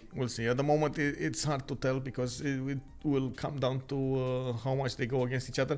Is Marin Goddard the next one? It is. Oh my God. Mongolia will need to do projects for 840 points. Mary Catherine Goddard is the next merchant, the +1 level of diplomatic visibility, and you can imagine Tidube is just drooling all over that. He wants an extra +6 on his units going against Scythia here. That will help solve the problem they have. And of course, that is to take out the Scythian army. I'm pretty sure SandroGames is not really looking for a fight here, but he will be prepared for it. We do have ironclads coming out from Pasagarde, and from what I can see, Destroyer is going to lose the city in the south. Tushpa is going to go down whatever he does. Now we do need to see if Destroyer is going to manage to push out of his predicament, since at the moment Hazaggi did stop to build a navy. I do see this Oxford University did get also finished over here in Hazaggi's land, giving him a few extra technologies. And Tidube is upgrading. He's not waiting for Big Ben. He's just upgrading right now. Okay. Is this... What is he gonna go for? Because the tanks just straight up die against Fez. Is he gonna go against Scythia? That's not gonna work. Hey, Guzakimbo, 69, good evening, sir. Hello, how are you doing? On this fine Friday, we got the Saturday coming soon. We got the weekend. Oh, by the way, what are you guys planning for the weekend over here? Maybe some outdoor stuff, maybe a theater, you know, maybe something. Been playing Diablo a bunch. Wait, really? Which one? Which one? Which Diablo? How to say? How do you call it? Civ weekend, just finished work. Woo! My kind of guy, man. I just finished the home game in the very nice. The old school Diablo 2. Oh my god, that's the only one. That honestly, that's the only one, bro. That's Diablo 2 is the only one. Diablo 3, yeah. Not working, bro.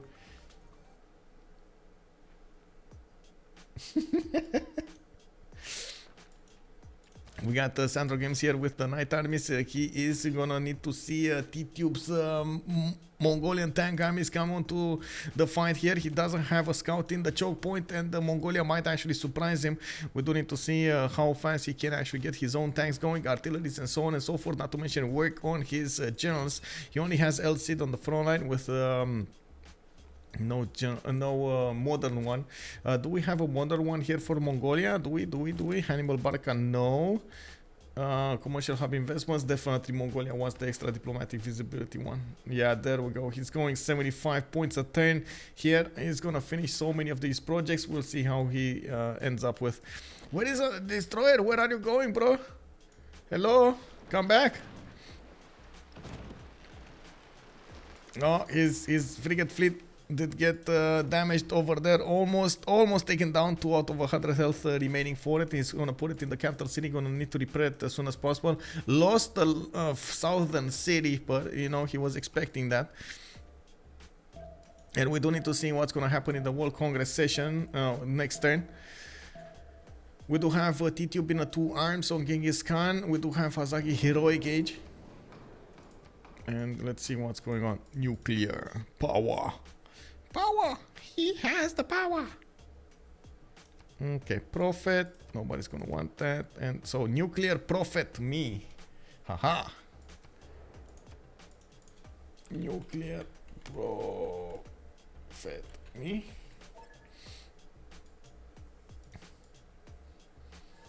Uh, 2 HP. It was 2 HP. Unlimited power! Yeah.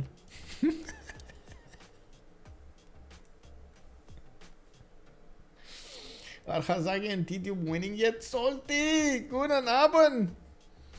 Where have you been? Oh man, you've been out. You have been having fun in the city. I see how it is. Getting that exquisite cuisine going in the city.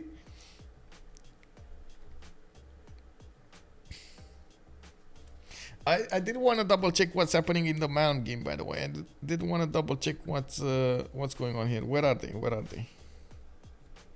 Let's see.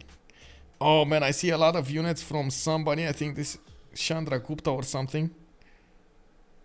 Wow. No chat. Are Hazaggi and Tidube winning yet? Not really. They're not. They might not. They might not win this. 12 out of 20 Diplo favor. I don't know. We'll see.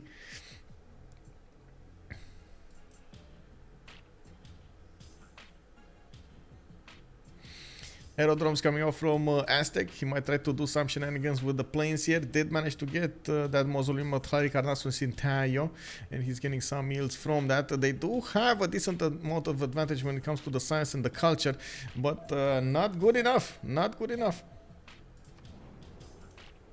Let's see what happened.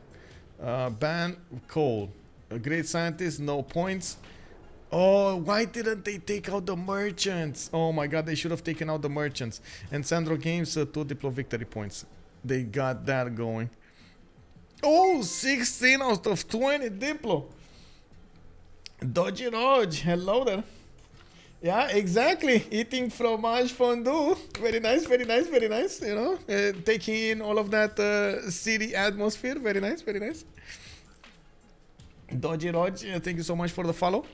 We do need to see if Destroyer is going to come back into this and get back his ocean. He did get crippled over here by Hazaggi, and we do have multiple ironclads coming out from him. Of course, his opponent did go aerodromes. He should have a line for those ironclads as well. We do need to see if Hazaggi is going to be wanting to build those. In the meantime, he's trying to get Big Ben for the gold, and we do see his ally here, Tidube, is gonna go for the offense, gonna try to go against CTN Knights. Waves and waves, hello there. We got CTA also putting quite a few defensive units here to the south, starting to build up his military academies in his encampment, so he gets some oil per turn, while he did get to improve his oil with rigs. We do need to see if he's gonna get to all of them improved. Campus research projects, oh, it's the next one is the Einstein. And you do see Mary Catherine Goddard is not gonna get denied here. Mongolia gonna get those points, that extra diplomatic visibility. That is such of a mistake, such of a mistake. Oh man, they would have needed to take out the merchants. They did not see the merchants. Yeah, those fast borders look ridiculous on the minimap. Yeah, it's just a big spot of black.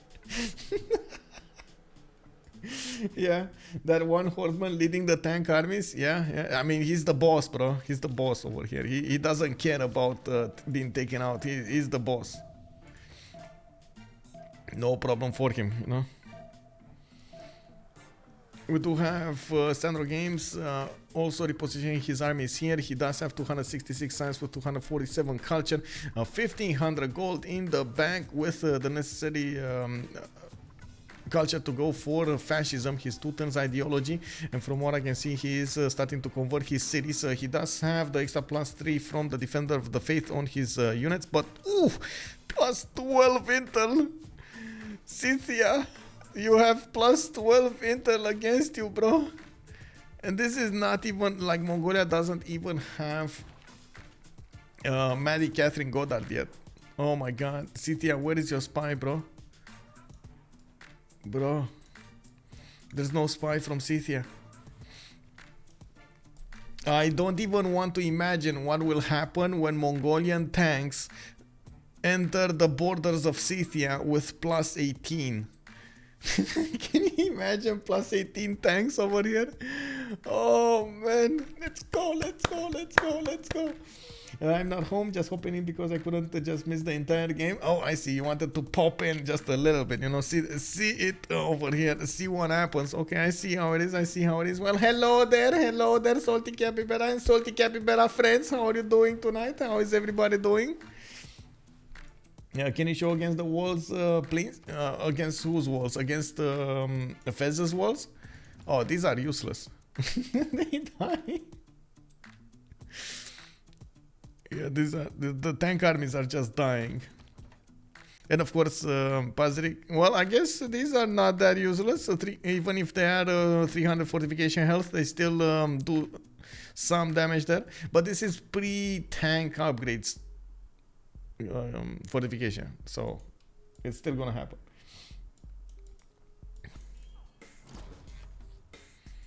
Stonehenge just started to come out from Aztec. Aztec is gonna get Big Ben next turn. Still has a meme. Well, this is not gonna be a good one. Theater scores coming from Teotihuacan amphitheaters, and we do have him building quite a few aerodromes, so starting to catch up in the happiness level of his empire. We do have his fleet repositioning a little bit. He does want to stay away from the Persian fleet, and of course at the same time defend his coast. Doesn't have that many targets on the coast anymore from Persia, and he did successfully cripple Destroyer for some time now. It's all about the tanky tanks here. Tidube, oh my god, no, Tidube is not going for it. Oh, this is a mistake. Maybe we're misreading this, and Tidube is actually gonna go into the water. Because honestly, if he doesn't go into the water and he doesn't attack into Scythia, there is a strong possibility. Oh my god, they forced.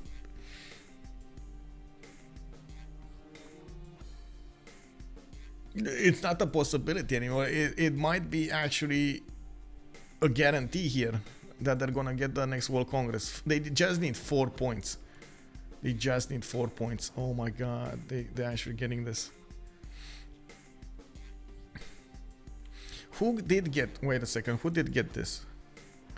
Great General and Great Scientist. B. Oh, I see. So it was, but they didn't go for the merchant. Oh my god, they misread this. Or did they force it? Did they just said, okay, let's force them to get the sound back? Because it's fine. He just needs to survive, and Tidube might make a very, very bad tactical mistake here, going against Fez instead of going against Scythia. Are those tank armies able enough to take 90 strength World Series? Don't they need artillery support? They are able. They do have the 2 arms advantage, the extra plus 10 against the cities, and I'm pretty sure these are not going to be 90 strength cities. These are going to be stronger when Scythia is going to get his tanks. It's just a matter of actually Scythia getting the tank armies going. Why is he not? He sees this happening. Why is he not putting the gold points? SandroGames, what are you doing, bro? Also, Scythia is going to get fascism in just a few turns here, and yes, Tidube going into the water. He's doing this. He is trying to get into the main cities of Scythia.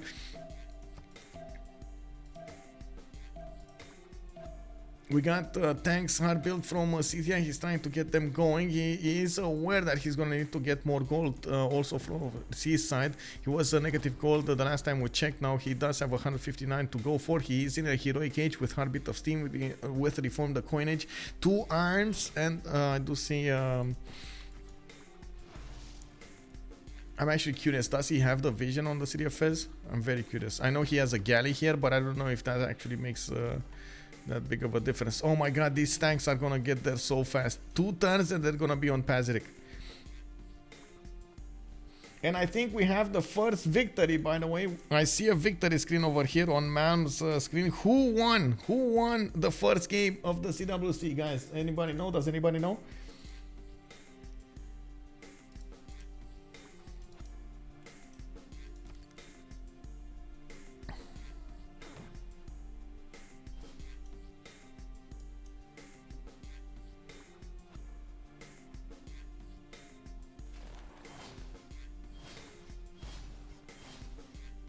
Okay, there we go. We got the tank armies. The cities are going to be stronger now. We got them 106 strength. The tank armies cannot push anymore, even with the plus 12 on them, but it's definitely a problem pushing into these Scythian tanks. You can see 122 versus the 112 of the Scythian tank. SandroGames does have a problem here. He does these more tanks and stronger tanks. Still no general on either of them. Or do we have one? Hannibal Barca? No, we don't have one.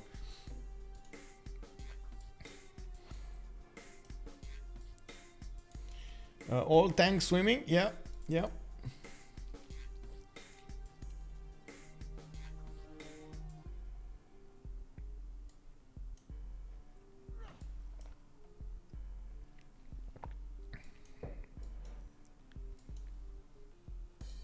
I mean, it didn't work because they didn't have the upper hand in the canal. That's why, in the how to say, English canal.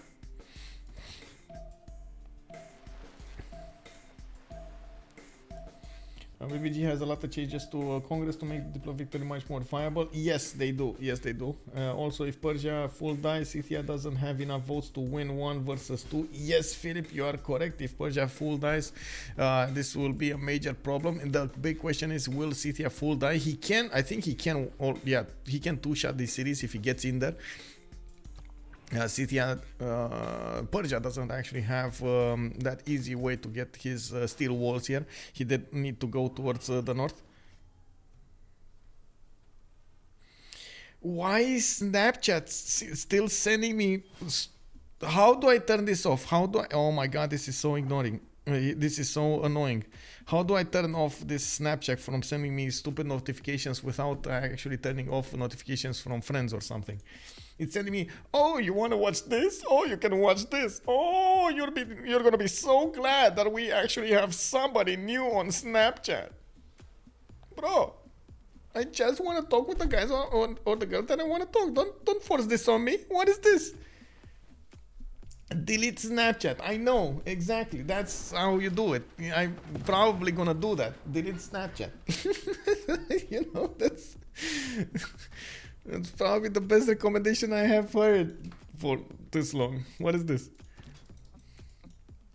We got banks coming up from Isik. Looks like two tanks in 2 turns from Pokrovka, more tanks Kuloba, and these tanks of Tidube are getting in there. He's trying to get as close as possible, trying to snipe out some damage here. Maybe he's gonna get in and disrupt SandroGames. The problem is, can he do enough damage in the next 16 turns with the tanks he has at the moment to win this? Because again, next 16 turns, that's all they need. That's all SandroGames and Destroyer needs. You can see in the score screen, they do benefit from a lot of Diplo favor on their side. Destroyer is gonna have to bank it up because probably SandroGames is losing a decent amount of it. And we do have a decent amount of science coming up for them also well. Hazaggi did jump up in the science screen with 356 science. We're probably going to see Mary Catherine Goddard. Oh, it got recruited. Who got it? It was Mongolia, Tidube with an extra Diplo. Oh my god, that's these tanks plus 18. They're going for the cap. They're going for the cap. They're going for the cap.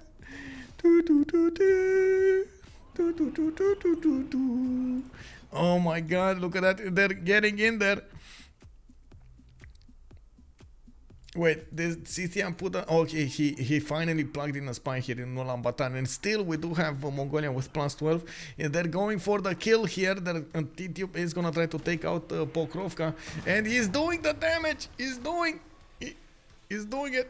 Oh my god, they also need to take out Pasagade, and we do have a new supply line of ships going against that city center, and of course the defending units. Aztec does not have his own ironclads to work with, from what I can see. He only has a few caravels, and he's gonna try to take that out with what he has at the moment. 3 turns, that's all he needs. 3 turns to actually take out the next that city before the ironclad pops from the city of Pasagade. We do need to see Hazaggi does have a decent amount of frigates that he could attack into a destroyer's frigate fleet, and of course he's gonna need to be careful about the counterattack. Hazaggi has 1 single ironclad, that's it to work with. 84 strength on that with plus 6 luxury attack bonus. Oh yeah, big brain. Well, right now you can see the brain of Tidube expanding and slowing, expanding and oh man, it's there, bro. It's there. Persia should have been literally the space around them with troops. Littering. Oh, you mean? Yeah, I guess so. She should make as many units as possible. But yeah, he just. I mean, does it matter? Because whatever he does, Mongolia is still gonna one-shot his units. Like with Mary Catherine, look at this damage, bro. Look at this damage. It's 109 tank against the Corsair 69. It's even capturing the Corsair. Oh man. Hey, Papa Sparta. Good evening, sir. How are you doing? Yeah, we got a 2v2. How was your week, sir? Oh, Destroyer coming out to fight here. She's trying to deny this total capital takeover. We got a level 4 privateer. Hazaggi trying to get in there. And it looks like they are starting to attack the city. They might take it down. They actually might take it down. Check this out. They will take it down. Is Scythia gonna manage to push back the Mongolian tank armies? That city is under siege. They're probably gonna need to keep it for next turn, by the way, to attack Pasagard the next turn. And I do believe Tidube is even gonna sacrifice his units for this. He's just gonna keep on attacking until no units are alive. We got him, SandroGames, with a possibility to take out that northern tank over there next turn. He does need to be fast on the moves, and we do need to find out if he's gonna have enough strength on his other tanks to actually attack into the city and take it over entirely. Oh man, no, it's happening, bro. It's happening. It's Mongolia, bro. This is Mongolia late game. FKDN, good evening. Hello there, Daniel. How are you doing, sir? Double capital capture, yes. Pog. Not enough strength to attack with the ranged units or the siege units going against these tank armies to allow the Scythian tank army to take it down. Looks like Tidube's tank army is gonna stand tall there with the extra 6 intel on opponent's movements. Oh, it got dwindled down to 6. I see how it is. I see how it is. Oh, there we go. He's trying to attack into it. Trying to attack into the other one as well. Still not enough. Can he take both down? If he takes 2 tanks down, that's attack over. Oh my god, it might happen. Like, they might actually, guys, they might actually get out of this. It's all about the moves here. It's all about the first moves.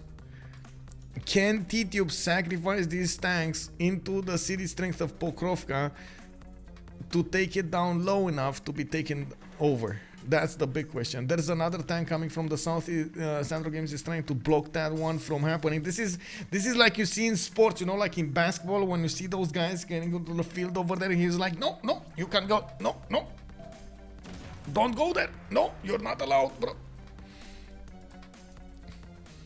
All about the first moves. Yes, Philip 329. How are you doing, sir? We got the moves coming up. Pokrovka is going down. It's going down. Tidube makes it. Hazaggi also takes down Pasagarde. This is a domination victory. SandroGames almost got to that diplomatic victory. Couldn't defend against the plus 18 tanks of Mongolia. Wow. Just wow, what an ending to this game. What an ending, bro. Oh my god. We need to move into the channel here. We need as soon as possible to get in there and see what's going on. Let me see. Oh man, give me a second over here so I can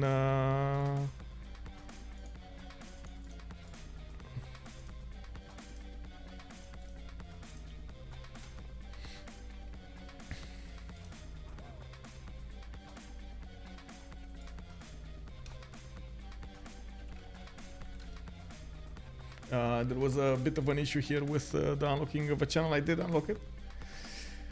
Let me see where they are. Hazaggi and Tidube. Where's the big man himself?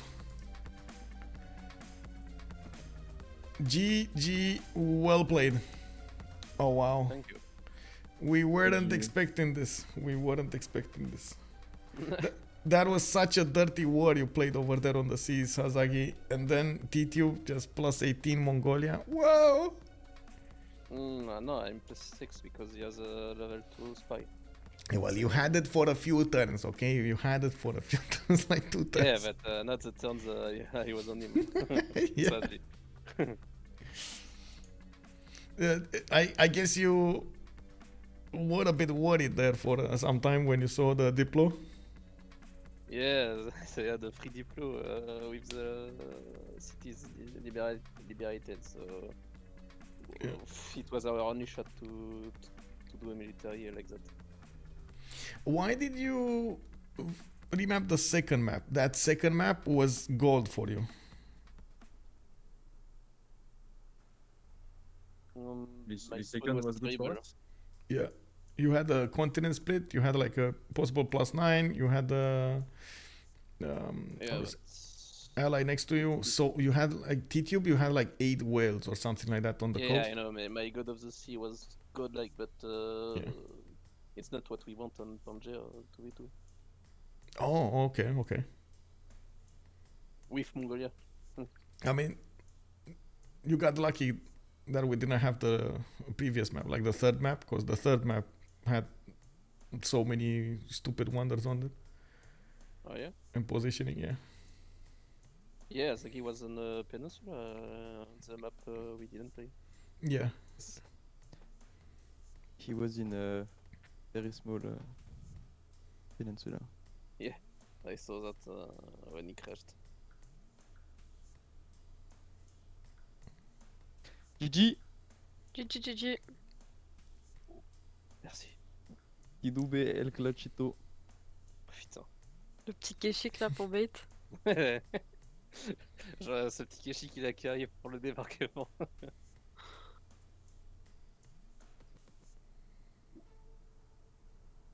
Je vois pas La comment- crue, la crue, la crue.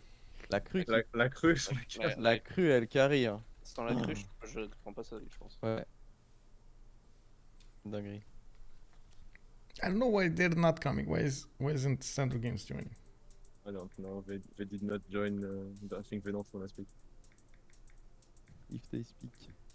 But did you see level 4 privateer? I did. Hazaggi, Ouais. why build Colosseum instead of statue, you troll?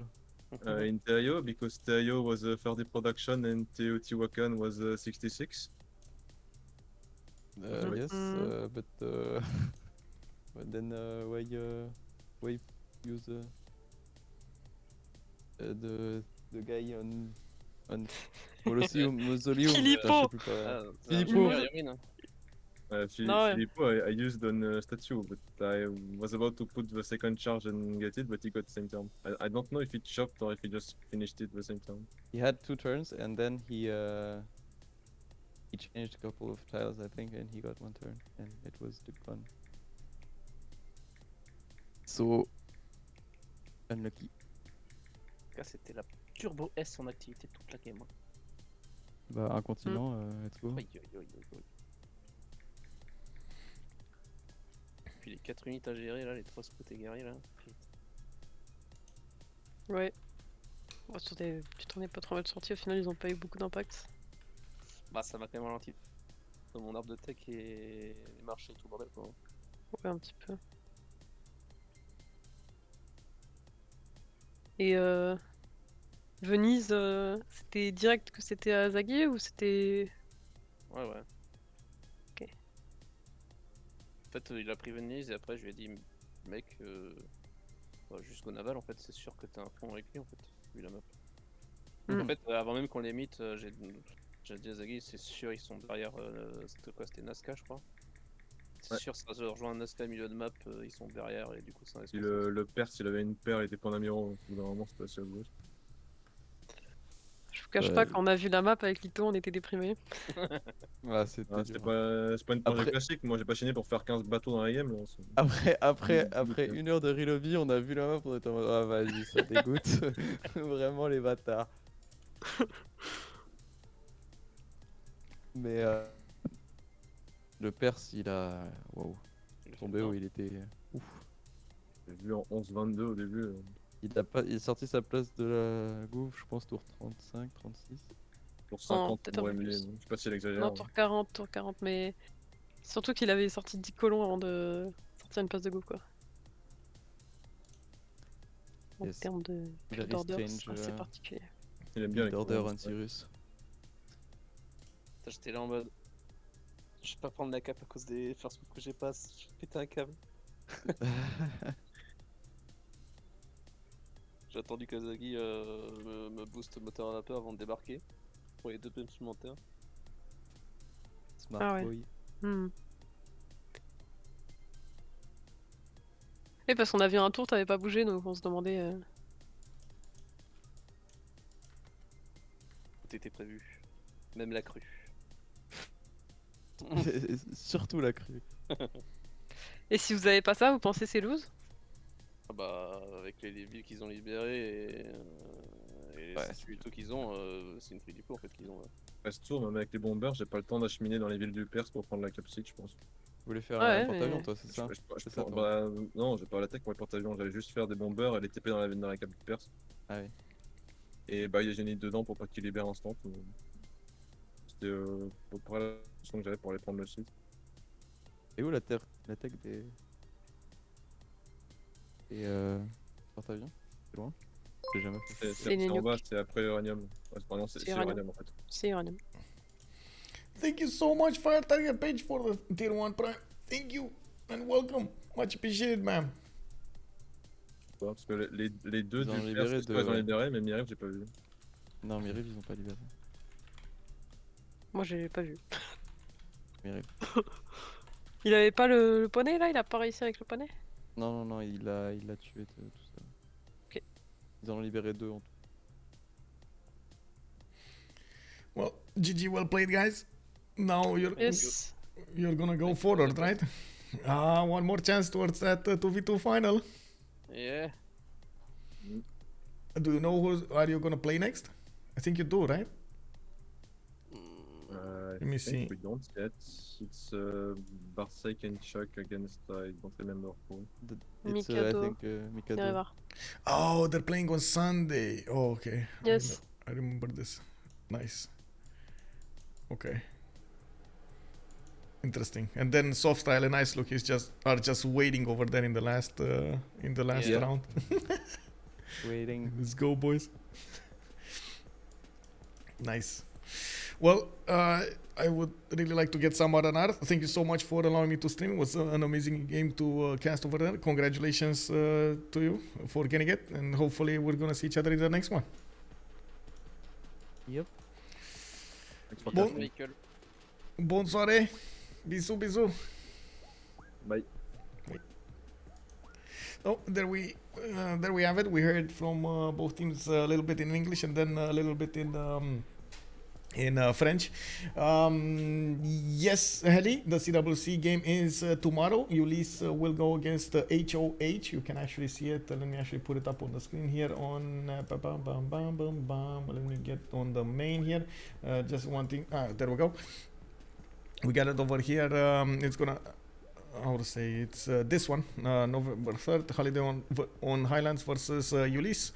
And we're gonna need to see what's gonna happen here, what's gonna happen with the CWC. I do have to update it with the new scores. I know Frederitos de la Vega versus Gold Library did finish. I'm not so sure what happened in it. I'm gonna now take a look and see the scores. And of course we're gonna have also on Sunday another game going.